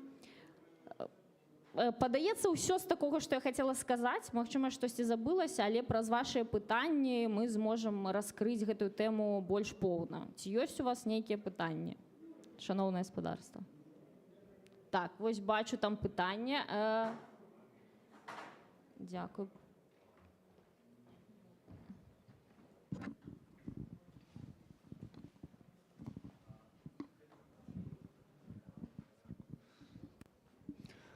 Да, вялікі дзякую, шмат пытанняў. Ну, хацелася б з такога пачаць, што такая назва раптам? Назва такая, таму што кожнае навуковае адкрыццё пачынаецца з памылкі. Ну, можа быць, не кожнае, але вялікая колькасць адкрыццяў пачыналіся з нейкіх памылак, з нейкіх выпадковасцяў, таму і вырашылі назву ўзяць вось менавіта такую. То бок вы вырашылі зрабіць памылку ад самага пачатку? Ну, не зусім я, да, я прыядналася з трэцяга, па-мойму, нумара, але каманда так, да, яны вырашылі, па-мойму, там і была такая гісторыя, што калі яны выпусцілі, яны назвалі памылку, выявілася, што там і у артыкулах было шмат памылак, так, і яны такі, ну, якую назву абралі, як бы, вось праз гэта, але праз памылкі навучання, тут я ўжо як настаўніца скажу, праз памылкі навучання ідзе лепей, таму і запамінаецца ўсё лепей, таму, магчыма, гэта даволі цікавая, добрая назва. Ці ёсць яшчэ ў кагосьці пытанні нейкія? Яшчэ. Не, калі ёсць, калі ласка, і калі хтосьці яшчэ захоча задаць пытанне. Да, ну, скажыце, калі ласка, чаму вы абмежавалі сабе, господі, не гуманітарнымі навукамі? Наколькі вось я ведаю і даследавала гэты момант, калі гатавалася к выступу, да, так як я мастачка, я такая думаю, так, вось такія пытанні абавязкова будуць. Насамрэч, ёсць яшчэ магчымасць на нейкіх памежных тэмах, то бок, якія будуць смежныя, да, гэта можа быць штосьці сацыяльнае, але звязанае ўсё адно нейкім чынам з натуральнымі ці тэхнічнымі навукамі. Але я так разумею, што вось менавіта для навукоўцаў, наколькі я зразумела з роспаведу рэдакцыі, для навукоўцаў тэхнічных натуральных навук па-беларуску менавіта па-беларуску друкавацца вельмі складана. Гэта вельмі важная рыса часопіса, што ўсе артыкулы друкуюцца толькі па-беларуску. Ёсць варыяцыі, вы можете друкавацца лацінкай, вы можете друкавацца, ну, перавагу, канешне, аддаюць старашкевіцы, і вось, але там вы можете рознымі правапісамі, ёсць нават момант у адным з нумароў ёсць палескай гаворкай напісаны артыкул, палескай мовай яны прям так назвалі. Вось там вялікі адронны палескі калайдер, по-моему, артыкул так называецца, калі не памыляюся. Вось, і там прям палескай гаворкай гэта ўсё напісана, і наколькі я ведаю, по-моему, яшчэ рыхтуецца штосьці ў гэтым же накірунку. Таму як бы па-беларуску друкавацца менавіта навукоўцам з гэтых галінаў няма дзе. Таму я бралі вось, ну і стваральнікі гэтыя, ну, у першую чаргу якраз тэхнічныя, таму яны. Але вось яны сказалі, што на памежныя навукі, мне падаецца, што з цягам часу можа быць такое, калі яно будзе. В навуках ж гэта насамрэч такая штука, яна заўсёды закранае ўсё. Вось. І там медыцына будзе ўплываць на сацыяльныя нейкія, да? Таму я думаю, што можна і нейкім чынам. Заўсёды можна даслаць сваю працу і запытаць, ці будзе она актуальна для часопіса, ці прымуць. Я ведаю з артыкула, тут як прыклад, з артыкула, над якім зараз я працую над ілюстрацыямі, што яго ў некалькі часопісаў не хацелі прымаць, таму што баяліся, што ён будзе складаны для разумення простых людзей, таму што як бы навука папулярна. А потым адна са стваральніц, она сказала, да хто я такая, каб абмяжоўваць? Што гэта? Я же за папулярызацыю, і я тут уже гэта пачынаю. Не-не-не, трэба прапускаць, а там уже людзі самі разбяруцца, ім зразумела ці не. Вось. У мяне ёсць пытанне, Даша, я тут адбегала роўна на 1 хвіліну і прамінула ўсё, што ты казала пра новую прэмію. Пра прэмію Бізон Гікса. Можна падрабязней? Да, яшчэ раз паспрабую так, каб нічога не ўпусціць. Прэмія Бізон Гікса для навукоўцаў. Ну, да, зразумела, што гэта прэмія і хутчэй для навукоўцаў вось якраз гэтых натуральных, прыродазнаўчых, тэхнічных навук. Але калі гэта вось дзесьці на памежжы, то я думаю, што таксама можна прыняць удзел. Як падацца? Падаецца не сам чалавек, сам сябе чалавек не можа намінаваць. Вас можа намінаваць хтосьці іншы, і вы можаце намінаваць кагосьці са сваіх калег. Там потым ёсць пэўныя крытэрыі для намінацыі. Гэта там 2 кантакты, потым нейкае пацверджанне таго, што вы працуеце, чалавек працуе над нейкай тэмай. І далей уже, калі назбіраецца ліст, будзе адкрытае галасаванне ўжо для ўсіх ахвочых. А вось гэты момант наконт усіх ахвочых? Яно будзе онлайн, я так разумею. Таму будзе хутчэй за ўсё дзесьці ў сацыяльных сетках, памылкі. То бок гэта хутчэй штосьці кшталту... Да, гэта народная такая прэмія. Да, народная, але навукоўцы будуць рэальныя. То бок зразумела, што мала хто са звычайных людзей, ну нават я, ведаюць там вялікую колькасць навукоўцаў, якія на чымсьці працуюць. Але ёсць тыя, хто працуюць з гэтымі людзьмі, яны намінуюць, а вось я такая вось проста мастачка, открываю спіс, гляжу, чытаю, што яны даследуюць, я такая, ого, вот это мне падаецца важным, ці вось гэта важнейшае, і можна тады ўжо будзе прагаласаваць. Так, дзякуй, зразумела. То бок на пачатку ўсё ж такі пэўнае спраўджванне экспертнасці, але надалей выбірае пераможцу не экспертная рада, напрыклад, а усеагульным галасаваннем. Так, усеагульным галасаваннем. А як вы з накруткамі збіраецеся? Не ведаю, вось я тут думаю, што, мабыць, так як все ж такі нейкія спецыялісты з тэхнічных навук пішуць у гэтым разумеюць, магчыма, так як все ж такі ствараецца супольнасць, і я спадзяюся, што супольнасць зацікаўлена ў тым, каб гэта было сумленна, то нейкія будуць праглядацца моманты, каб накрутак не было. На гэта я спадзяюся. Вось бачу зноў там пытанне. Тады ў мяне апошняе наконт гэтай прэміі, хуткае такое. А што прызам? Прыз, я ведаю, што там статуэтка, а ці знайду я яе? Па-мойму, у гэтым часопісе? Нет, не ў гэтым часопісе, вось у гэтым часопісе. Ну там, карацей, статуэтка нейкая бізона, зубра, да, які там. Таксама гэтую статуэтку дызайн распрацоўвалі некалькі чалавек, там было некалькі накідаў розных, і пасля іх вырашылі, было галасаванне, Але па выніках шмат хто пісаў, што ну дзесьці там хорошыя добрыя рысы, там добрыя, і вырашылі сумясціць. Магчыма, дзякуючы краундфандынгу, не ведаю, магчыма, яшчэ будзе нейкія дадатковыя прызы, да, то бок яно вось зараз у працэсе ідзе. Да, дзякуй.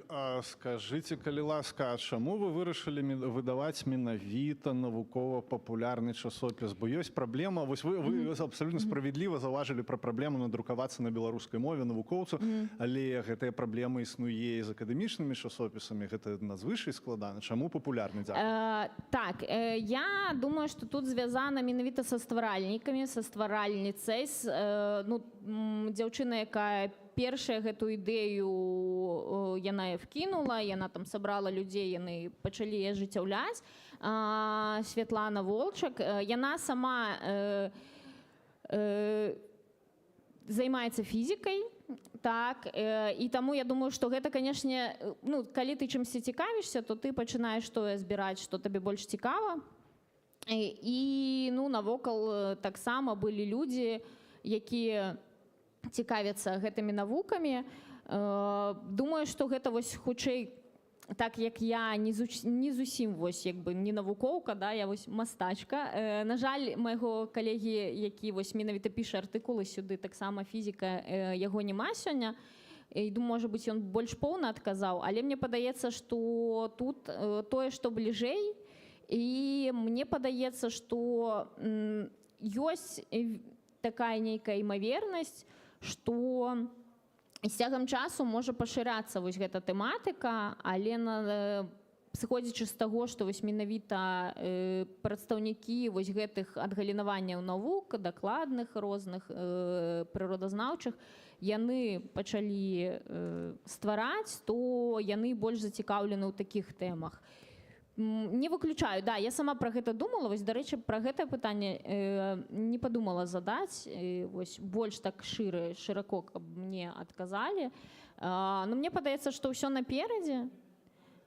Просто неяк вось такая літаратура, там, нейкія манускрыпты ці штосьці такое па фізіцы, да, яно выдаецца і па іншых навуках такіх не так, каб часта. Зразумела, што у любых навукоўцаў ёсць магчымасць у чымсьці міжнародным друкавацца, але тут мова шмат што вырашае, валоданне замежнымі мовамі. І таму вось вырашылі такі сам выдат. А навукова-папулярны ў тым ліку, каб прыцягваць людзей, якія, магчыма, не навукоўцы, але вось ім там падабаецца штосьці з фізікі, з хіміі, не ведаю, з медыцыны і гэтак далей, і каб вось яны таксама, каб звычайныя людзі, да, якія там іншых прафесій, каб яны маглі таксама з навукай больш шчыльна супрацьстацца. Так, калі ласка, у мяне, калі яшчэ... Калі я не надакучу. Мне нет, час у нас яшчэ ёсць. Не прыгадываю такога адпаведнага часопісу беларускага, ну, в сэнсе, у Рэспубліцы Беларусь. Яшчэ памятаю, у Савецкім Саюзе была такая свайго роду градацыя агульна-навукова-тэхнічных часопісаў. Значит, навука і жыццё для дарослых, тэхніка моладзі для моладзі і там юны тэхнік для піянераў. Для каго ваш па ўзросце? Тут ёсць насамрэч для розных людзей, тут ёсць і коміксы. То бок тут могуць дзеці штосьці для сябе цікавае знайсці, зачапіцца. Я ведаю, што ў адным з нумароў быў агляд на фільм «Опенгеймер», да? Вось, то бок тут ён такі, што гэта могуць і дарослыя штосьці для сябе знайсці, і дзеці штосьці. Я некалькі артыкулаў вось па геаграфіі, як настаўніца геаграфіі бачыла і чытала. Я думаю, што гэта могуць дзеці выкарыстоўваць спакойна для таго, каб патлумачыць. Ну вось на прыкладах артыкулаў, артыкул першы, над якім я над ілюстрацыяй працавала, ён быў для мяне самой складаны, то бок я агулам разумела, як бы з хіміяй плюс-мінус знаёмая, але мне было складана яго чытаць. Артыкул, над якім я зараз працую, ён звязаны з здабываннем электрычнасці з салёнай вады. І вось, нягледзячы на тое, што адна са стваральніц сказала, што ёй падалося складана, вось мне яго было цікава. Я яго прачытала, мне было зразумела, там такая больш простая мова, там прыклады яны больш простыя. Таму я думаю, што кожная можа знайсці штосьці для сябе тут вось цікавае у тых галінах, якім яны цікавяцца. Дзякуй. І я тады дазволю, калі прынамсі не бачу больш пытанняў, я дазволю сабе два вельмі кароткіх. Вось мы тут бачым 3 нумара. І тут еще 2 у мяне просто ляжыць з ілюстрацыяй. Да. А вось гэтых 3, скажы, калі ласка, які табе больш за ўсё падабаецца? Так, з 3 складана. До речі, тут нумары, ну ось першы ёсць, які я там часткова чытала, вось гэтыя 2, мне іх недавно перадалі, і мне не было часу іх, я над імі не працавала, тому яны... До речі, як часопіс, я так трошки дойду від теми, як часопіс можна отримати за краундфандить, ці ви безплатно отримуєте, коли ви туди намалювали щось, ці написали. Ось, то бок не треба тоді платити гроші. А яшчэ і вам могуць заплаціць, калі добра на краундфандзят. Вось. Але мне падаецца, вот з усіх вось гэты якраз, вось тут і гэты великий поліський колайдер імені Наркевіча Йотке. Вось гэты пра палескі колайдер, і тут таксама я рабіла ілюстрацыі з дыназаўрамі, таксама вельмі цікавы артыкул быў пра дыназаўра, пра якога я ніколі не чула, і калі мне скінулі спіс, і трэба было маляваць, это таксама такі, так, з пер'ямі, зелёнымі, я сижу, читаю, такая, так, а як гэта б выглядала, да, вось, і ты вось гэты фантастычны, но вось ён мне зайшоў, але, мабыць, яшчэ вось ёсць нюанс, што я там звяртаю больш на нейкія тэмы асобныя, вось там, дзе геаграфічныя ёсць, да, ну, па-мойму, яны ў кожным ёсць, то бок мне хутчэй вось тэмы чапляюць. Як я і казала, кожны штосьці сваё знаходзіць. І коміксы прикольныя, да. Дзякуй. І тады апошняе маё вельмі кароткае пытанне. У электронным фармаце набыць ці спампаваць? Спампаваць бесплатна можна, у электронным фармаце ўжо вось гэтыя 5 часопісаў, яны дасяжныя. Тут ёсць вось на часопісах QR-коды, я не ўпэўнена, ці ёсць прям тут QR-код на спасылку, але ў інстаграме часопіса ёсць спасылка на гэтае спампаванне. Ну і вось калі прэзентацыю пасля далучыце там на сайце, то можна будзе там знайсці таксама, адкуль можна спампаваць. Набыць можна ўжо вось зараз атрымліваецца, можна краундфандзіць 6-й часопіс. І насамрэч можна вось гэтыя 5 штук, нейкія з іх можна набыць сёння і ў мяне. Але яны даволі не танныя. Ну, як мне сказалі цэну, якую, вось, я такая, окей. Але тым не менш, сябры, каго цікавіць, можна паспець набыць. Можна набыць вось гэтай з маімі ілюстрацыямі, не ведаю, падпісаць. Ну, літаратары ж падпісваюць свае кніжкі. Я, як мастачка, магу падпісаць вам малюнкі свае. Ось. Безумоўна, такой магчымасцю можна скарыстацца. Будзе прыемна і Дар'і, і вам атрымаць такі часопіс. Ну, так, але заўсёды можна проста данаціць, можна пэўную, напрыклад, вы там як кубачак кавы, вось на Buy Me a Coffee, там 3 еўра заданаціце і заходзіце на сайт і спампоўваеце. Спампаваць можна як версію проста для прагляда, так версію, якую вы можете надрукаваць і там пакласці ў сябе. Ужо зверстаную, ужо ўсё, то бок распаўсюд вольны. Гэта такая галоўная мэта, каб веды былі даступнымі для ўсіх. Дзякуй. Апошняе, я лічу, гэта сапраўды вельмі важна, таму што можна спампаваць макет і карыстацца ім як... То бок сам выдат, які пашыраецца. Да, каб ён пашыраўся больш і больш. Таму вось гэтая магчымасць ёсць у кожнай, хто будзе зацікаўлены. Дзякуй вялікі, Дар'я. Гэта была прэзентацыя Зіна Памылка.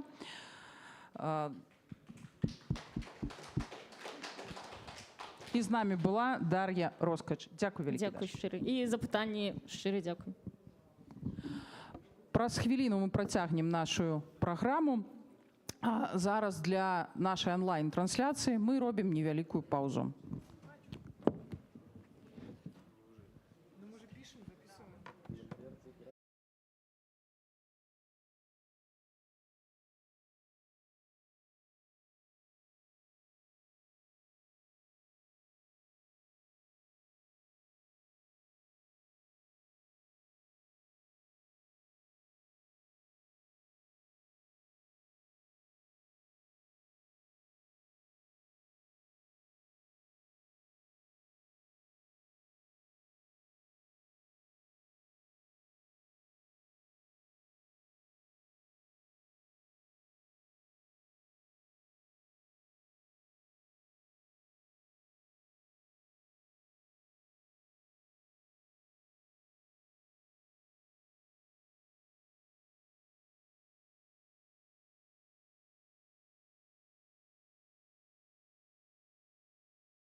Вы что, нас хотите пустить онлайн?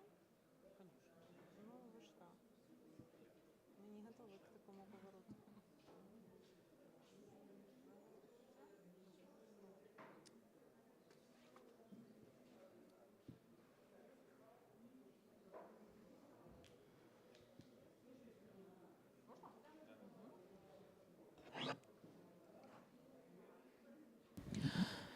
Сябры, наша тэхнічная пауза скончана, і мы пачынаем нашу прэзентацыю нарысай па найноўшым беларускім тэатры 2010-2020 гадоў. Калі ласка, прэзентаваць кнігу будуць Наталья Русецкая і Ірына Лапо. Калі ласка. Дякую. Добрый дзень, шаноўныя сябры. Мы вельмі радыя, што змаглі даехаць да Вільні. Не толькі таму, што мы Вільню вельмі любім і заўсёды па ёй сумуем, не толькі таму, што мы заўсёды радыя сустрэчы з вамі усімі, але і таму, што таксама з Вільняй звязана ідэя гэтай кнігі. Так? Тут знаходзіцца і працуе укладальніца гэтага зборніка. А пра тое, як гэты зборнік з'явіўся, як з'явілася ідэя, і як атрымалася яе ажыццявіць, раскажа нам Ірына, калі ласка. Ну, гэта кніжка перадусім трэба абазначыць, яна ананімная.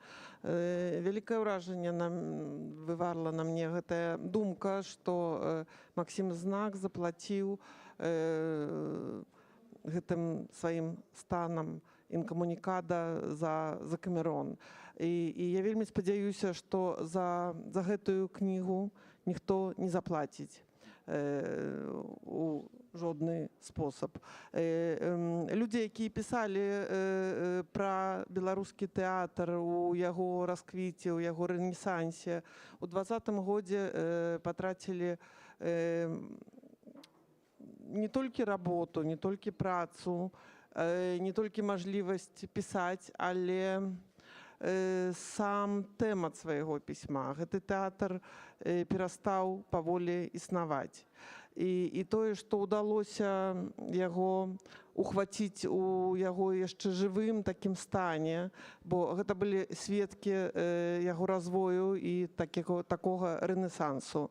Даты, ну, наколькі та астатняя дата, 20-й год, не будзе, не патрабуе каментароў, то 10-й з'явіўся тут як якаясь нейкая цэзура у развою тэатру, таму што тады пачалося на базе незалежных арганізацый пачаў развівацца такі тэатр праектны, пачалі з'яўляцца нанова нейкія такія аддольныя і не толькі аддольныя ініцыятывы.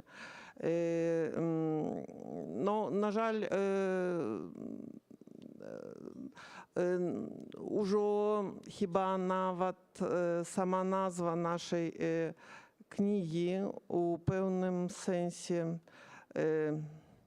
не актуальна. Найноўшы тэатр беларускі, гэта тэатр у выгнанню, гэта тэатр у падполлі, гэта тэатр, які таксама ўжо патрабуе апісу, але яшчэ складаней гэты опіс будзе зрабіць.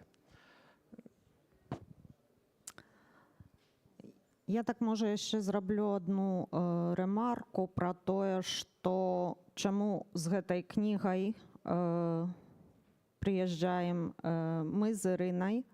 Ірына якраз пісала ўступ да польскага выдання, і год таму, у 2023 годзе, гэты зборнік артыкулаў з'явіўся ў польскім перакладзе.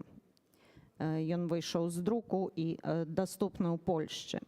А толькі сёлета з'явіўся арыгінальная версія, так? І аўтары якія друкуюцца ў гэтым зборніку, усе хаваюцца пад псеўданімамі. І мы б, канешне, з задавальненнем саступілі ім месца на сцэне, але, так як ужо казалася, гэта у наш час небяспечна. Таму Ірына, як аўтар прадмовы да польскага выдання, а я у якасці моўнага рэдактара беларускай версіі ўзялі на сябе такую ролю голаса гэтай кнігі. І учора мы былі ўжо з прамоцыяй кнігі ў Беластоку, і сёння тут з вами. Мне хацелася б, каб з зала таксама далучаліся і задавалі пытанні. І як толькі у вас пытанне будзе з'яўляцца, сігналізуйце і далучайцеся, калі ласка, да размовы. Кніга складаецца, так як я казала, з асобных артыкулаў і, у прынцыпе, з'яўляецца такой панорамай. Самы першы тэкст прысвечаны таму, якім беларускі тэатр быў, якім ён быў да 2020 года і як цягам апошніх дзесяцігоддзяў змяняўся.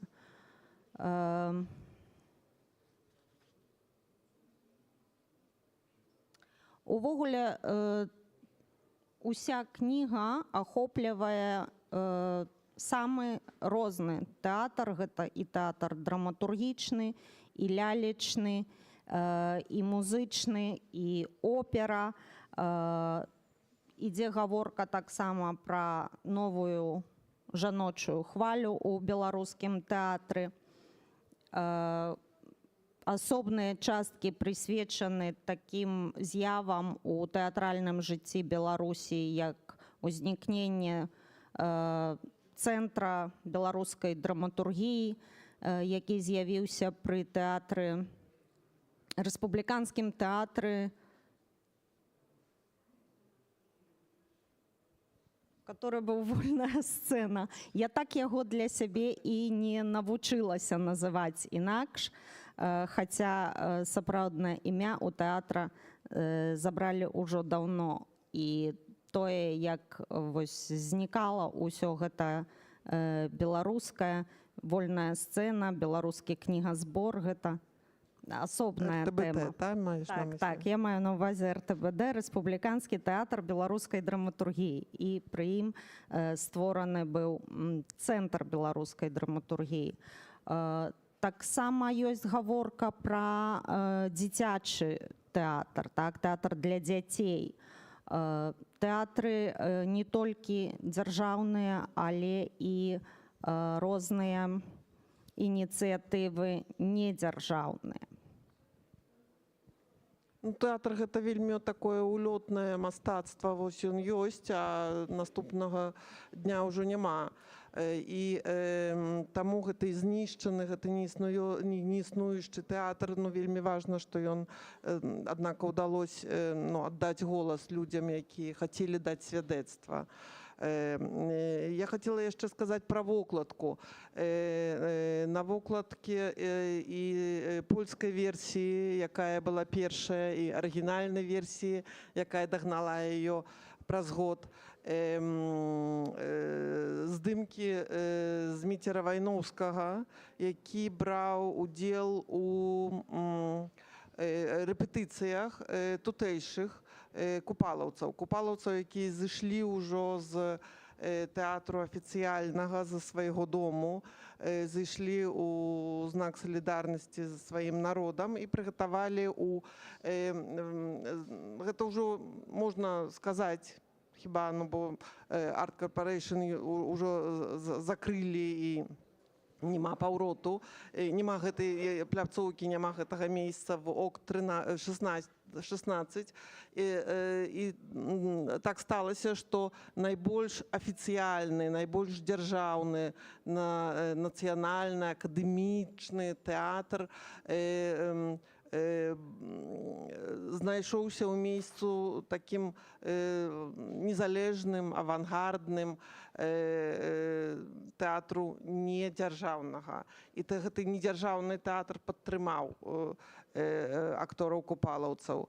На беларускай версіі яны стаят у сцэпцы, а на польскай кніжкі ўздымаюць у дыялогу з гледачамі рукі ў гэсці Вікторыі. Гэта той момант, калі западала ціша на спектаклях тэатру беларускага, і здараецца гэта надаль, але тут ужо толькі в эміграцыі бодайжа. Ну і гэта такі сімвалічны момант, калі заканчваецца адзін перыяд і пачынаецца другі. Пачынаецца гэты перыяд функцыяніравання ў замежжы, функцыяніравання ў падполлі. І здаецца, зноў Пінігін устрэліўся ў самую істоту перамен. Ён збіраўся прыгатаваць прэм'еру тутэйшых на стагоддзя тэатру Купалаўскага, і вельмі яму не хацелася, бо ён гаварыў, што гэта такі рэверанс, так, у памяць таго спектаклю з 90-х гадоў. Але сталася так, што гэты рэверанс, зроблены ўжо ў падполлі, прагучаў не менш важна, чым гэты першы спектакль Пінігіна. Так, і тут я, можа, яшчэ зраблю такую рэкламу гэтай кніжцы, акрамя таго, што тут ёсць тэксты, тут удалося таксама змясціць фотаздымкі. Я думаю, гэта таксама вельмі важная частка гэтага выдання, таму што сапраўды той тэатр, які апісваецца знаўцамі ў гэтым зборніку, ён ужо не існуе па шматлікіх прычынах. І паколькі час ідзе, то ўжо вяртання да таго у нас не будзе, няма такой магчымасці, нельга час павярнуць назад. І гэтыя... Збілася, што хацела сказаць. Фотаздымкі ты хацела. Ну, фотаздымкі таксама здаюць свядоцтва, і гэта тое, што знікае з інтэрнэту, з сайтаў, калі мы сёння паглядзім на тыя самыя спектаклі. Так, сапраўды гэта тое, што магло быць на старонках тэатраў. Гэта фотаздымкі з спектакляў, якія мы ўжо больш ніколі не знойдзем і ніколі ў такой версіі іх не ўбачым. І паколькі тэатр ідзе далей і далей развіваецца, то, магчыма, варта пагаварыць пра тое, што адбываецца з тэатрам пасля 20-го года. Гэта ўжо немалы перыяд, 4 гады, гэта пачынаецца 4-й сезон. Дзе ён пачынаецца, чым ён пачынаецца, чым жыве беларускі тэатр зараз у эміграцыі. Так насамрэч пачынаецца 5-й сезон пасля 20-го года і 4-й сезон у замежжы, таму што праз першы рок, першы сезон бадайжа усе працавалі яшчэ ў Беларусі, у падполлі, не верылі ў тое, што прыйдзецца зайсці да канца, і няма ніякай мажлівасці працаваць у публічнай прасторы. Калі гаварыць пра сучасны тэатр беларускі, такі ўжо зноў найноўшы, я шкадую гэтага слова ў тытуле, бо гэты найноўшы змяняецца, напраўда, што 10 гадоў, можна бы сказаць, то, здаецца мне,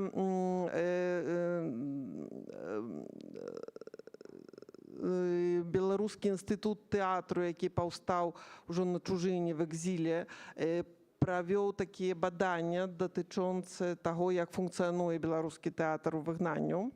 І здаецца, што Польшча, дзякуючы такой дзяржаўнай падтрымкі беларускіх творцаў на дзяржаўным ўзроўні, сталася сваістай меккай для беларускага тэатра. Больш за 100 прадстаўлений было рэалізована ў розных пляцоўках польскіх тэатрах, якія выказаліся салідарнасцю. Ну, гэта такая салідарнасць трудная, таму што тэатр не можна падзяліць на две групы. І таму, калі беларускія суполкі якісь входзяць на сцэны польскага тэатру, вельмі часта гэта толькі прэм'ера, можа 2-3 граня, і далей зноў гэтыя з вельмі цяжкім коштам зробленыя спектаклі зыходзяць у небыт, яны перастаюць існаваць, таму што не могуць быць эксплуатаваны, у эксплуатацыю не трапляюць. Але тэатр шукае сваіх дарог, каб аднак знайсці мажлівасці існаваць у трудных варунках эміграцыі. Напэўна, гэта самае крыўднае тое, што тэатр працягвае працаваць, знаходзіць магчымасці рэалізацыі новых праектаў і потым не мае магчымасці паказаў, таму што на ўсё гэта зноў патрэбныя грошы, патрэбнае месца. І мне тут здаецца такім вельмі сімвалічным і вельмі знакавым спектакль, які зрабілі купалаўцы. Рэжысёрам выступіў Александр Гарцуеў. Спектакль на падставе рамана Альгерда Бахарэвіча «Сабакі Еўропы». Спектакль называўся «Гусі, людзі, лебедзі». «Гусі, людзі, лебедзі». І прэм'ера адбылася на сцэне Люблінскага тэатра драматычнага імя Юліуша Стэрвы. Я усім расказваю, паўтараю, што архітэктарам гэтага будынка, таксама як і будынка Купалаўскага тэатра ў Мінску, быў той самы чалавек Кароль Козлоўскі.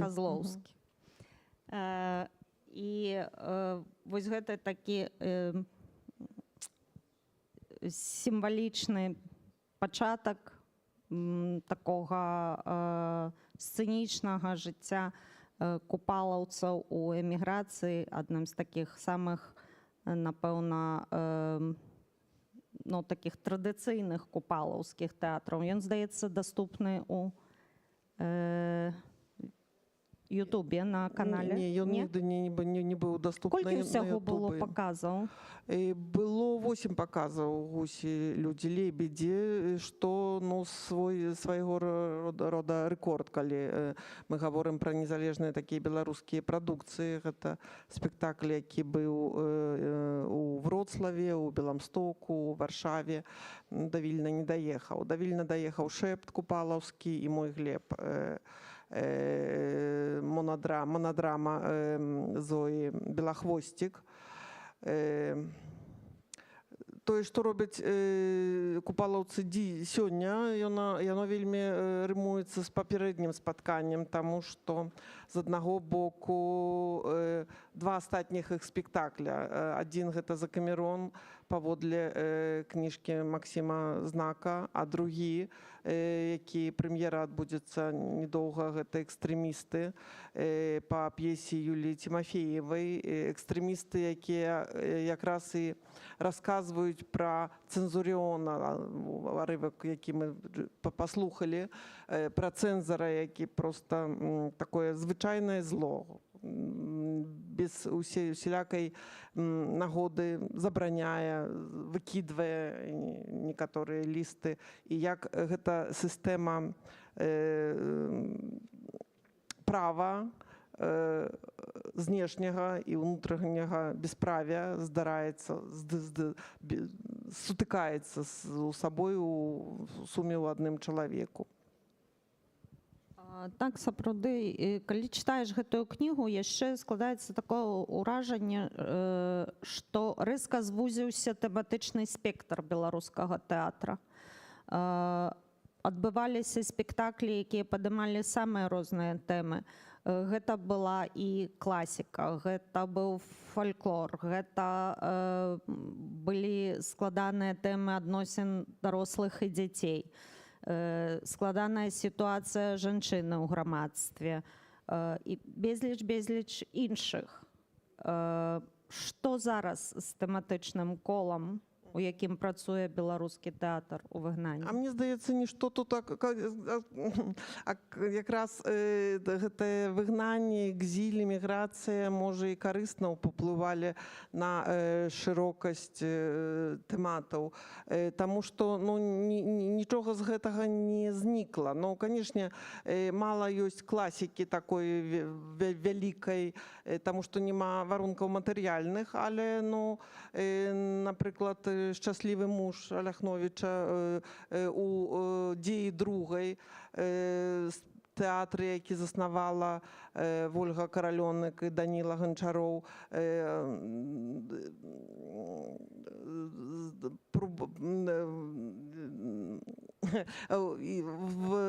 Слухай, про «Дзею першую» прашу табе расказаць.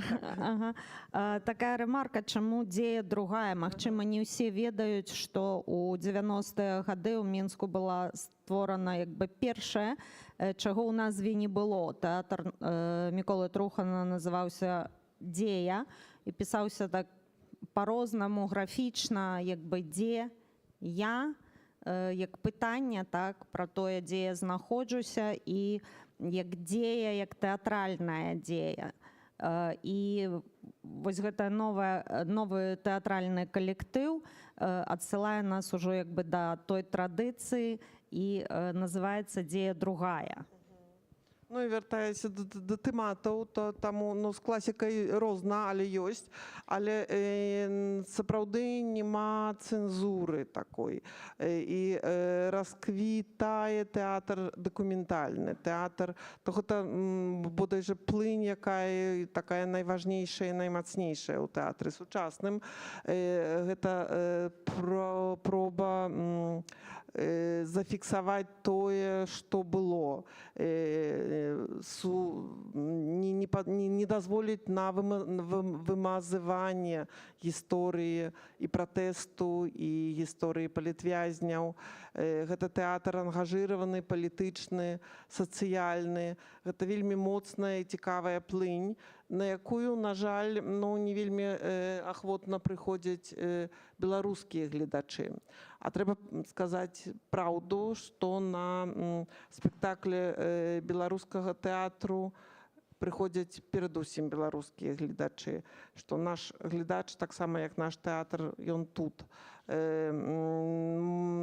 Гэты тэатр, які яшчэ не умее заінтарэсаваць сабой еўрапейскага гледача, вельмі мала аўтахтонаў прыходзяць на гэтыя прадстаўлення. Натомест беларусы, на іле гэта балезненна і непрыемна для іх вяртацца мыслямі да выгнання, да праблемаў эміграцыі, да часаў пратэстаў ці да лёсаў вязняў палітычных.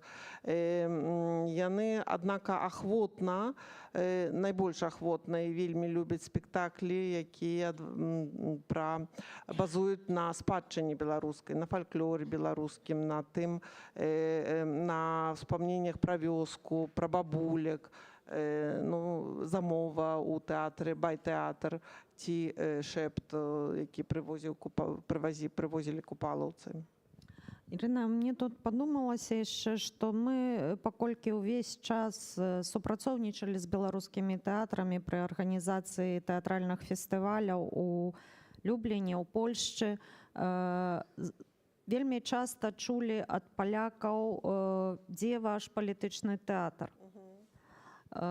Колькі вы нам будзеце паказваць гэтыя казачкі, дайце нам тое, што баліць. Ну і цяпер гэты палітычны тэатр прыехаў. вийшов на сцену, чому тады польскі глядач не прыходзіць на гэтыя спектаклі, як ты думаеш? Потому что гэта не глядач дамагался палітычнага беларускага тэатру, только крытыка і такая была повестка, інтэлігенцыя. Але сапраўды беларускі палітычны тэатр гэта вынялязак такі моцны апошніх 3 сезонаў. Ён паўстаў і гаворыць вельмі моцным таким голосам на сваёй мове. Таму што у ранейшыя часы ва ўмовах цэнзуры, як бы там ні было, цэнзура не з'явілася ў 20-м годзе, тэатр заўсёды знаходзіўся пад такім пільным поглядам дзяржавы, хаця б сабе з боку міністэрства, і развіваць такі абсалютна шчыры дакументальны тэатр было даволі складана у тых умовах. Вяртаючыся, можа, яшчэ да класікі. У Любліне актыўна супрацоўнічае група купалаўцаў з польскім рэжысёрам Паўлам Пасіні, і адна з такіх прэм'ер, якая ўжо адбылася, гэта былі «Дзяды». Так, ты была пры гэтым праекце, можаш згадаць? «Дзяды», якія распачыналіся, так шчыра кажучы, ад маналога Алішкевіча, які спаткаў свайго былога сябра, які правёў некалькі гадоў у царскай вязніцы і не пазнаў яго. І гэты маналог, напісаны 100 гадоў таму, у такой паэтыцкай мове, у перакладзе Сержа Міцкевіча, калі б гучаў з польскай сцэны, здаваўся, што гучыць проста з Беларусі. Ён гучаў так вельмі аўтэнтычна і нічога не змянілася. І праз весь гэты спектакль вярталася такая, грукалася думка, што нічога ввогуле, нічога не змянілася. Кола закрываецца, мы вяртаемся і грукаем у тыя самыя дзверы. Єдине, што можа змянілася, гэта тое, што Міцкевіч гучаў па-беларуску, і, як казаў рэжысёр гэтага спектаклю, калі купалаўцы спявалі, гэта цёмна прыпеў абрада, польскі рэжысёр казаў, што для яго гэта гучыць больш аўтэнтычна, чым па-польску. Ён мае ўражанне, што ўрэшце слышы сапраўднае гучанне гэтых слоў, які Міцкевіч слухаў у беларускім варыянце, пераклаў на польскі, і, дзякуючы Сержу Міцкевічу і калеям лёсу, вось зноў гэтыя словы гучаць па-беларуску. Я б все-таки хацела запрасіць вас да дыялогу і пачуць пытанні з залы.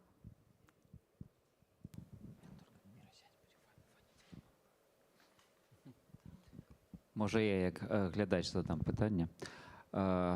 Сапраўды, была гучная праблема, што на беларускія пастаноўкі часцей ходзяць самі беларусы, а не ходзяць замежнікі.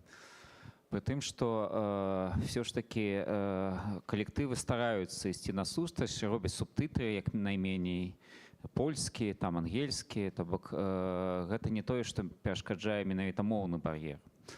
Вось, на ваш погляд, это тое, што не ходзіць, гэта таму, што мы так все ж такі прынцыпова не цікавыя гледачу мясцоваму, ці таму, што недастатковы маркетинг прасоўвання, не змаглі дагрукацца да патрэбных колаў трэба нешта пра гэта думаць. Ці вось як зараз мы таксама вельмі плённа над гэтым працуем, каб з'явілася прастора, там нейкі лофт ці штосьці, што б магло стаць беларускім там рэпертуарным тэатрам у Варшаве, і гэта бы, ну, як бы дало, можа, нейкі штуршок ўсёй гэтай як бы актыўнасці. Вось што, на ваш погляд, прычына таго, што менавіта толькі беларусы в асноўным ходзяць на беларускія паказы?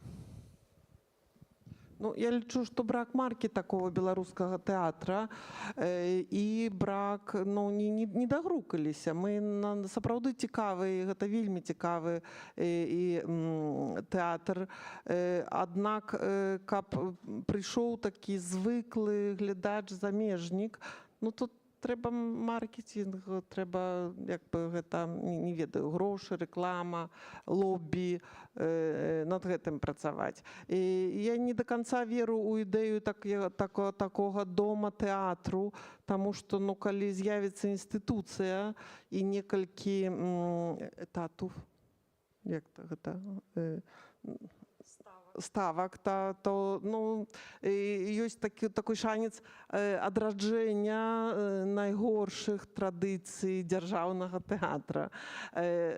Трудно будзе пагадзіць усе гэтыя разнастайныя групы. Працэс, ён такі больш натуральны, і яны самі шукаюць такіх дарог, каб існець. А каб існець, трэба дагрукацца да гледача. Можа, праблема ў тым, што гэты беларускі глядач заўсёды ёсць пад рукой. І вы правы, заўсёды ёсць субтытры, гэта такой вельмі нават ветлівасці гэст у бок гаспадароў.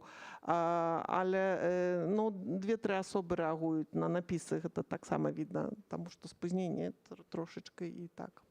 Я б, можа, яшчэ хацела дадаць, што гэта добра, што прыходзіць беларускі глядач, таму што гэта вельмі важна. Для беларускага тэатра, магчыма, сёння гэта важней атрымаць як бы падтрымку ад свайго гледача, убачыцца са сваім гледачом. Тое, што ідзе праца над стварэннем маркі беларускага тэатра, яна толькі можна лічыць пачалася, таму што так як у кніжцы адзначана, такой сваёй пазнавальнай маркі беларускі тэатр дагэтуль на еўрапейскай тэатральнай сцэне не меў. Ён заўсёды знаходзіўся у ценю супертэатральных суседзяў і Расіі, і Польшчы, і Літвы. Таму на сённяшні дзень гэта сапраўды вельмі складаная задача збудаваць з нуля свой пазнавальны тэатр у замежжы. Без месца, без фінансаў, без пэўнасці. Мы, як бы там ні было, не ўпэўненыя ў тым, што нас чакае заўтра. І сапраўды гэтую праблему, напэўна, не вырашыць будынак, само месца. Ну, а яшчэ наконт рэкламы. З аднаго боку, ну, так, рэклама, а з другога боку, мы ж надаль не заўсёды можам сказаць, а хто там, а што там, а паглядзіце, сыпнуць прозвішчамі. Ну, нават рэкламуючы гэтую кніжку, учора Беластоку адзін з гледачоў сказаў, што гэта як бы прадаваць Хемінгуэя пад прозвішчам Сідараў. Ну, хто гэта? Гэтыя людзі, якія прозвішча нічога нікому не гавораць, але калі паглядзець, ну, гэта людзі, якія, ну, тварылі гэты тэатр, былі ў працэсе, гэта, ну, не ведаю, вядучыя тэатразнаўцы і крытыкі, так, сёння схаваныя за шырмай ананімнасці, і гэта найгорш. Але і тэатру, у якога не было сваёй маркі і не было сваёй пазнавальнасці нават унутры краіны.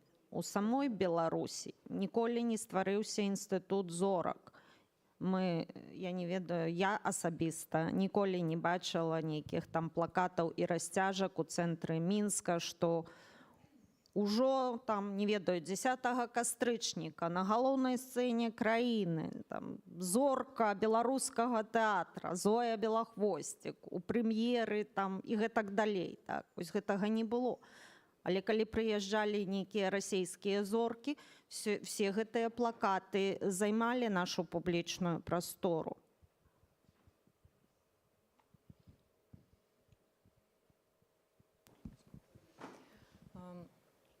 Я хочу сказаць пра важнасць сённяшняй падзеі і падзеі з'яўлення гэтай манаграфіі, таму што, калі паглядзець на назву, 2010-2020 гады у беларускім тэатры гэта быў сапраўдны рэнесанс. І калі паглядзець на колькасць сторонак іменнога паказальніку, гэта не 10 і не 15 сторонак. І гэта сапраўдныя зоркі, і гэтыя зоркі былі не толькі на першай сцэне краіны, але і ў незалежных тэатрах, на незалежных пляцоўках. І гэта той момант, калі мы былі ў трэндах, калі прыязджалі на Ці-Арт, напрыклад, ці на Март-Кантакт, замежныя тэатралы, дырэктары фестываляў, дырэктары тэатраў, тэатральныя крытыкі, тэатразнаўцы, прадзюсары. І яны проста на шоу-кейсе беларускам казалі: «Вау, у вас такое ёсць, такая драма, такая рэжысура, такая акцёрская школа, нам ёсць чым ганарыцца». І вельмі класна, і дзякую вам вялікі, спадарыня Ірына, спадарыня Наталья, за тое, што вы ініцыіравалі гэтую падзею, што у Польшы спачатку пад вокладкай на польскай мове, цяпер па-беларуску.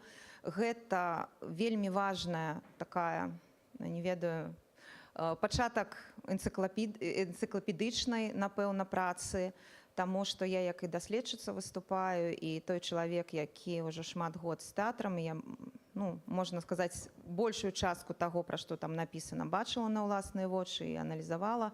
І гэта вельмі важна, таму што, як ужо спадарыня Ірына казала, што спектакль прайшоў, і ўсё, гэта ўсё эфемерна. І таму вось гэта не проста літаркі, не проста фотаздымкі, гэта наша памяць, гэта наш гонар. І гэта, сапраўдная падзея. Проста некаторыя людзі яшчэ, я кажу, што мы беларусы, можа быць, дзесьці сціплыя, дзесьці нам трэба лакцямі і браць мікрафон і казаць пра сябе, што мы не той, што там горшыя, не горшыя, мы іншыя, і трэба сябе больш любіць і паказваць. І я вот так думаю, што якраз вось такая манаграфія такога кшталту пра тэатр, гэта і вось той, как сказаць, крок для вось гэтага прасоўвання, для вось гэтай маркетынгавай кампаніі, паказаць, што не проста галасловна, дзе-то хто-то, ой, каму-то больш падабаецца это, хто-то гэта, а што сапраўды навукоўцы, которые ўжо даследчыкі з доказамі, з фактамі, з імёнамі, што вось хто мы і што мы, і дзе мы. І таму вялікі дзякую вам, і я віншую ўсіх аўтараў, віншую тых, хто будзе гэта чытаць, тое, што ў нас гэта з'явілася. Дзякуй вялікі. Мне здаецца, што гэта яшчэ і падручнік. І не толькі як навуковая, але і дыдактычная дапамога, таму што ў сённяшняй сітуацыі мы ў замежжы мусім не толькі захаваць і развіць беларускі тэатр, мы мусім захаваць і выхаваць беларускага гледача, мы мусім падрыхтаваць літаратурных крытыкаў, тэатральных крытыкаў і тэатразнаўцаў. І вельмі цяжка займацца вывучэннем тэатра, калі ўсё гэта было, напрыклад, крытычныя артыкулы з'яўляліся на старонцы Тутбай, калі ўвесь архіў знішчаны. На сённяшні дзень гэта друкаваная кніга ёсць, магчыма, яшчэ з'явіцца электронны варыянт, але хочацца верыць, што як бы рукапісы не гараць, так, і доступ да гэтай кнігі хацелася б, каб мелі і студэнты, і навукоўцы, ну і проста ўсе тыя, хто цікавіцца тэатрам.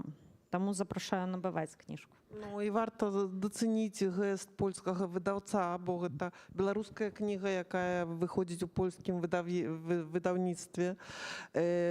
І тое, што яна ў паперы, а не толькі ў e-букі, гэта супрацоўніцтва Любліна і Белагастоку, які разам скінуліся на... Так, выдавецтва варштатаў культуры ў Любліне і цэнтра Заменхофа ў Беластоку, менавіта дзякуючы ініцыятыве гэтых дзвюх установаў, у нас атрымалася выдаць папяровы варыянт кнігі, які, ну, проста яшчэ вось не астыў ад друкарскага станка, таму... Яшчэ пытанні?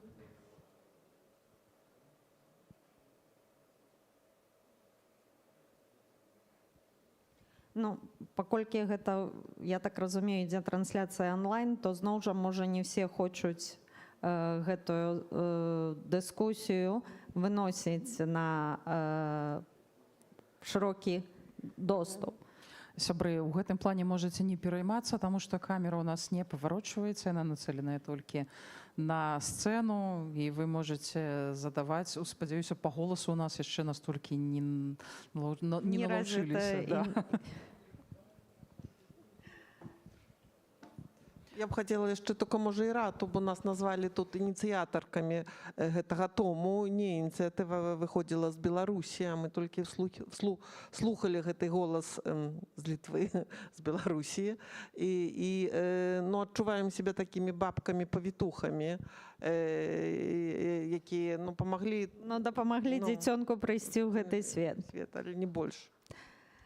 Добра, то мы дзякуем усім, хто далучыўся да сённяшняй нашай размовы. Запрашаем набываць кнігу і задаваць ужо свае пытанні ў прыватным парадку. Так?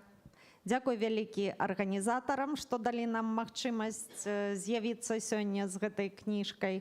Хай гэтая падзея паспрыяе далейшаму развіццю беларускага тэатра. Дзякуй вялікі, і упэўненая, што так і будзе. Тут столькі сімвалічнага. Кніга пра беларускі тэатр, якая выпушчаная, выдадзеная польскімі выдавецтвамі і якая прэзентуецца ў тэатры літоўскім. Я думаю, само гэтае спалучэнне ўжо такую досыць багатую базу мае. Сябры, кніжачку можна набыць вон там. Я бачу, што там засталося яшчэ 4-5 асобнікаў. Я сабе, напрыклад, ужо прыдбала. Што раю і вам зрабіць. Дзякуй вялікі, Наталя. Дзякуй, Ірына. А наши шановныя гледачы, што онлайн, што прысутныя тут, у нас невялікая 7-хвілінная пауза.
заўсёды ў працэсе, сам разумееш, на кожнаму ланцугу што-небудзь губляецца важнае. Можна нават і сказаць. Не, я думала, што гэта спецыяльна, і мы з тобой Да, да, да, да. шукаць.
Мова.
Паважаныя людзі, давайте праз хвілінку пачнем наступную прэзентацыю. Гэта будзе прэзентацыя кніжкі якая датычыць усіх беларускамоўных людзей, мова 404. Просім займаць свае месцы. Падчас прэзентацыі будзе расповед пра кнігу, пра моўную сітуацыю, пра тое, як беларусаў сажаюць у турмы нават за татухі на беларускай мове. На сцэне ўжо аўтарка са сваімі дзіцямі, Аліна. Вось. Аліна моўная актывістка, абараняе моўныя правы беларусаў. На працягу ўжо, Алін, з 2017 года, так?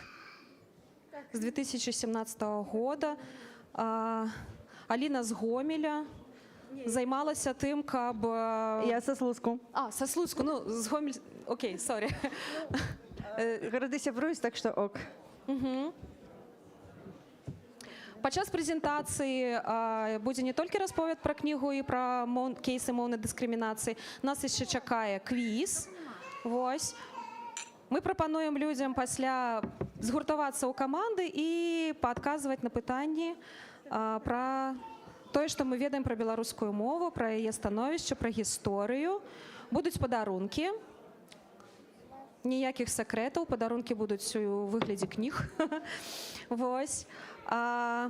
Кніга мае аўдыёверсію, таксама будзе прапанавана проста паслухаць там некалькі хвілін вытрымкаў з гэтай кнігі. Ну што, скажыце, ці гатовы мы ўжо пачынаць? Ці скончылі ўжо все свае справы, гаворкі? Ну, пакрысе перадаю тады слова Аліне.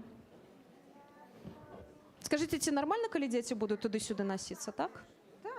Не будем нервоваться. Окей. Только я буду нервоваться, напевно. Ну, давай спокойно будет все, так? Добрый день. Я думаю, что мы все ж таки пачнем з квізу, каб узгадаць, як мы прыйшлі да такой сітуацыі з беларускай мовай у Беларусі, якая ёсць цяпер. Але перад гэтым я хочу сказаць пару навінаў, калі Тадэвуш дазволіць мне гэта зрабіць. Можна перагарнуць слайд.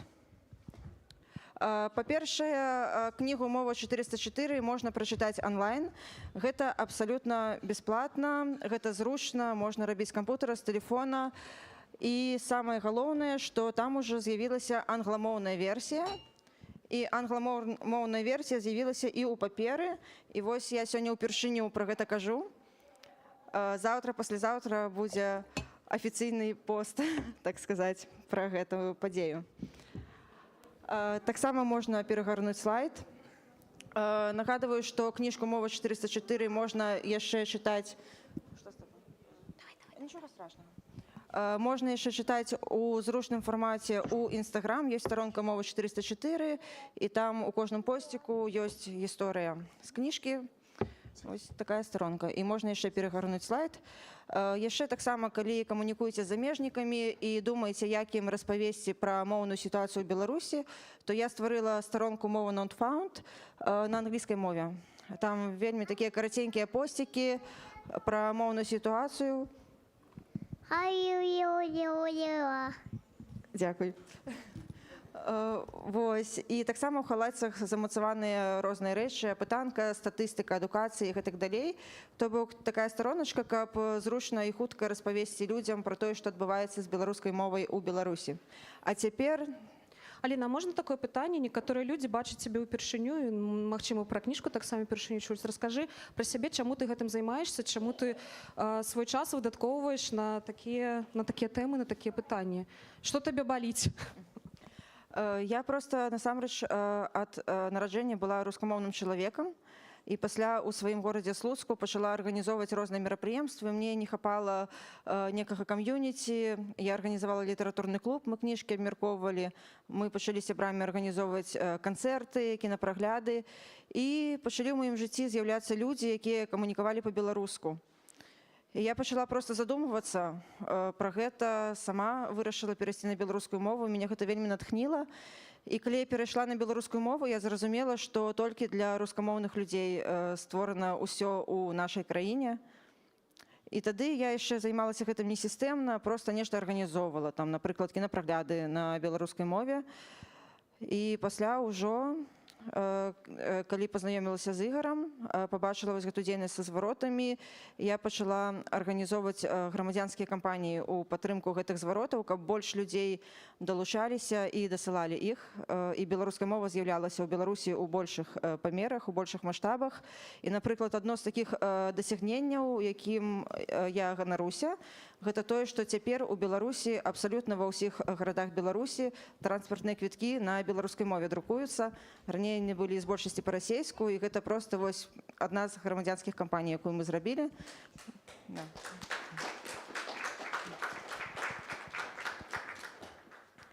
І я прапаную, напэўна, перайсці да квізу, каб узгадаць, як мы апынуліся ў сённяшняй сітуацыі. І для гэтага нам трэба падзяліцца на каманды. Нас тут шмат, і я прапаную каманды не больш за 5 чалавек. І, можа быць, тады, Таня, дапамажы мне як-небудзь падзяліцца. Падыміце, калі ласка, рукі, хто хоча перасоўвацца з месца на месца. Можа, па тэрытарыяльным прыкмеце падзелімся. Але вам трэба сесці так, каб іншая каманда не чула, пра што вы размаўляеце. Людзі, калі вы хочаце ўдзельнічаць, то давайте неяк так колкам згуртуемся. Вось гэты бок. Алін, скажыце, можна будзе 3 каманды, каб было, а не больш? Я думаю, што так, але мне здаецца, што гэта будзе па вельмі шмат чалавек, не? Окей, давайте Мы яшчэ... можам як у школе разлічыцца там на першы, другі. Я не ведаю.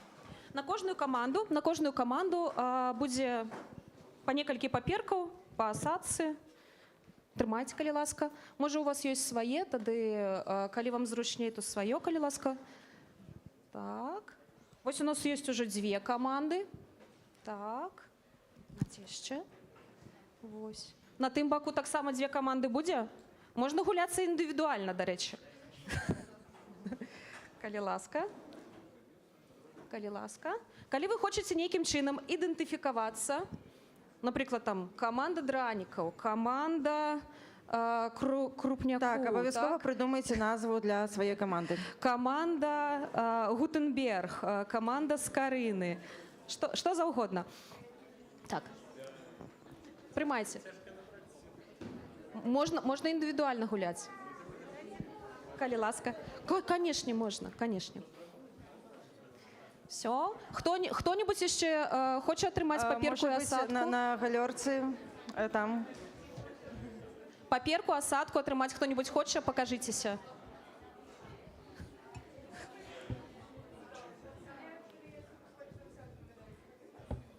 Окей.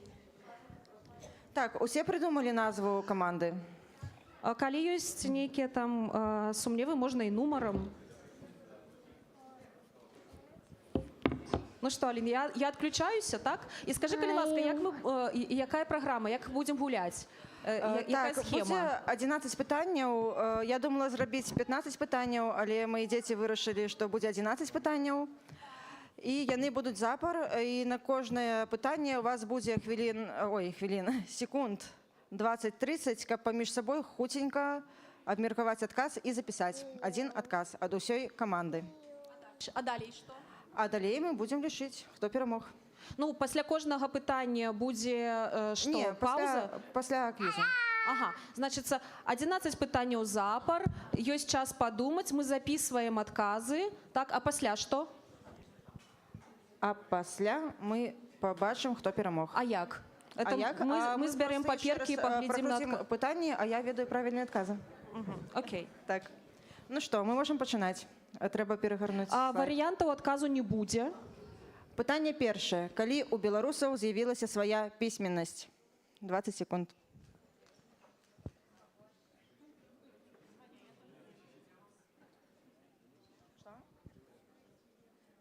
Стефан,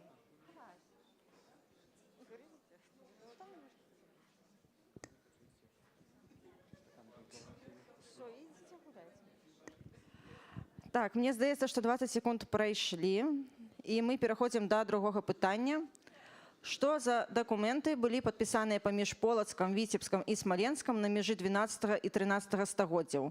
Менавіта ў гэтых дакументах бачныя рысы уласцівыя беларускай мове.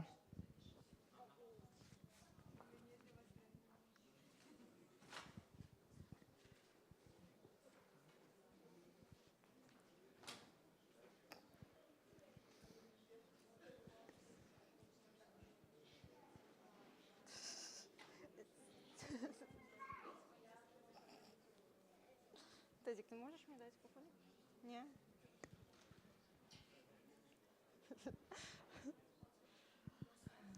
Так, здається, 20 секунд пройшли. Третє питання.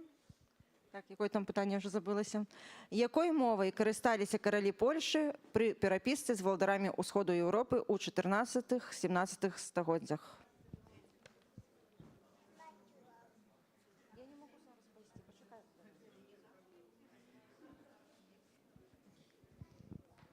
Почекай, хвилиночку. Ні? Ну, мені кришечку ще треба тут побити. Можна? Ну, ще пару хвилиночок. Питання четверте. Треба перегорнути. Калі і дзе упершыню дзяржаўнасць беларускай мовы была замацаваная юрыдычна? І калі вы дадаткова яшчэ напішаце, чаму так адбылося, будзе плюс дадатковы бал.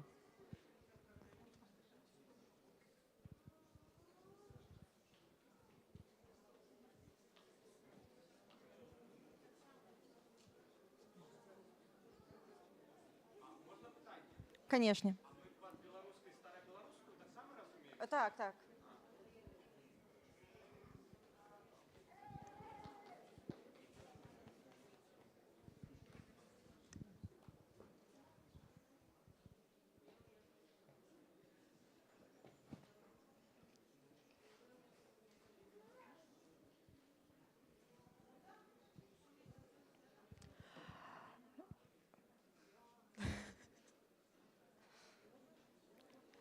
Я думаю, можна переходити до п'ятого питання. Як називали сучасну білоруську мову Франциск Скарина, Симон Будний та усі інші письменники Білорусі того часу?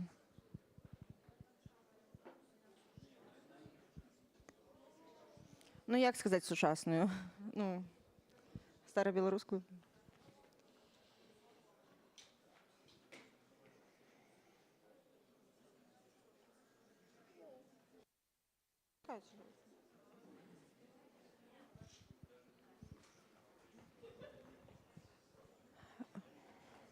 Я думаю, ми можемо переходити до наступного питання.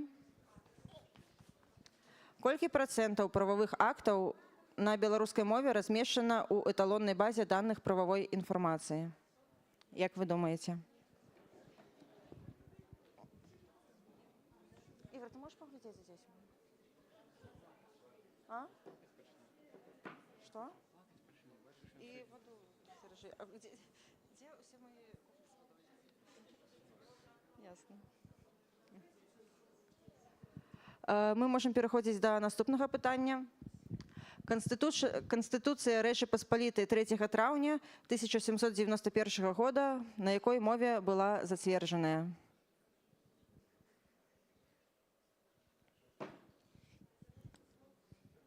Ігор, ну я попросила поглядеть за водой.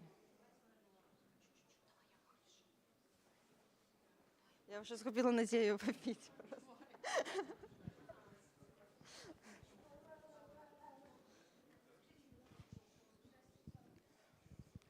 Можемо переходити до наступного питання. У 1910 году Державная дума признала право 12 народів Російської імперії вчитися народній мові у початкових школах. Яким двом народам гэта було заборонено?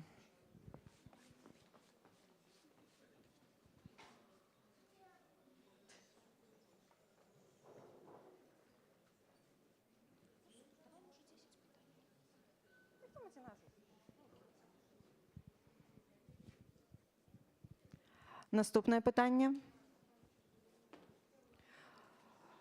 У 1915 році була відкрита перша приватна білоруська школа. Де? Город, так.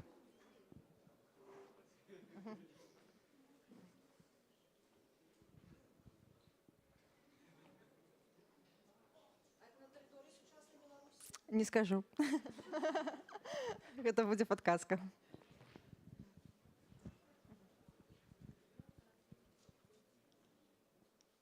Ну что, наступное питание. У 1968 году з БДУ были выключены несколько студентов филфаку. Магчыма, вы чулі пра гэтую гісторыю. Як вы думаеце, за што?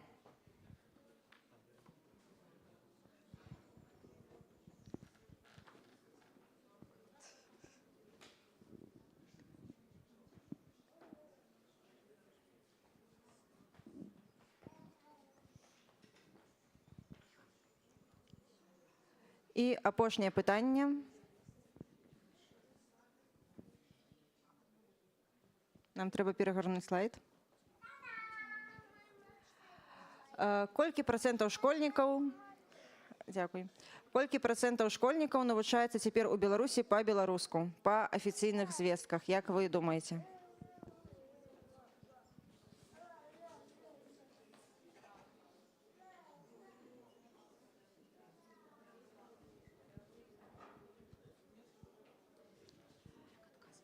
А цяпер нам трэба праверыць.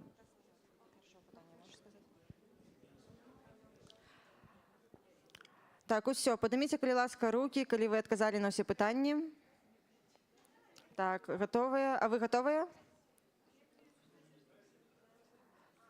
Так, чакаем яшчэ 10 секунд.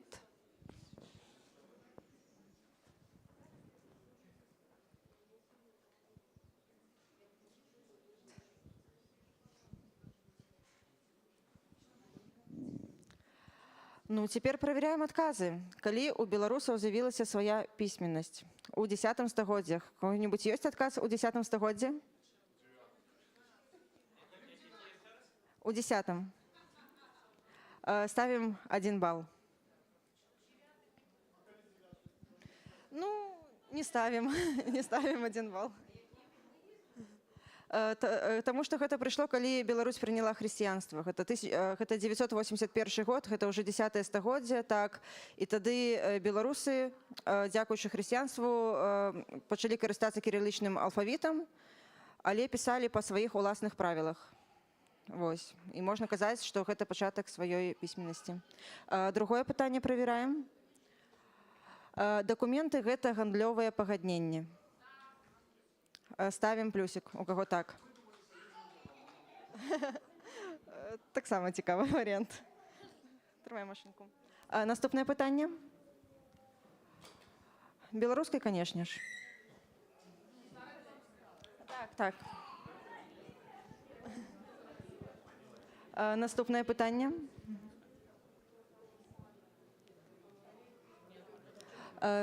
Гэта адбылося ў статуце ВКЛ 1966 году. Хто адказаў, дзе і калі? Ой, 1566.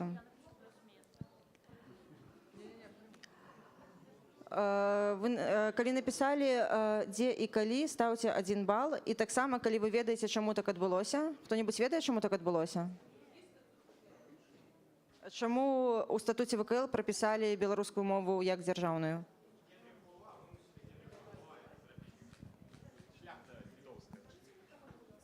Генріха Валуа вымусіла літоўская шляхта гэта зрабіць у статуце. Там была канфедэрацыя супраць. Але чаму? Чаму гэта было? Канфедэрацыя.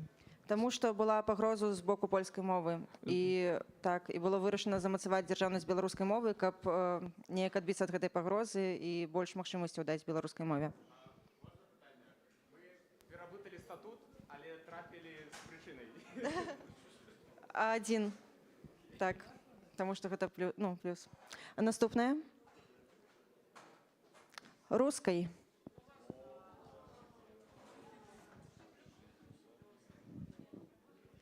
Наступнае.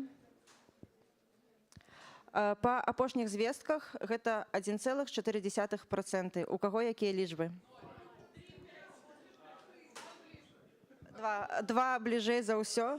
І у вас 2. Ставце па 1 балу, у каго 2. Самы блізкі адказ.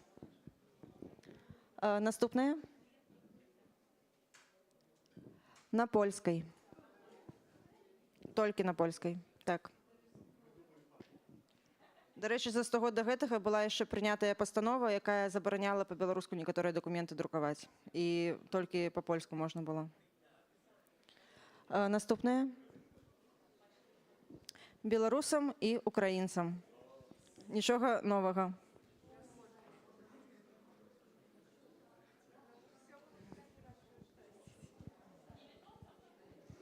А літоўцам можна было, як і татарам, і 12 народам можна было, якія пражывалі на тэрыторыі расійскай імперыі, а вось менавіта беларусам і украінцам забаранілі. Наступнае. У Вільні.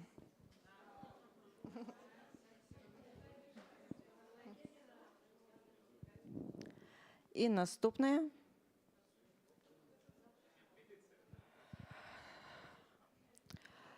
Яны хацелі, так, там была петыцыя, яны хацелі, каб прадметы вывучаліся па-беларуску. Так. І апошняе пытанне. Менш за 10. 10 залічваецца. Так. 11 ўжо не залічваецца. Насамрэч, яшчэ па звестках 22-го года было 10, і ў сярэднім, проста калі глядзець дынаміку гэтай статыстыкі, то ў сярэднім прыкладна на 1% кожны год змяншаецца колькасць школьнікаў, якія навучаюцца ў Беларусі па-беларуску. І гэта толькі афіцыйная статыстыка, таму што нават у кнізе ёсць гісторыі, калі, напрыклад, жанчына адмыслова запісала сваё дзіця ў беларускамоўную школу і гатовая была ездзіць праз весь Менск дзеля гэтага, і апынулася, што школа не такая ўжо беларускамоўная. То бок яна год праездзіла проста, таму што ўжо не было ніякага выйсця. Давайце лічыць балы. Падыміце, калі ласка, руку каманда ці прадстаўнік каманды, у каго ёсць 10 балаў. І ці 11. 12 нават можа быць, таму што і 12. Добра, давайте падымем руку прадстаўнікі каманды, у каго ёсць 9. Ідземце на сцэну. Так стойце, чакайце, а 11? Не было. І 10? І 10 не было. 9. Давайте яшчэ раз пачнем. У каго ёсць 12 і 11 балаў? У каго ёсць 10 балаў? 8. Выходзьце да нас, калі ласка. А 9? 9. Выходзьце, калі ласка. 9, тады 9. Так, 9 перамагаюць, атрымліваецца. 3 давай месяца. Добра. Раскажыце, калі ласка, пра сябе. За сябе альбо за ўсю каманду? Там 5 чалавекаў, я магу пра ўсіх расказаць. Нас всіх познаёміла адна беларуская цудоўная навучальная установа, якую я не буду называць. Яна зараз называецца ў гонар вельмі цікавага польскага шляхціча, які потым стварыла НКУС. Мы зараз тут все ў Вільні вельмі зацікаўлены ў беларускай культуры, як заўсёды. Таму мы тутака на прадмове.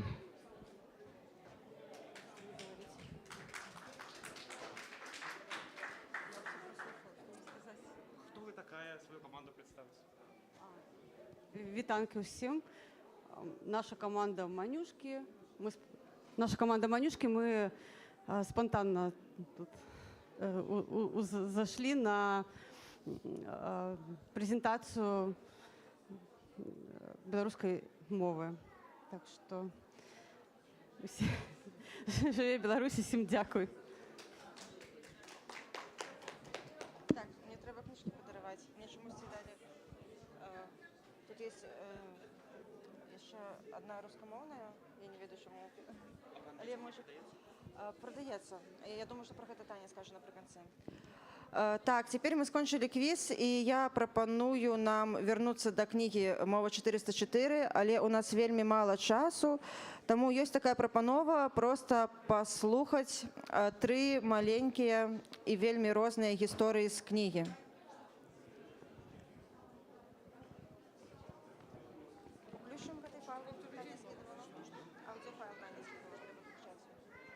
Мова – рытм сэрца народа. Мова 404.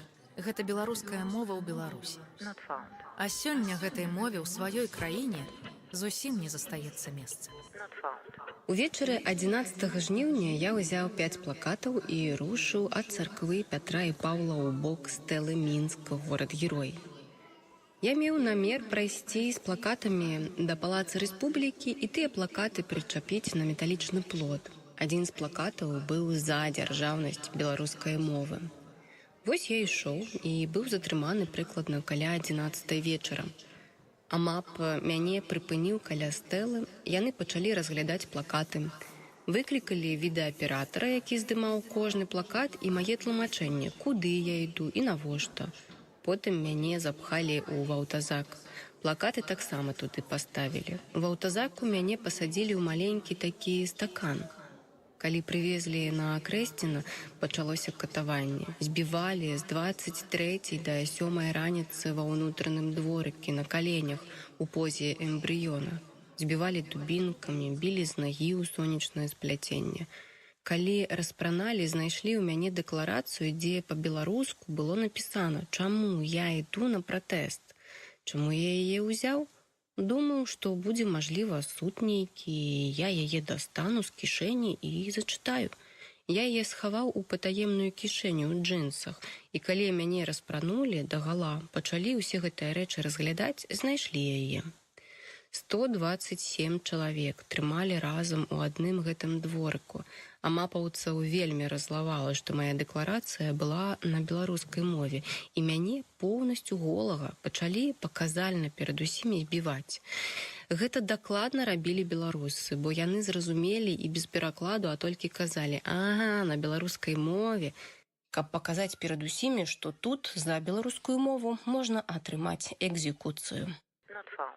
У кабінеце сядзелі дзве жанчыны, якія, паглядзеўшы на мае дакументы па-беларуску, пачалі смяяцца, а потым паглядзелі на мяне і спыталі: «А чаму не на кітайскай?» Я так трохі і прысела, бо не чакала такой рэакцыі. Я кажу: «Ну, таму што дзве дзяржаўныя мовы, і я зрабіла на адной з іх». Гэта было даўнавата, было цёпла, лета ці вясна. Мы прагульваліся ўздоўж вадасховішча Дразды і зайшлі выпіць кавы. Я папрасіла кавы, і мне прынеслі каву, іспанскае ігрыстае віно. Я пачала смяяцца, ну выпілі ж кавы, добра і так. На шчасце мы былі без машыны, нам любая кава падыходзіла, але ж гэта было смешна. Лена, раскажы, калі ласка, вось гэтыя гісторыі, якія мы праслухалі, гэта гісторыя рэальна з жыцця, калі чалавеку на каву прыносяць алкагольны напой у Беларусі? Насамрэч, калі я збірала гэтыя гісторыі, мне расказалі 3 аднолькавыя гісторыі пра каву. Вось такія, што людзі замаўлялі каву і ім прыносілі ігрыстая кава. І таксама адной дзяўчыне прынеслі какао. Я просто пакінула одну гісторыю для ілюстрацыі гэтай сітуацыі, але насамрэч вось я чула пра 4, можна сказаць. А колькі гісторый у гэтай кнігі сабрана? Кейсаў пра дыскрымінацыю беларускай мовы, простымі людзьмі, дзяржаўнымі установамі, інстытуцыямі. Вось колькі там такіх гісторый? Сабрана больш за 100 гісторый. Я старалася лавіць нейкі баланс, таму што насамрэч, напрыклад, гісторыі пра затрыманне за беларускую мову, пра збіццё, іх вельмі шмат. Шмат гісторый з дзяржаўнымі установамі, шмат у сферы паслугаў, у кавярнях, у крамах. Я просто старалася збіраць розныя гісторыі, каб кніжку просто было цікава чытаць і каб праілюстраваць гэтую праблему. Таксама, каб кніжка была карыснай. Ну, увогуле я гэту кніжку зрабіла для карысці, то бок каб паказаць праблему. І працягваю гэта рабіць вось дапамогай інстаграм-старонак, онлайн-версіі, англамоўнай версіі і так далей. Таму што мая мэта гэта паказаць праблему, якая ёсць у Беларусі, якую чамусьці не заўважаюць і часам замоўчваюць. І мне неаднаразова прылетала за тое, чаму я не зрабіла кніжку з пазітыўнымі гісторыямі, што здарылася з людзьмі добрага з-за беларускай мовы. Але я думаю пра тое, што калі не казаць пра праблему, то яна ніколі не вырашыцца, і таму вырашыла зрабіць такую не самую весёлую кніжку. Але я спадзяюся, што на вас выходзіла рускамоўная версія, і шмат рускамоўных СМІ напісала пра кнігу. Я спадзяюся, што людзі, якія размаўляюць па-расейску, а калі ты размаўляеш па-расейску, ты ніколі гэтую праблему не заўважыш, што яны гэтую праблему заўважаць, і гэта неяк паўплывае на тое, што людзей будуць менш проста дыскрымінаваць за родную мову ў Беларусі. Ну і такое пытанне, скажы, калі ласка, на каго накіраваная гэтая кніга? Гэта на ўнутранага чытача ці на вонкавага? І пра што ты марыш? Вось калі твая душа будзе спакойная, які эфект адбудзецца ад гэтай кнігі? На што ты разлічваеш? Я стараюся распаўсюджваць інфармацыю максімальна, то бок я не стаўлю сабе мэтавую аўдыторыю, напрыклад, унутры Беларусі ці там рускамоўныя людзі. Я проста стараюся рабіць па-рознаму, таму вось ёсць розныя фарматы, ёсць старонкі, ёсць кнігі, ёсць нават відэа, якія мы хутка будзем прэзентоўваць. кароткія відэа для тиктока, для інстаграма. Вось. І моя мара гэта, што я ў Беларусі змагу просто ў краме, напрыклад, набыць каўбасу, і мне просто прададуць каўбасу, і ўсё. Ну, то бок, не будзе ні перапытванняў і не будзе недарэчных падзякаў. Як заўжды гэта бывае, калі ты нешта просіш, а табе кажуць: дзякуй, што вы карыстаецеся беларускай мовай, вось я таксама б хацеў, але не. І вось моя мара, каб гэта было проста камунікацыя, каб беларуская мова стала нарэшце ў Беларусі мовай камунікацыі, як і мусіць быць. Аліна, ти збираєш ще історії, кейси дискримінації? Коли так, то як? Куди можна дасылаць? Пакуль не збіраю, але іх можна дасылаць, таму што з гэтымі гісторыямі можна зрабіць што-небудзь іншае, які-небудзь іншы фармат, таму што я зацікаўленая, каб пра гэта расказваць. Пакуль што ў мяне іншыя творчыя планы, я цяпер раблю дзіцячую кніжку пра Слуцк. І яна выйдзе хутка, цягам гэтага месяца, дарэчы. Так. Дякуємо за роботу, дякуємо за унесок у розвиття і у надавання життя у білоруську мову. І, дорогі люди, дорога аудиторія, набити гэтую книжку можна на стенді крамы Букіст. Гэта кнігарня, якая ва ўжупісе прапануе кнігі на беларускай, украінскай, літоўскай, англійскай і іншых мовах. Вось, і кніга Аліны Нагорнай ёсць на стендзе і будзе там. Дзякуй.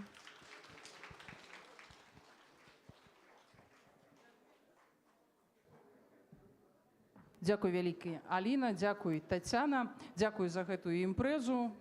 Будзем марыць, што беларуская мова не гібее, а толькі ўдасканальваецца, у тым ліку за кошт перакладаў. Мы сёння чулі шмат імпрэзаў пра тое, якія цудоўныя кнігі, там сусветная класіка, найноўшыя бестселеры перакладаюцца на беларускую мову. І нашая перадапошняя, але фінальная з літаратурнага складніка імпрэза акурат вось пра, у тым ліку, беларускамоўныя пераклады.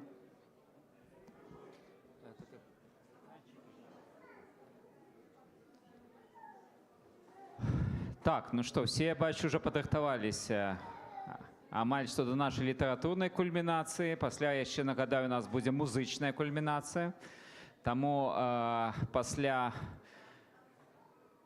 творчага вечара, спадзяюся, нас яшчэ дастанецца дастаткова, каб атрымаць асалоду ад нашых музыкаў. Вельмі цікавая, на мой погляд, сёння музычная праграма таксама. Ну, а зараз цвік нашай сённяшняй прадмовы — гэта творчая сустрэча з пісьменнікам Сашам Філіпенка. Я запрашаю перадусім вядучую сустрэчу, паэтку, журналістку Сабіну Брыло. Сабіна. Добрый день. Сядайте, калі ласочка. Где выберете? Так, еще техничная невеличка у нас тут. Да. Ага.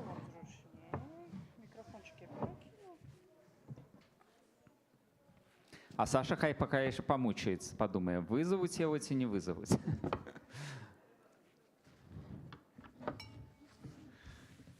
Так, але доўга трымаць інтрыгу не ўдалося, ён уже сам ідзе і сам разумее, што трэба выходзіць на сцэну.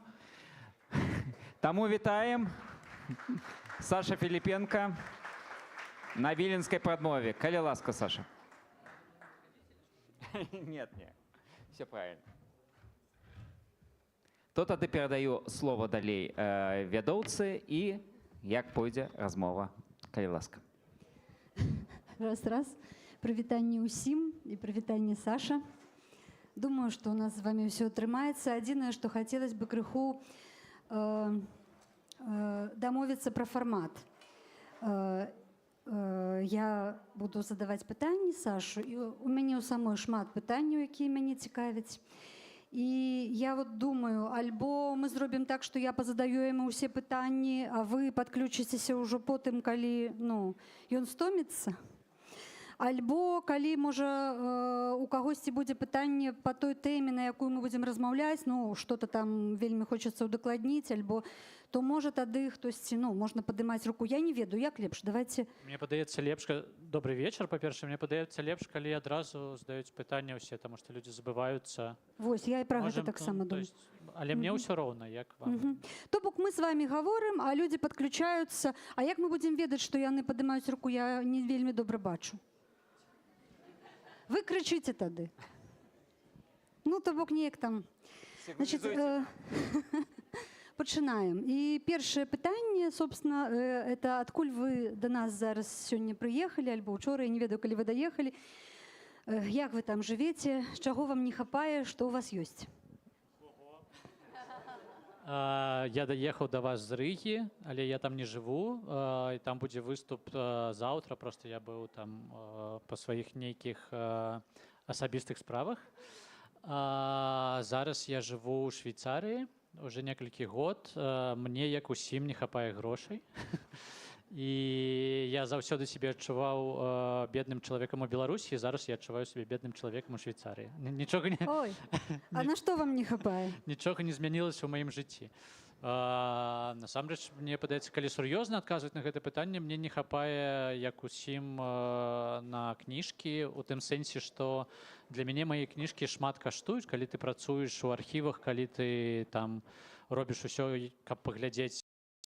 Мы учора размаўлялі, таксама была імпрэза, мы учора размаўлялі пра тое, колькі для мяне каштуе моя кніжка, і яна каштуе як такі добры дакументальны фільм, таму што тебе трэба паехаць, тебе трэба паглядзець, дзе быў твой герой, тебе трэба пабачыць усе гэтыя гарады, і ў гэтым сэнсе, а ты яшчэ чалавек, ты як і чытач, тебе трэба здымаць кватэру, тебе трэба плаціць там нешта за сыну, і ў гэтым сэнсе там твоё жыццё таксама нешта каштуе. І мне падаецца, што як і ўсім аўтарам зараз не хапае грошай на новыя кніжкі. Калі ты хочаш зрабіць тое, што ты хочаш, для гэтага патрэбна шмат грошай. Вось гэта тут адразу тады ў мяне пытанне, што па акумулятар вы таксама, як бы шмат ездзілі, да, вы там і ў Парыжы, у Стамбуле, у Белградзе. У Белградзе, в Украіне, в Варшаве, так, в Саратаве.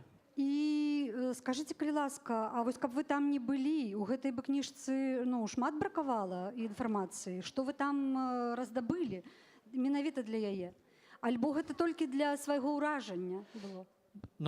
Гэта па-рознаму бывае. Напрыклад, калі там я еду ў Турцыю, гэта для таго, каб пабачыць, ён там быў у асобным месцы, там трэба пабачыць гэтае месца, там уявіць сабе, як яно выглядала, што яно там трэба разумець, як выглядаў там крэматорый у Берліне ці ў Парыжы. Ты павінен гэта разумець, які ў яго там быў від, што ён там бачыў в акно кожную раніцу, і калі ён там вочы расплюшчваў, што бачыць Несцярэнка. Калі я быў у Маскве, там у самім крэматорыі, я там бачыў усё, што адбывалася там і там на гэтых могілках. І ў гэтым сэнсе я заўсёды, калі пра нешта пішу, мне вельмі важна быць у гэтым месцы, бачыць усё, разумець, як усё там адбывалася, што адбывалася ў гэтым месцы. Мне падаецца, што калі б я гэты шлях не паўтарыў, не было б гэтай кнігі проста. То бок вам самому вы напаўняецеся гэтымі адчуваннямі і потым пішаце. Тады яшчэ такое пытанне пра тое, што вы шмат вандруеце. Скажыце, калі ласка, ці вы лічыце, прабачце, я зачытаю пытанне, бо магу, ці адрозніваюцца, на ваш погляд, жыхары розных краін, што да іх чалавечых якасцяў? Ці вам самому знаёмыя пачуцці замілавання альбо раздражнення іншаземцамі? Ці адрозніваюцца людзі ад людзей ў розных месцах? Мне падаецца, што не. Калі мы кажам, я інтэрнацыяналіст, і для мяне няма адрознення ў людзей, я балею за міланскі інтэр, і ў гэтым сэнсе для мяне няма адрознення. Канешне, мы можам казаць пра тое, што калі ты прыязджаеш у Італію, ты можаш пабачыць, што людзі там больш жестыкулююць, там больш яны могуць быць экспрэсіўныя, больш, чым, напрыклад, у Швецыі ці яшчэ-небудзь. Але для мяне самае галоўнае ўчынкі людзей, што яны робяць, і ў гэтым сэнсе мне ўсё роўна.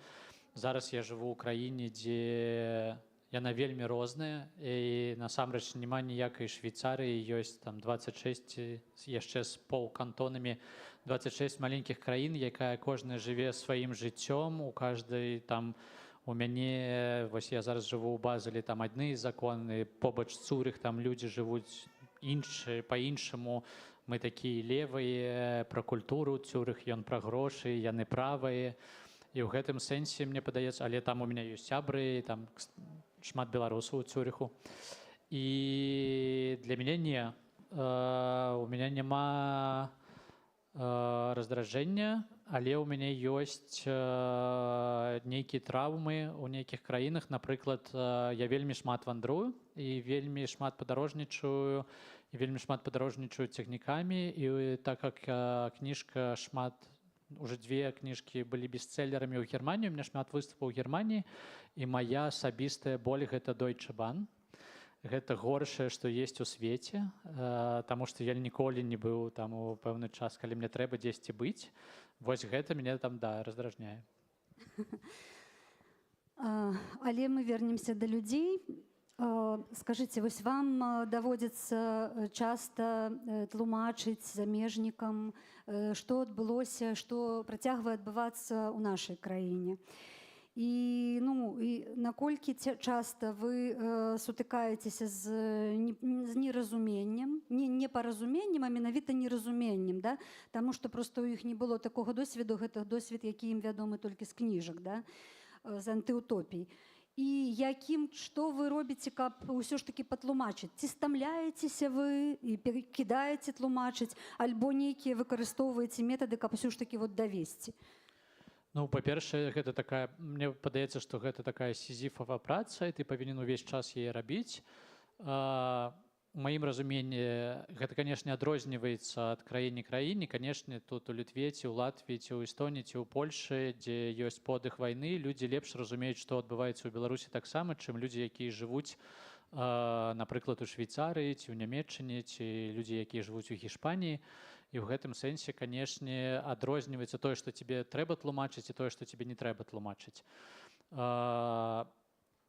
Там Еўропа, у якой я жыву, у якой у мяне выступы, там часта людзі не вельмі разумеюць, што адбываецца, але яны не вельмі разумеюць, што адбываецца, напрыклад, калі яны жывуць у Цюрыху, яны не вельмі разумеюць, што адбываецца ў іх краіне, у Лугана, таму што для іх гэта іншая краіна нейкая. І яны не вельмі, у іх ёсць нейкія такія, ім цікава тое, што адбываецца ў іх, там, вось, іх горад, і не вельмі цікавіць, што адбываецца там далей. Але гэта зусім не значыць, што там у Швейцарыі ці ў Нямецчыне няма людзей, якія падтрымліваюць Беларусь, якім насамрэч інтарэсна, што адбываецца ў Беларусі. Тлумачыць трэба журналістам, таму што, вось я распавядаў, напрыклад, я ў адзін дзень, у мяне было 2 інтэрв'ю вялікіх, я размаўляў з журналістамі Süddeutsche Zeitung, вялікай нямецкай газеты, і Frankfurt Allgemeine Zeitung. І журналіст кажа мне: ну, як добра, што у вас у Беларусі нармалізавалася сітуацыя. Я кажу: о, як цікава, можете мне распавесці, як яна нармалізавалася. І ў гэтым сэнсе мне падаецца, што твая праца ў тым, каб працягваць распавядаць, таму што людзі, на жаль, у іх інтарэс да краіны і да канфліктаў, ён такі, вось, як, я не ведаю, як стужкі Нетфлікса. Было ўсім вельмі цікава ў 2020 годзе, што адбываецца ў Беларусі, і ўсе такім задавальненнем глядзелі за Беларусю і казалі: вось, вы такі добры народ, такі прыклад, вы так намагаецеся свабоды, а потым там, ну, зразумела, адбываецца вайна ва ўкраіне, і ўжо нікому не цікава, што адбываецца ў Беларусі, потым там Бліжні ўсход, і гэта як увесь час, як новыя такія стужкі, і людзі, канешне, не могуць быць увесь час зацікаўлены ў тым, што у нас адбываецца, і ў гэтым сэнсе трэба казаць і казаць пра Беларусь. І я не шмат чаго магу казаць, але у тым сэнсе, што у мяне ёсць мой голас, ён не вельмі моцны, але я магу там друкавацца ў еўрапейскай прэсе, я магу пісаць пра тое, што адбываецца, і гэта тое, што я намагаюся рабіць увесь час. А як ви думаєте, Європі, у прынцыпе, можа пагражаць з часам тыранія? Калі яна не спыняецца на ўсходзе, то ці магчыма, што яна папаўзе на захад? І пры тым, што людзі не разумеюць, што адбываецца, і людзі як вы кажаце, што простыя людзі больш зацікаўленыя сваім жыццём, мы гэта назіралі добра ў Беларусі, шмат гадоў, калі людзі цікавіліся сваім жыццём, а тыранія паціху набірала проста сілы. Як вы думаеце, ці не стане гэта ўвогуле лёсам чалавецтва? Наколькі вас увогуле лёс чалавецтва цікавіць цяпер? Лёс чалавецтва мяне не цікавіць. Но мы бачым, што гэта не будзе адбывацца. Мы бачым, што гэта ўжо зараз адбываецца в Еўропе. Мы бачым, што ёсць Орбан, мы бачым, што зараз адбываецца ў Славакіі. І калі ў мяне там выступы, калі я размаўляю са сваімі сябрамі, з пісьменнікамі славацкімі, яны зараз ужо там... Яны не тое, што алармісты, яны кажуць, все, мы ўжо прайгралі Славакію зараз. Мы бачым, што зараз адбываецца ў Аўстрыі, мы бачым, што зараз альтэрнатыва для Германіі набірае шмат працэнтаў у Германіі. І ў гэтым сэнсе гэта ўжо зараз, ўжо здарылася. Нам трэба ўжо какие-то там... Я не ведаю, што нам трэба рабіць зараз, каб гэта ўсё спыняць. Мне падаецца, што мы бачым гэты такі правы правал у Еўропе, і так гэта адбываецца. І ў гэтым сэнсе, можа, гэта будуць там нейкія не такія дыктатуры, як у Беларусі, як у Расіі, але мы бачым, што вось усе гэтыя міфы пра моцную руку, пра гэты парадак, яны, канешне, працуе, папулізм працуе ў Еўропе, у Італіі ён працуе. І я бачу, што сумна ад гэтага. Да, і вось у звязку з гэтым, ці ёсць адкуль увогуле нам, Беларусі, чакаць разумення, падтрымкі, перш за ўсё, канешне, дапамогі. Вот што вы думаеце пра тое, хто можа прыйсці калісьці, адкуль вы увогуле можа прыйсці выратаванне да нас, туды, на Беларусь? Мне падаецца, я не зусім аптыміст, мне падаецца, што мы ў вельмі цяжкім становішчы, як усю сваю гісторыю. Але мне падаецца, зараз цяжка чакаць выратавання, таму што калі мы можам сабе ўявіць перамогу Украіны, то мне падаецца, што Беларусь, яна будзе такім падарункам для Расіі, каб сказаць, окей, вы прайгралі вайну в Украіне, хаця б Беларусь сабе забірайце і памаўчыце. Калі Расія перамагае ў гэтай вайне, Беларусь таксама аддаюць. У гэтым сэнсе мне падаецца, што мы зараз у вельмі цяжкім становішчы, як бы не скончылася вайна ва ўкраіне, нам будзе ад гэтага дрэнна. Таксама у мяне ёсць пытанне, адкуда можа прыйсці да нас дапамога.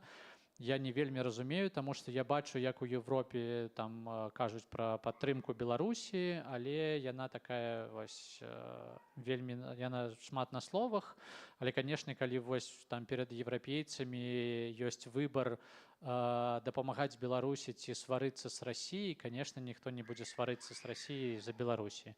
І ў гэтым сэнсе мы можам дапамагчы сабе, мне падаецца, толькі самі. І гэта не самае простое пытанне, як мы можам самі себе дапамагчы. Я просто тут у меня сбился показальнік часу. Я думаю, што можа вось да гэтай часткі нашай размовы ўзніклі нейкія пытанні. Не ўзніклі? Да? То нема ніякіх удакладняючых альбо... Добра. Тады крыху пераключымся на Сашыну персону. Гэта не, конечно, мы не будзем аб асабістым. Можа, вы толькі, я не пытаюся людзей пра асабістае, перад усім залам. Я хацела запытацца, што вам бліжэй, гісторыя ці псіхалогія? Подумайте, ляпните, что... И чаму? Давайте разважаць. Я, ведаеце, увесь час нешта ляпну, а потым... Да, это знаёма. А самае цікавае ў маім жыцці, што у апошні час я нават нічога не ляпаю, але ўсё выносіць у ліды інтэрв'ю. Я бачу, што я нават нічога не казаў, а там такая бойка ў Фейсбуке ўжо пайшла. А я думаю, вось як цікава. Я нават не казаў гэта, но думаю, ну ладно, пофігу. Там самае важнае, каб беларусам было цікава нешта там раніцай рабіць. Зараз мукавозчык пісаў, што мяне трэба пазбаўляць грамадзянства беларускага. І там был такі пасаж у яго, што беларусы увечары вырашаюць, ці не пазбавіць Філіпенка грамадзянства. І я ўявіў сабе, як кожны вечар беларусы збіраюцца, калі ўжо вырашылі ўсе пытанні дома, і яны такі, ну што будзем з Філіпенка рабіць? І мужыкі такія, да нармальны хлопец, а жанчына, не, трэба збаўляць. І вось, ці наадварот. І ў гэтым сэнсе, вяртаючись, я не ведаю, што для мяне псіхалогія ці гісторыя, таму што я шмат працую ў архівах, мне вельмі цікава працаваць з дакументамі, і мне падаецца, што ў гэтых дакументах і ёсць псіхалагізм, і ў іх ёсць, нават калі гэта такі нейкі афіцыйны дакумент, ты можаш шмат чаго ў ім пабачыць. Не ведаю, цікавае пытанне, я буду разважаць зараз усю сустрэчу пра гэта. Ну так, Але мне падаецца, што нельга, калі ты займаешся літаратурай, калі ты пішаш, нельга там кудысьці ў адну сваліцца сторону і не ўлічваць іншыя, наадварот. Ну да, вось, напрыклад, там у кніжцы вы расказваеце гісторыю і, конечно ж, вы выкарыстоўваеце і псіхалагічныя захады. Як вы вывучылі замежныя мовы? Раскажыце, калі ласка, вы ж шмат моваў ведаеце, да? Ну, прынамсі... Мне падаецца, што я на ўсіх мовах аднолькава дрэнна размаўляю, но я ведаю беларускую, расейскую, трошкі італьянскую я вывучыў, таму што я заўзятар футбола, я гляджу і чытаю газеты італьянскія. Я трошкі размаўляю, як і ўсе, на ангельскай мове. Зараз я вывучаю нямецкую і разумею французскую і польскую, але я не размаўляю на іх. Але я разумею. Добра на ангельскай размаўляеце? Ну, мне падаецца, што так. Зараз будзем пераходзіць, зараз будзе тэст. Не. Б2. Нібыта ёсць у мяне.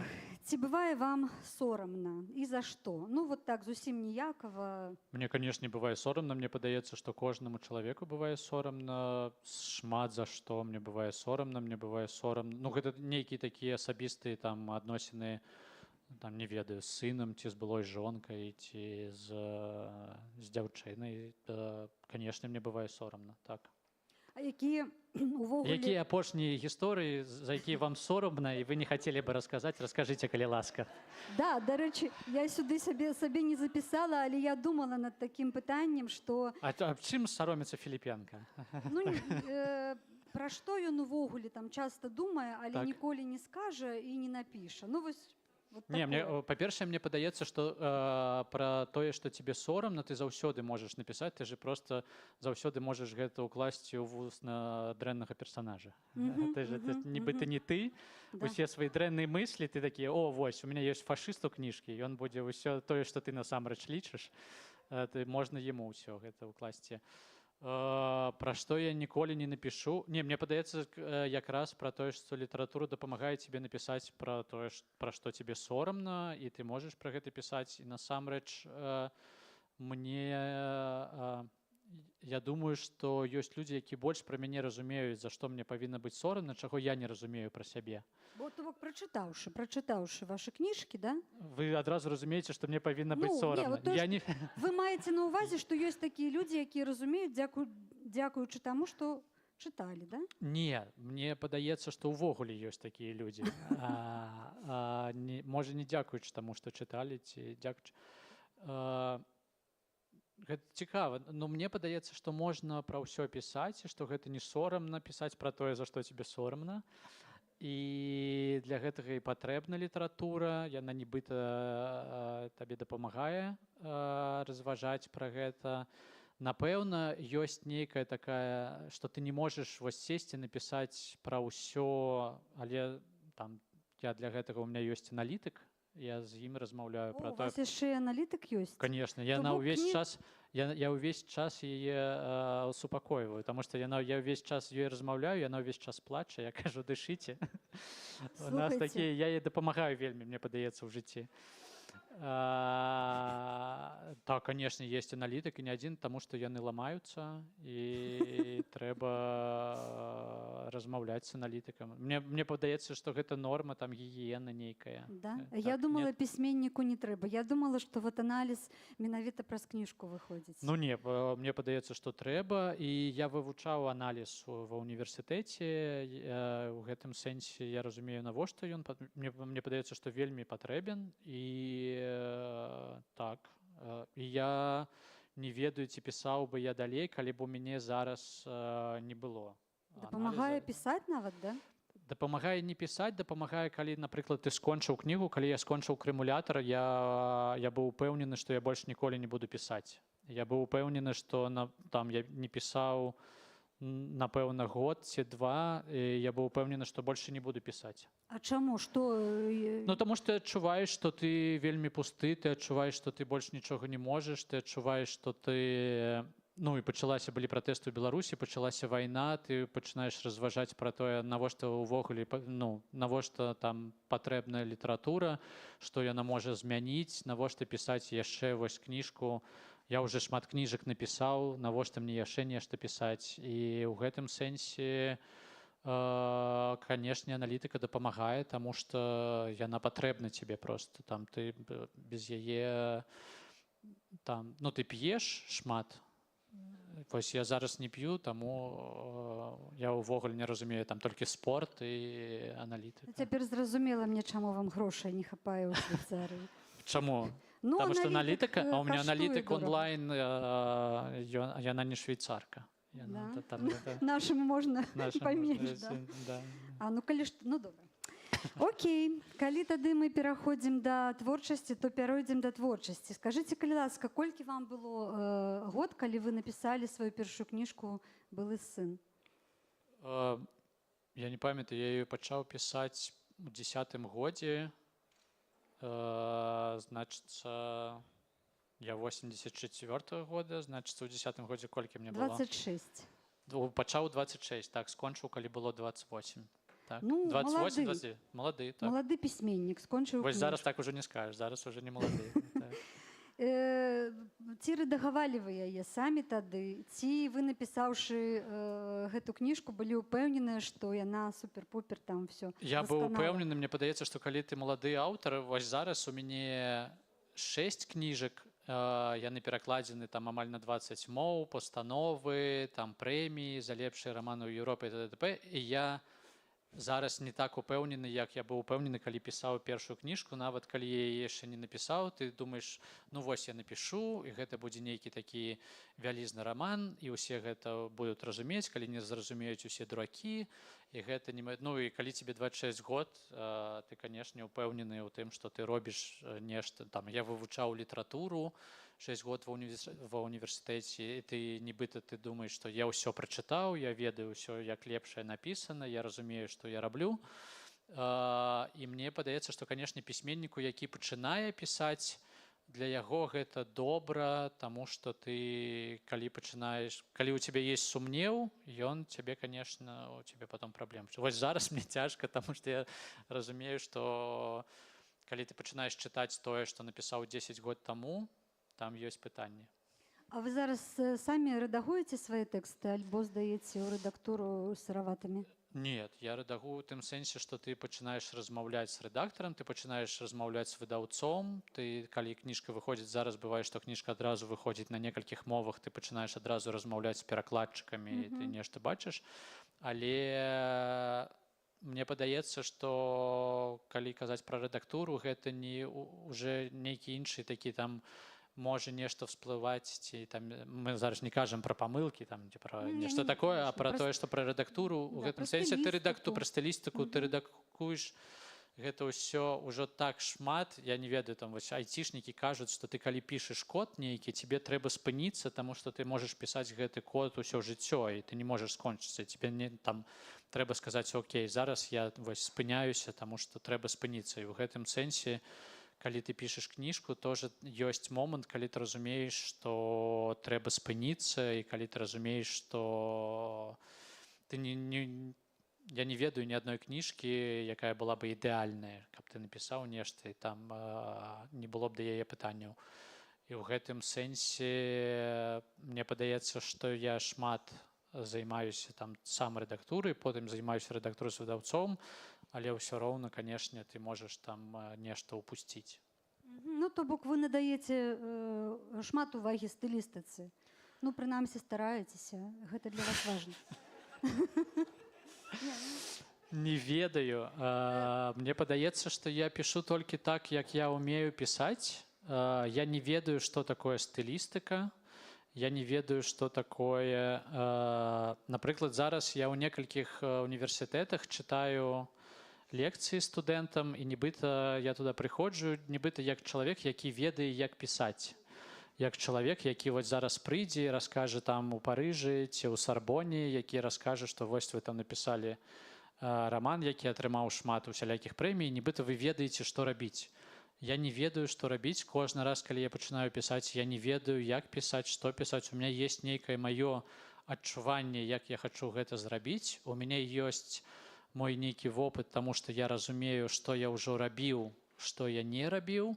Я разумею, што вось датычыцца рэдактуры, што калі мы працуем з Пастарнакам, напрыклад, калі мы рабілі чырвоны крыж, там людзі ўяўляюць, што рэдактар там тэлефануе табе і кажа, вось у цябе здесь нейкі дрэнны ўрывак, трэба яго перапісаць. Калі там мне тэлефанаваў Пастарнак, ён казаў, што у цябе здесь вельмі прыгожы ўрывак, мы яго выбрасваем. Яго не будзе ў кніжкі, таму што мы намагаліся зрабіць так, каб дакументальная частка кніжкі ніяк не білася з...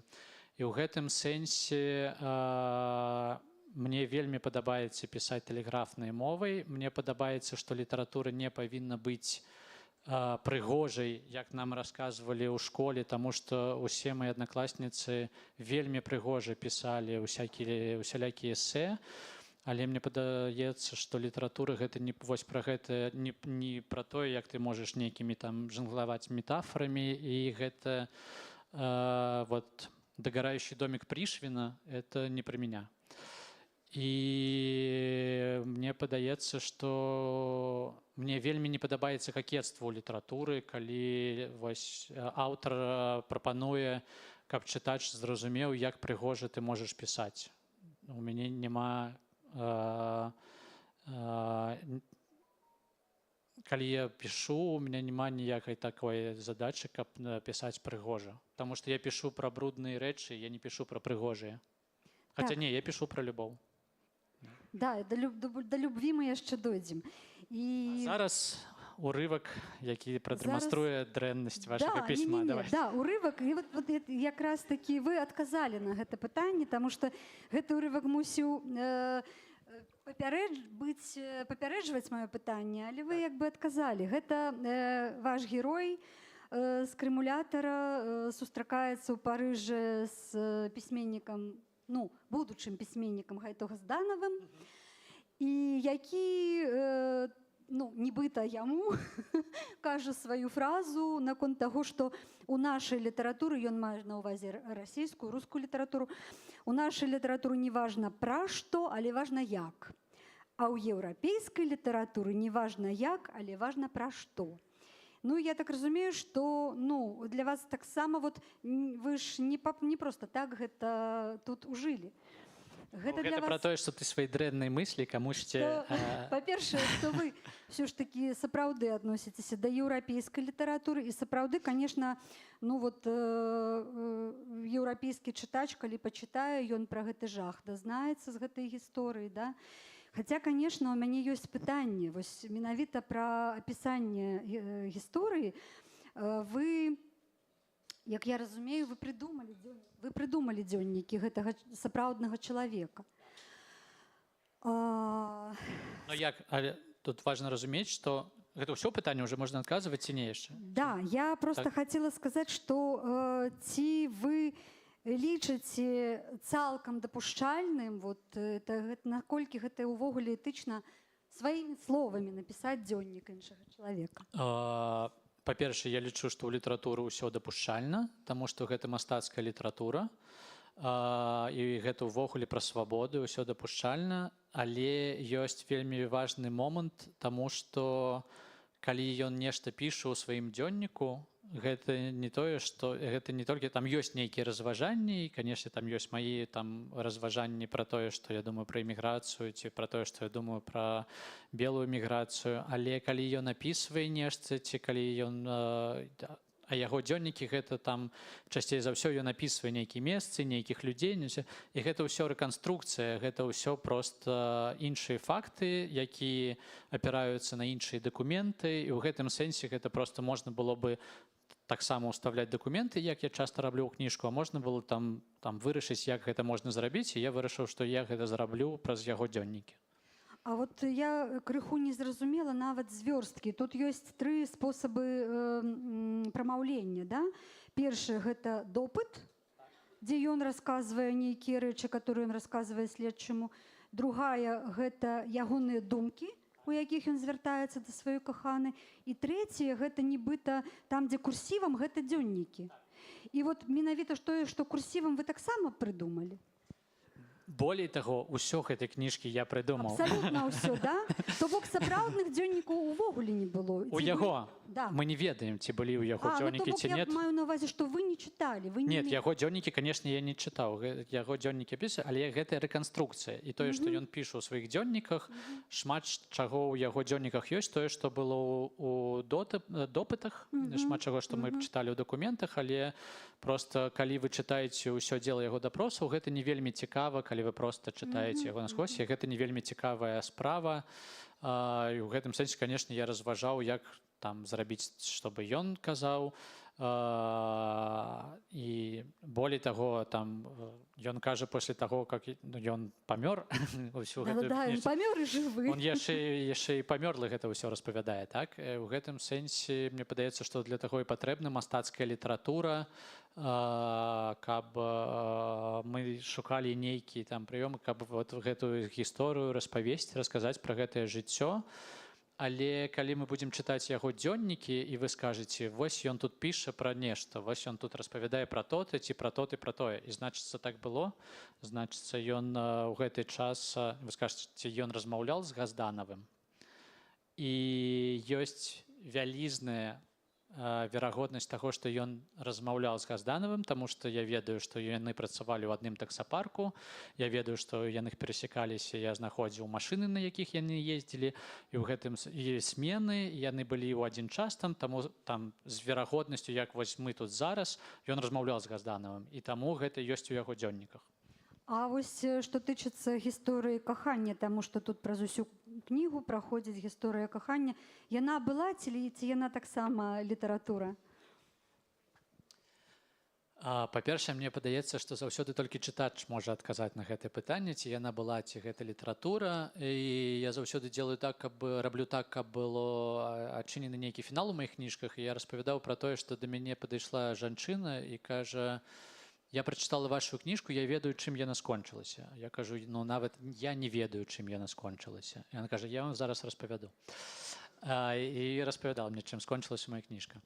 Мне падаецца, па-першае, гісторыя, якая апісана, гэта правдзівая гісторыя. Мы ведаем гэтую актрысу, гэтую жанчыну, і мы пабачым яе, напрыклад, вось зараз крымулятар выйдзе ў Галяндыі, і можна будзе пабачыць яе нават фота на абложцы, на вокладцы. Па-другое, мы разумеем, што яе завуць Вера, і далей вы самі для сябе робіце высновы, як вы збіраецеся чытаць гэтую кніжку. Гэтую кніжку можна чытаць як гісторыю любві, як гісторыю пра каханне, як гісторыю ўзаемаадносін мужчыны і жанчыны, а можна чытаць як гісторыю яго веры, таго, што ён вернецца аднойчы да радзімы да сваёй, што з ім робіць гэтая радзіма, што ён робіць з ёй, і ў гэтым сэнсе можа, тады і не было гэтай гісторыі. Але калі я пішу кніжку, мне вельмі важна, таму што я разумею, што не шмат людзей там гатовы ісці ў архівы, не шмат людзей гатовы там марнаваць час на тое, як там, каб чытаць дакументы ці гістарычныя кнігі т.д. І мне вельмі вось усе тыя пытанні, якія вы задаеце, мне падаецца вельмі добра, калі яны ёсць у чытача, і ён потым пачынае гугліць, І мы же ўсе пісьменнікі марым аб чытачы, пра якога там Набокаў казаў, што вось ён адзін раз прачытае кніжку, другі раз прачытае кніжку, трэці. І ў гэтым сэнсе усе гэтыя пытанні, калі яны ёсць у чытача, вельмі добра, каб ён пачынаў гугліць і шукаць, а ці была Вера, а ці была такая актрыса, якая вярталася, а ці насамрэч была такая гісторыя, а ці быў Несцярэнка. Таму што, напрыклад, вось у мяне была пастанова Чырвонага крыжа. Я стаяў пасля яе, і там людзі выходзілі з зала, і жанчына размаўляла з сваім мужам, і яна кажа: ну не, такога не магло быць. Такой гісторыі не магло быць у Савецкім Саюзе. Усё, што апісана ў Чырвоным крыжы, яна кажа, такога не магло быць. А я разумею, што ўсё гэта было, я разумею пра дакументы, якія я знайшоў, я разумею, што ўсё гэта было. І ў гэтым мне падаецца, што ёсць нейкі кавалак, там нейкі сэнс маёй працы, каб усё гэтыя пытанні ў вас былі, але каб вы далей самі на іх там намагаліся неяк адказаць. Не выкруціўся, да? Не, ўсё зразумела, хаця я так і не зразумела, ці была гэта Вера. Да, ну вот вы вымушаеце... Вера была. Была, да? Вера была. Ён пра яе на нейкім допыце расказваў, ці што? Але, можа, не ў яго. Ага, ясна. Добра, але ў яго была жонка, дзеці... У яго была жонка, дзеці... Унучка. Якая збіраецца падаваць в суд на мяне. Усё ж такі збіраецца падаваць у суд? Ну, яна збіраецца, але нешта яна прапала, таму што яна напісала... Гэта была гісторыя, калі я пачынаў пісаць кніжку, я напісаў да яе ліст і сказаў, што вось я буду пра вашага дзядулю пісаць кніжку. Мне вельмі цікава, магчыма, у вас засталіся нейкія там фотаздымкі, ці, ну, проста памяць сямейная. І маглі б вы мне дапамагчы? І яна, у яе было два пытання. Першае пытанне, як вы знайшлі мой імейл? Я думаю, ну, у 2020 годзе неяк знайшоў. І потым яна напісала, што яна не будзе ніяк мне дапамагаць, што няма ніякага інтарэсу, каб пра яго выйшла кніжка пра дзядулю. Ну, я падумаў, ну, окей, прачытаеш потом. І яна прачытала, і была... Вельмі шмат яна пачаў атрымліваць пісем у адзін увечары. І першае, што яна напісала, я не буду ніколі чытаць гэтую кніжку. Потом праз 3 гадзіны я пачала чытаць, але гэта ражно, я не буду дачытваць. Яшчэ прайшло 3 гадзіны, яна піша, я дачытала, это горшая кніжка ў свеце, і адзінае, што добра, што ты незнакаміты пісьменнік, і ніхто яе не прачытае. Яшчэ праз 3 гадзіны, это ўсё ўжо ўначы было, яшчэ праз 3 гадзіны яна пачала пісаць усім выдаўцам, што трэба забараніць кніжку, я пайду ў суд, кніжкі не будзе ў Нямецчыне, яна павінна была выходзіць, і яна жыве ў Нямецчыне. Я ўвесь час, калі ў мяне імпрэзы, выступы ў Нямецчыне, чакаю, што жанчына з пісталетам стане. І яна сказала, што пойдзе ў суд. І мы з усімі выдаўцамі такі, да, калі ласка, ідзі ў суд. Таму што было вельмі цікава проста паслухаць, што яна скажа, як можна забараняць мастацкую кніжку. Яна, на жаль, не пайшла. Таму ў мяне суды толькі ў Беларусі. Ну і цяпер вы ўжо з ёй не перапісваецеся, да? Цяпер уже не перапісваецца. Кстати, можна напісаць. Магу ей падараваць ангельскую ці какую-нибудь там кніжку. Тут яшчэ ў вашай кніжцы ёсць такі кавалак, калі ў Парыжы жыве герой. Хто не чытаў, я проста крышачку так спойлерну. Герой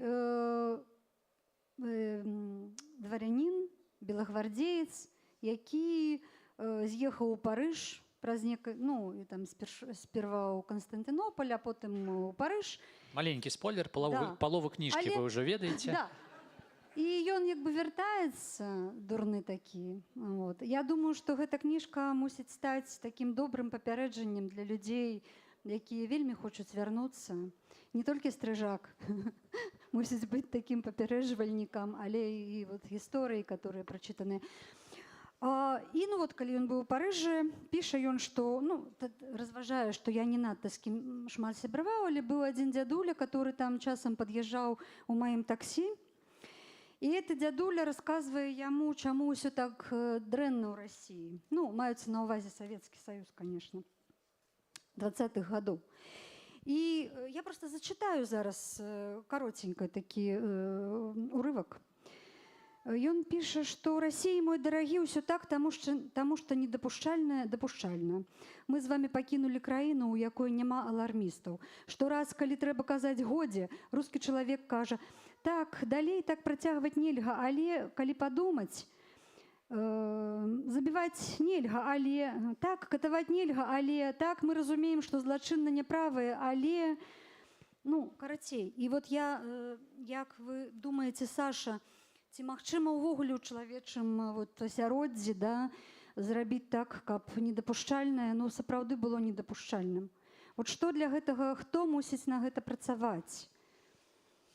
Ну, мне падаецца, што, канешне, магчыма гэта зрабіць. І мы бачым на прыкладзе Германіі, што гэта было магчыма зрабіць у Германіі, якая не заўважала тое, што адбываецца.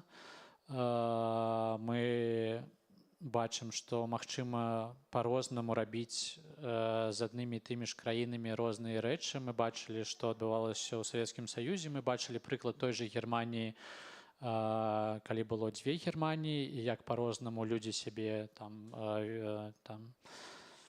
як яны жылі па-рознаму, да? Мы бачым прыклад, там, не ведаю, Карэі. У гэтым сэнсе, канешне, можна рабіць так, каб грамадства яно рухалася ў адну сторону ці там у іншую.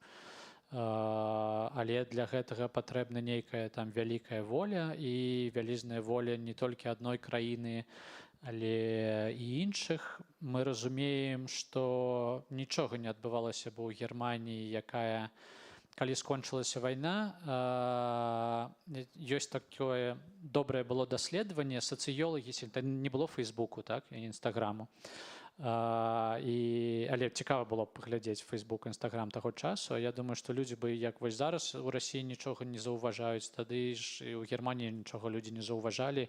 І толькі там вось у нейкіх дзённіках мы бачылі, што ёсць людзі, якія заўважаюць, а большасць нічога робяць выгляд, што нічога не адбываецца. І сацыёлагі селі ў цягнікі і пачалі размаўляць з немцамі, ну, пра тое, што адбылося, як яны адносілі да таго, што адбывалася. І першыя 10 год немцы казалі, што а што адбылося? Нічога не адбылося. І калі бы першыя 10 год была галоўная, нейкі такі настрой был у тым, што калі б мы не прайгралі гэтую вайну, нам і не трэба было бы зараз нічога казаць. Прайшло яшчэ 10 год, і праз 10 год немцы пачалі казаць, што ну так, былі нейкія там перагібы на месцах, і на месцах, і гэта вось, ну, увогуле гэта ўсё там Люфтваффе рабілі, СС, гэта наша армія, але гэта не мы нічога не ведалі. А немагчыма, вось я там, напэўна, быў ва ўсіх лагерах, у якіх магчыма было быць у Еўропе. І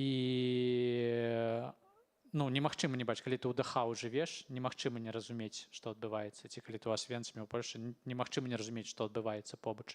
Але людзі як вось жылі, а потым прайшло яшчэ 10 лет, уже 30 год пасля вайны, і людзі пачалі казаць, што ну так, напэўна, там нам трэба. Але хто нам кажуць, што вось Вілі Брандт, ён там, як усе немцы, там стаў на калені, але гэта стаў на калені чалавек, які не мае ніякага дачынення да таго, што адбылося. Яму было проста ставаць на калені, таму што для яго гэта не была яго, не было гэтай віны, яму не было сорамна за гэта.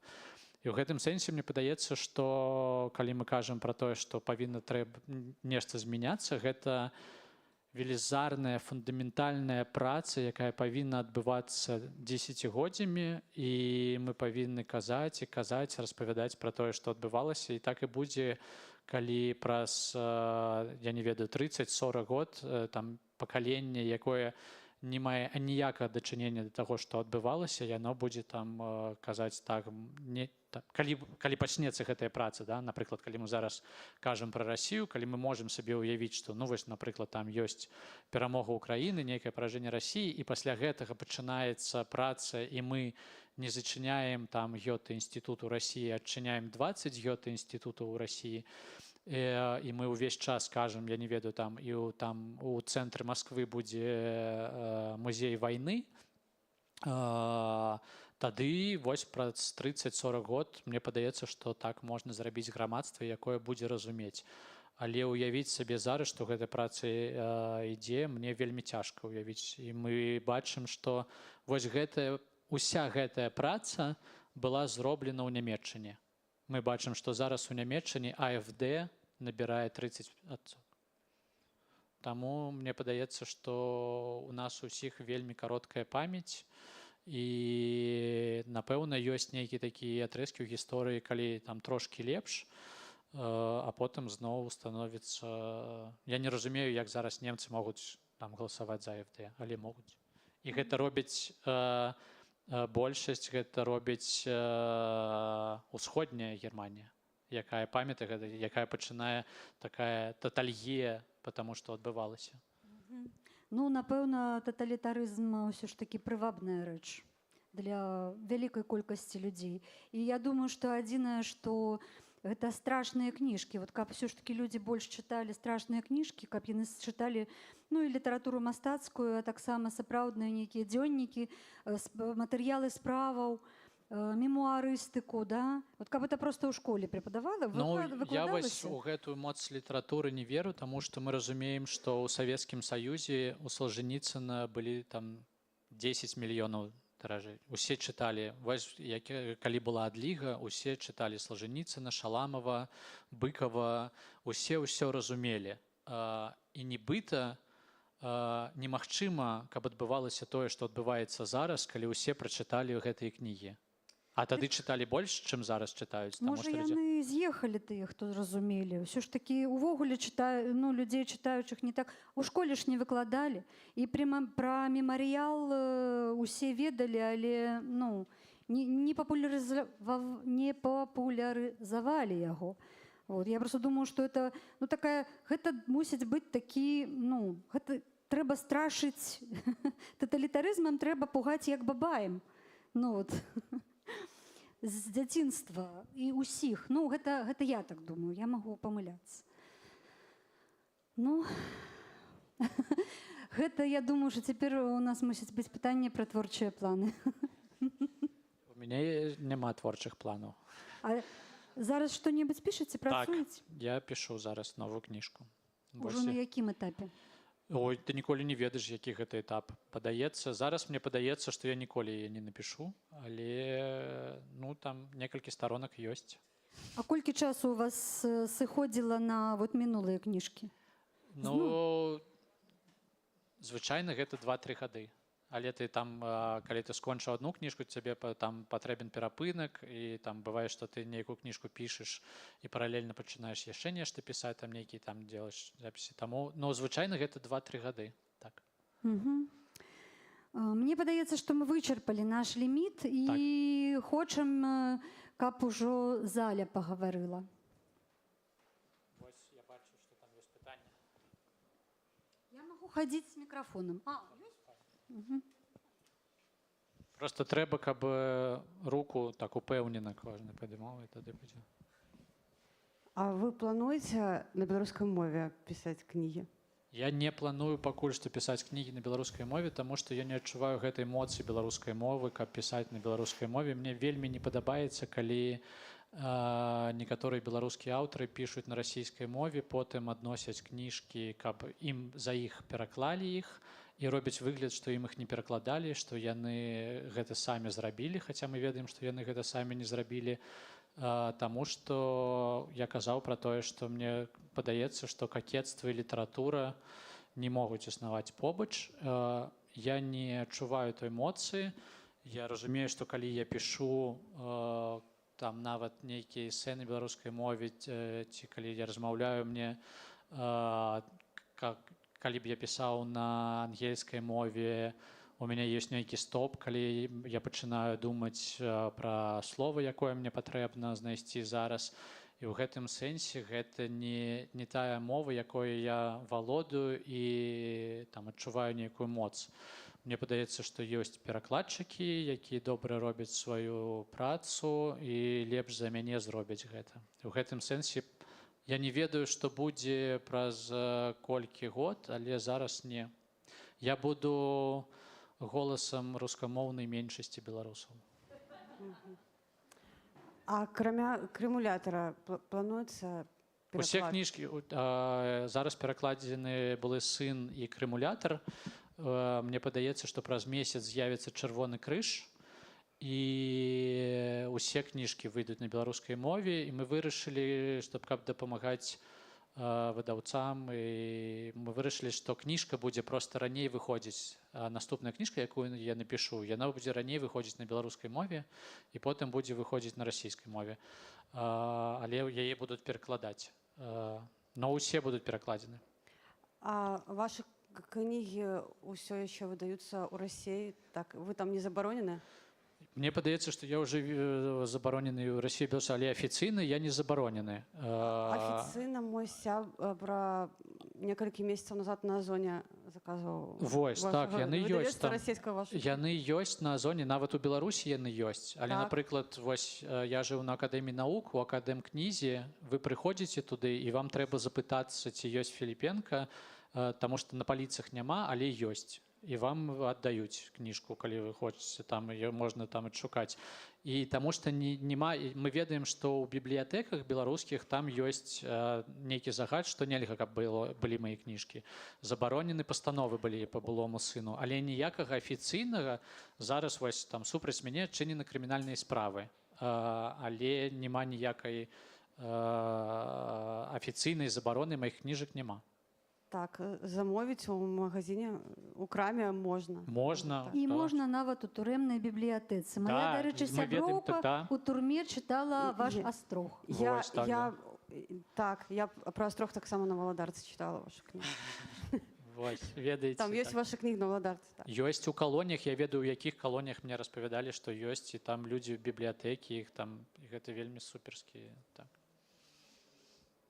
Ой, Дякую. пабачце, у мяне ўзнікла пытанне. А скажыце, калі ласка, тут не пазначана, хто перакладчык. Гэта нейкая таямніца, да?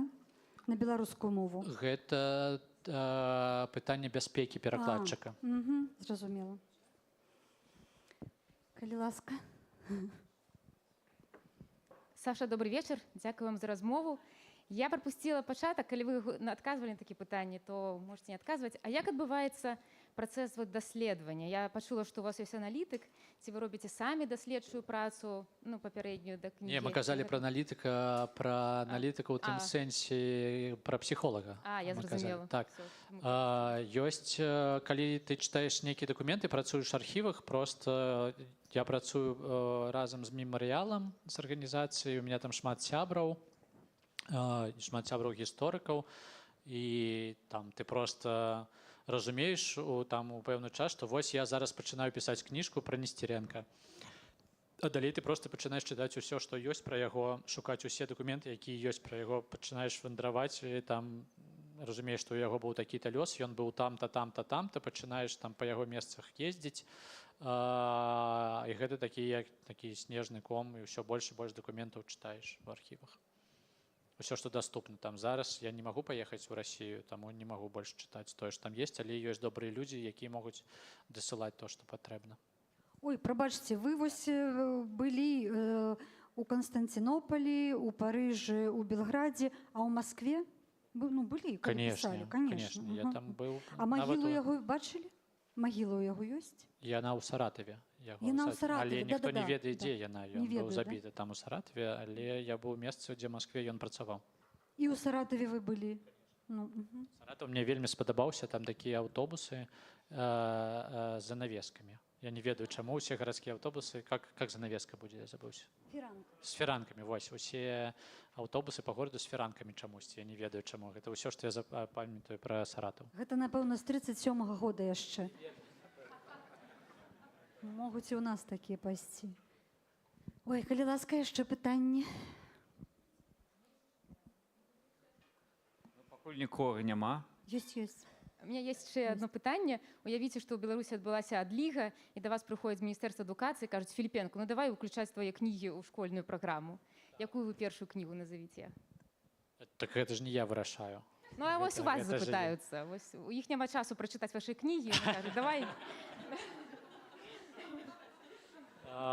Я не ведаю. Мне падаецца, што я б хацеў, каб дзеці добра ка мне адносіліся. Я, ведаеце, я калі пішу, я намагаюся зрабіць так, каб у меня ва ўсіх кніжках былі героі з аднымі і тымі же імёнамі, каб там дзеці, калі ў школе будуць вывучаць, я буду, на Філіпенку у яго там Саня менавіта быў галоўны герой, там нешта такое. Не ведаю, гэта мне падаецца, ніколі не здарыцца гэта, таму гэта пытанне такое, пра якое не трэба разважаць. Ну, напэўна, былы сын, не знаю, пра Беларусь, што я яшчэ, напэўна. Я гэтага не пабачу. Добра, дзякую. Есть яшчэ, ёсць хтосьці яшчэ? Дякую вялікі за размову. Можете расказаць крышку пра свой працоўны дзень? Вось у вас, напрыклад, там некая колькасць гадзін на дзень ці... І таксама сюды ж вось, калі можна расказаць пра адносіны, вы казалі, што была жонка, вось дзіцё, як уплетаюцца іншыя людзі ў вашу творчасць? Вось, напрыклад, у вас там запой на 10... Творчы запой на... Выбачаюсь. Творчы запой на 10 гадзін, а там вось людзі нешта патрабуюць практычнае. Ну вось крышачку падзяліцеся, калі можаце. Творчы запой ён на 10 год, а не на 10 гадзін.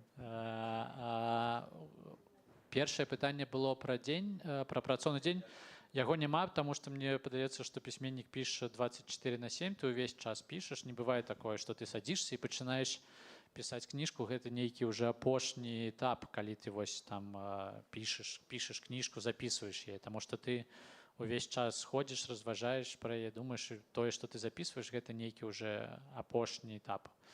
Я пішу ад рукі, пішу на кампе, записываю аўдыё, у гэтым сэнсе я ўсё раблю. Там раблю увесь час нейкі нататкі, у тэлефоне раблю, калі там нешта прыходзіць да цябе, таму што трэба записываць усё, таму што яно згубіцца. Калі мне падаецца, што людзі, якія жывуць побач з пісьменнікамі, гэта героі, таму што ў іх там ты, канешне, ты жывеш у нейкай сваёй рэальнасці, і людзям, якія побач з табой, вельмі цяжка. Я разумеў гэта, напрыклад, па свайму сыну, калі мы там, я не ведаю, ты пішаш там пра 30-е гады, пра ўвесь жах, які адбываўся, і ты ў гэтым ты знаходзішся ў гэтым фізічна, то есть ты нібы ты жывеш у гэтым часе, але насамрэч ты жывеш вось там, і твоя башка там, і потым да цябе прыходзіць сын і кажа там, вось, бацька, у меня там, не ведаю, такая праблема, а ты ему пачынаеш распавядаць пра тое, што не, гэта не праблема, ты нічога не разумееш, вот у людзей былі праблемы. І ён глядзіць на цябе, думае, ты дзебіл, мне 8 год, для мяне гэта зараз праблема, і ў гэтым сэнсе гэта, канешне, праблема вялікая, таму што і мне падаецца, што людзям побач з пісьменнікам вельмі цяжка, ну вось таму у мяне і была жонка. Все ж таки не вытрымала, да, вось гэтага ваша жонка? Да. Ну, я думаю, што яна мяне не вытрымала, а не таго, што я пісаў. Мне падаецца, што каханне з пісьменнікам заўсёды першае цябе пачынаюць любіць за тое, што ты пісьменнік, і потым цябе пачынаюць ненавідзець за тое, што ты пісьменнік. І гэта проста такое кола. Добра сказалі, трэба запомніць. Дякую. Яшчэ ёсць 10 хвілінак, так што некалькі пытанняў яшчэ можна паспець задаць. Няма пытанняў. Ёсць пытанні. Я думаю, што як гэта няма. Усе хочуць, яны проста баяцца. Мне чутно, так? Вітаю, Саша, дзякую вам вялікі. Я вось хацеў спытаць, я ўжо доўгі час з'яўляюся падпісантам вашага тэлеграм-каналу, і мне вельмі падабаецца яшчэ вось закол з Кан. І проста хацеў вас спытаць, вось як пісьменнік, як вам вось такі досвед накіравання тэлеграм-каналу, ці дапамагае ён вам пісаць, ці наадварот перашкаджае? У меня есть 2 тэлеграм-канала. Нават так. А які вы чытаеце? Ну, той, які публічны. Ну, яны абодва публічныя. Ну, в смысле, адзін і мой, а адзін з жартамі. Ёсць Па-мойму, ваш. Адзін ёсць з жартамі экстрэмісцкі, які я да яго не маю дачынення. Вось, калі вы его чытаеце, то гэта вельмі добры канал, я ўсім раю падпісвацца на яго, але я да яго не маю дачынення. Не, ладно, ну я з сябрам яго раблю, калі вы пра былога сына. Нет. А ёсць мой канал? Окей, тады былы сын не мой канал. Але чытайце, там шмат жартаў усялякіх ёсць у тэлеграм-канале. Нейкі новы, вось я зараз пішу, просто таму што агентка і ўсе кажуць, што трэба, і сын кажа, трэба пісаць, трэба каб у цябе былі там узаемаадносіны з чытачамі, а мне не цікава. Но я пишу нешта там, нешта публікую, таму што там ёсць час, калі там хочацца нешта напісаць, ёсць час, калі не хочацца нічога пісаць. Я пісаў шмат у Фейсбуку, і у меня там было шмат чытачоў, там, мне падаецца, 20 тысяч ці больш, але Фейсбук, калі пачалася вайна, там з маёй працы ў архіве я паказаў, што вось гэтыя літары ВЗ, якія там пачалі, там расійская армія пачала вось з імі там заязджаць ва ўкраіну, што гэта ўжо ўсё было, што нацысцкая Германія таксама яны ўжывалі гэтыя літары на сваіх танках там і т.д. і т.п. І проста некалькі фотаздымкаў размесціў, там запосціў у Фейсбуку, сказаў, што вось гэта ўжо ўсё было, і мяне забаніў Фейсбук за тое, што я нібыта ну як гэта, ну нібыта я вось нейкі нацысцкі там просто нібыта я за нацызм, не тое, што Расія за нацызм, а я. Вось Расію не забанілі, мяне забанілі, таму я больш не пішу ў Фейсбуку. Ну там вельмі нешта пішу, але мне падаецца, ніхто не бачыць уже, таму што я просто бачу, што там няма прагляду. І таму я пачаў нешта пісаць у тэлеграм-канал. Вось мы там жарты гэта адно, і там нешта я пішу просто пра нейкія імпрэзы, ці я дзесьці буду, і там, ну мне падаецца, што я трошки пішу, таму што мне зараз больш цікава кніжкі пісаць нейкія. А чытаць вы што чытаеце? У якім сэнсе? Кніжкі ці? Да, кніжкі, да. Для сябе. Што вас радуе ўвогуле такого з напісанага? Я шмат чытаю, мне падаецца, кніжак, але яшчэ больш я чытаю дакументаў, на жаль, увесь час, тое, што мне патрэбна. Напрыклад, зараз я чытаю, ну і ты ўвесь час чытаеш кніжкі, якія табе патрэбна для той кніжкі, якую ты пішаш. І зараз гэта вельмі дзіўная літаратура. Я не магу пра расказваць, таму што гэта будзе пра тое, пра што кніжка. Але гэта для мяне такая, для самого вельмі цікавая тэма. Вось я зараз пра гэта чытаю кніжкі, шмат кніжак чытаю. Я чытаю мастацкую літаратуру, і гэта заходняя літаратура. Зараз мне папалася кніжка, я ніколі не памятаю, каго я чытаю. Зараз гэта жанчына, якая атрымала ў 2022 годзе Нобелевскую прэмію. Да, вось, зараз я яе чытаю. Там накшталт дзённіка. Вось, прачытаў палову, пакуль сюды ішоў. Тады ў мяне апошняе пытанне будзе. Каго з беларускіх пісьменнікаў вы зараз чытаеце? Не. Пытанне будзе такое. Вам 40 гадоў. Так. Як вы думаеце, да, як вы думаеце, вы ўжо ўсё ў жыцці ведаеце, ці яшчэ нешта можа быць нейкае адкрыццё? Ці ж чакаеце вы яго, ці спадзяецеся? Я нічога ў жыцці не ведаю, ніколі не ведаў. Я чалавек, які пра пытанне, у мяне няма ніколі адказаў. Вы ніколі не пабачыце мае каментары ў Фейсбуку, таму што ў Фейсбуку ўсе людзі, якія ўсё ведаюць пра ўсё. І у мяне толькі пытанне, і моя літаратура пра пытанне і не пра адказы, а пра тое, што я ўвесь час задаю пытанні. Мне падаецца, што кожны год я раблю нейкі такі новыя адкрыццё і нейкія высновы. У гэтым сэнсе я адчуваю, што ў мяне наперадзе яшчэ шмат усяго. Я нічога не ведаю. Па-першае, я сабе адчуваю, што мне не 40, а можа 23. Ну, може, 24, але я адчуваю сябе маладым хлопцам. І нічога не разумею пра гэтае жыццё. Разумею, што зрабіў шмат памылак, і нейкія памылкі намагаюся неяк там больш не рабіць. Вось, гэта я зразумеў к 40 гадам, што шмат чаго з таго, што я зрабіў, магчыма, было і не рабіць. То дзякуй вялікі.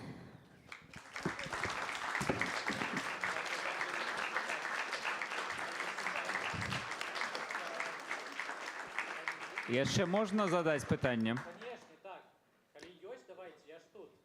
Да, тут просто бачу ще руки. Я тебе хотел одно пытанничко. Все, мы рано пошли. Все, застаемся. Застаемся. На біс это... Так, да, это да, так. На біс. Ад себе пытанне такое задам правокатыўнае. Давайте. Вось, калі б праз нейкі час пісьменніка Сашу Філіпенку высунулі на Нобелевскую прэмію. Так. Як хутка бы ён пачаў прыдумляць прамову на яе, і што было б на пачатку гэтай прамовы? Я думаю, што ўсе прэміі, якія атрымліваюць пісьменнікі, яны прыходзяць да пісьменнікаў не ў той час, калі яны ім патрэбны. У мяне зараз ёсць шмат прэмій, і зараз, калі ты атрымліваеш нейкую буйную прэмію, ты не адчуваеш нічога, у цябе няма ніякай радасці, таму што ты пра сябе разумееш, напэўна, так і трэба. І гэта там вось такая ёсць узнагарода, і такая ёсць узнагарода. У гэтым сэнсе, мне падаецца, я б сказаў, што трэба даваць узнагароды пісьменнікам, калі яны маладыя, калі ім гэта патрэбна, калі гэта можа дапамагчы з дзяўчынкамі. Ты кажаш, у меня есть Нобель. Представляете, вось ты там стаіш недзе ў Менску у кафе, тебе 18 год, ты да дзяўчынкі падкатываеш, а яна кажа, а дзе твоя тачка? Што ў тебя? Ты кажаш, у меня Нобель ёсць. Вось тады мне падаецца, што гэта працуе. А калі тебе ўжо, як мы высветлілі, за 40, і лёс твой амаль уже скончыўся, то ў гэтым сэнсе мне падаецца, што мы буйная краіна, але не у літаратурным сэнсе Беларусь у наступны раз, мне падаецца, не хутка будзе атрымліваць Нобелевскую прэмію. У гэтым сэнсе ўсе беларускія пісьменнікі могуць расслабіцца і мечтаць пра пальто, как в кино, как в известном. Таму я б казаў, калі сур'ёзна, я б казаў пра тое, што ўсе гэтыя ўзнагароды і прэміі, яны патрэбны маладым пісьменнікам, і яны не патрэбны пісьменнікам, якім уже шмат, як мне. А кокетства ў гэтым няма? Ёсць, канешне. Дзякуй за размову. У меня пытанне пра Чырвоны крыж. Вы шмат працавалі з дакументамі, і ці можаце вы патлумачыць, як магла адбыцца вось трансфармацыя, метамарфоза Чырвонага крыжа ў Беларусі, які замоўчвае катаванне на Крэсціна, ездзіць у акупаванай тэрыторыі Украіны. Гэта ж, здаецца, павінен быць той самы Чырвоны крыж, які дапамагаў абмену военнапалоннымі. І той же Чырвоны крыж, які дапамагаў абмену военнапалонных, ён не заўважаў тое, што адбываецца ў нямецкіх лагерах у той час, таму што там не ўсё паказвалі, але калі яны прыязджалі, яны не былі там месцы, дзе яны таксама не заўважалі тое, што рабілі фашысты. Гэта першае. Другое, тое, што Чырвоны крыж гэта такая вельмі складаная арганізацыя, і яна гарызантальная, не вертыкальная, яны нібыта не могуць ніяк уплываць, Чырвоны крыж у Жэневе не можа ніяк уплываць на беларускі Чырвоны крыж, але, на жаль, яны проста не хочуць гэтага рабіць, таму што калі вось я пісаў першы адкрыты ліст у Франкфурт Allgemeine Zeitung да Маўрера, ўсё пачалося з таго, што прэзідэнтка Швейцарыі, яна прачытала кніжку, яна вельмі ёй спадабалася, і гэта быў яе падарунак Маўреру, прэзідэнту Чырвонага крыжа. І ён мяне запрасіў, гэта быў 20-й год, мне падаецца, гэта ў кастрычніку было, ён мяне запрасіў на размову, вось пагутарыць пра літаратуру. Я сказаў, што мне не цікава з ім гутарыць пра літаратуру, давайце вы будзеце ўваходзіць у беларускія турмы, вось пабачыце, што ў нас там за кратамі адбываецца. І ён казаў, што мы не можам гэтага зрабіць, таму што у нас няма мандату, каб увайсці у беларускія турмы. Я кажу, так, у вас няма гэтага мандату. Я падрыхтаваўся, я кажу, але вы рабілі вы заходзілі ў фавелы, вы рабілі гэта ў Бразіліі, і, канешне, вы можете гэта зрабіць, калі у вас будзе такая воля. І ён адразу згубіў усю цікавасць да мяне, яму стала нецікава са мной размаўляць. І мы разумеем больш за тое, беларускі Чырвоны крыж не толькі нічога не робяць. Беларускі Чырвоны крыж уплываў на фальсіфікацыі выбараў у Беларусі. На кожным другім участку 2298 тысяч раз яны не пабачылі ніякіх парушэнняў, таму што яны нават былі не назіральнікамі, а не падлічвалі галасы прадстаўнікі беларускага Чырвонага крыжа.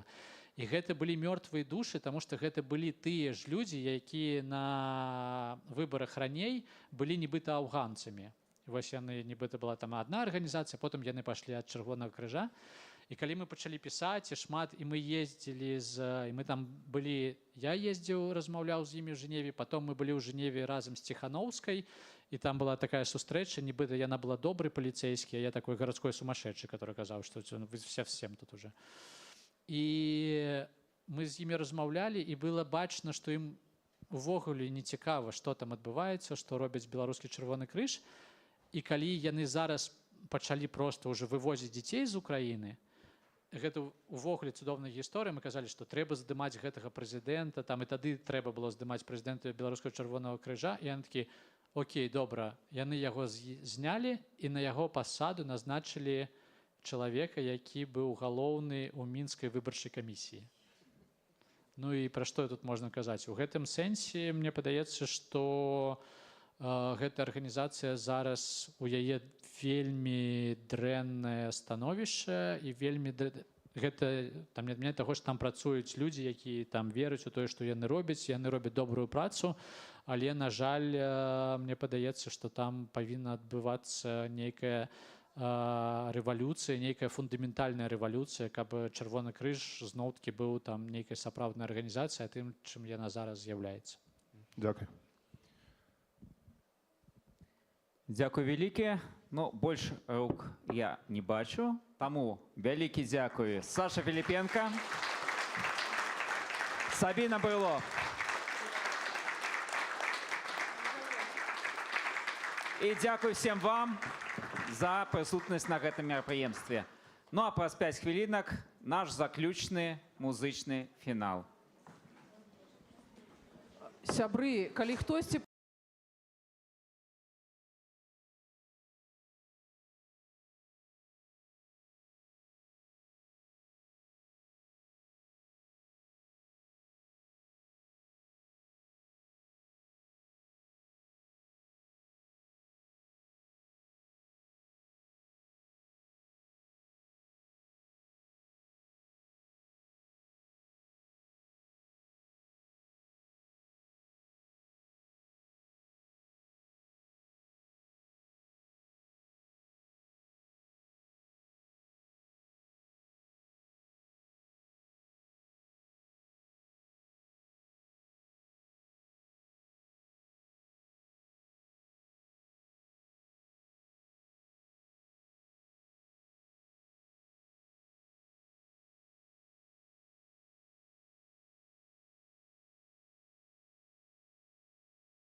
і чытачам, якія дайшлі да прадмовы.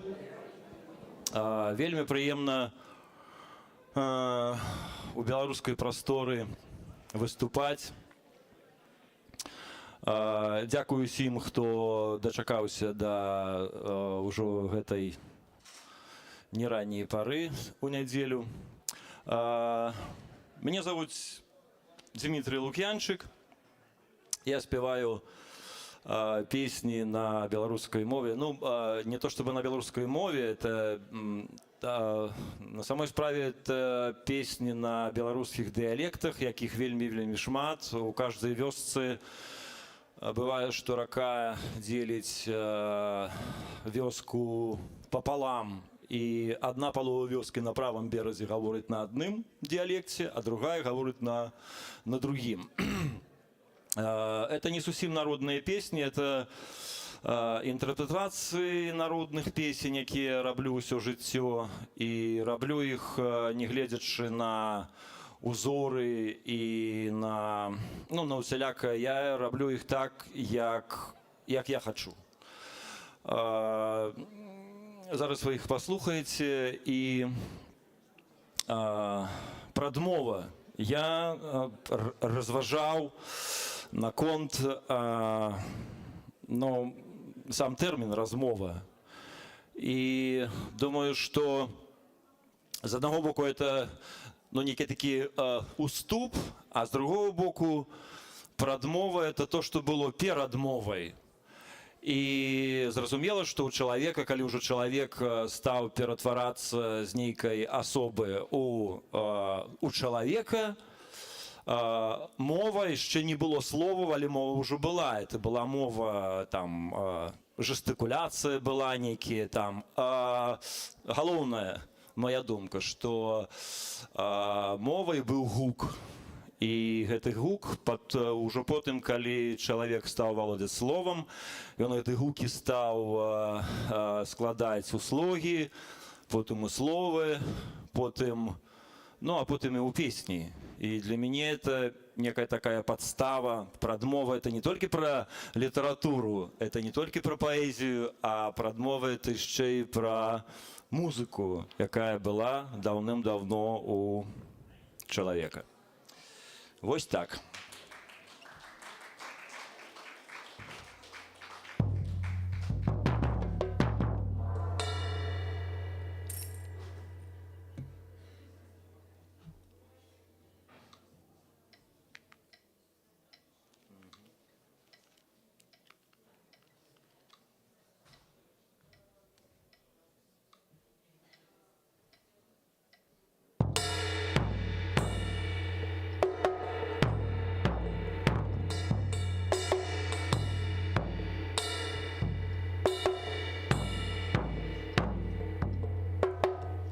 Долетела гусачка, терая сад,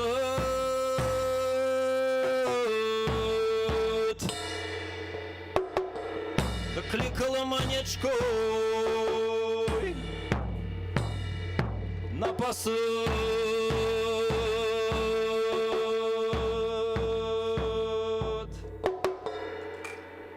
да кликала манечкой на поясах.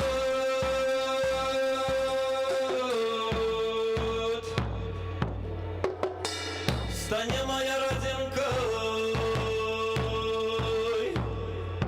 узяю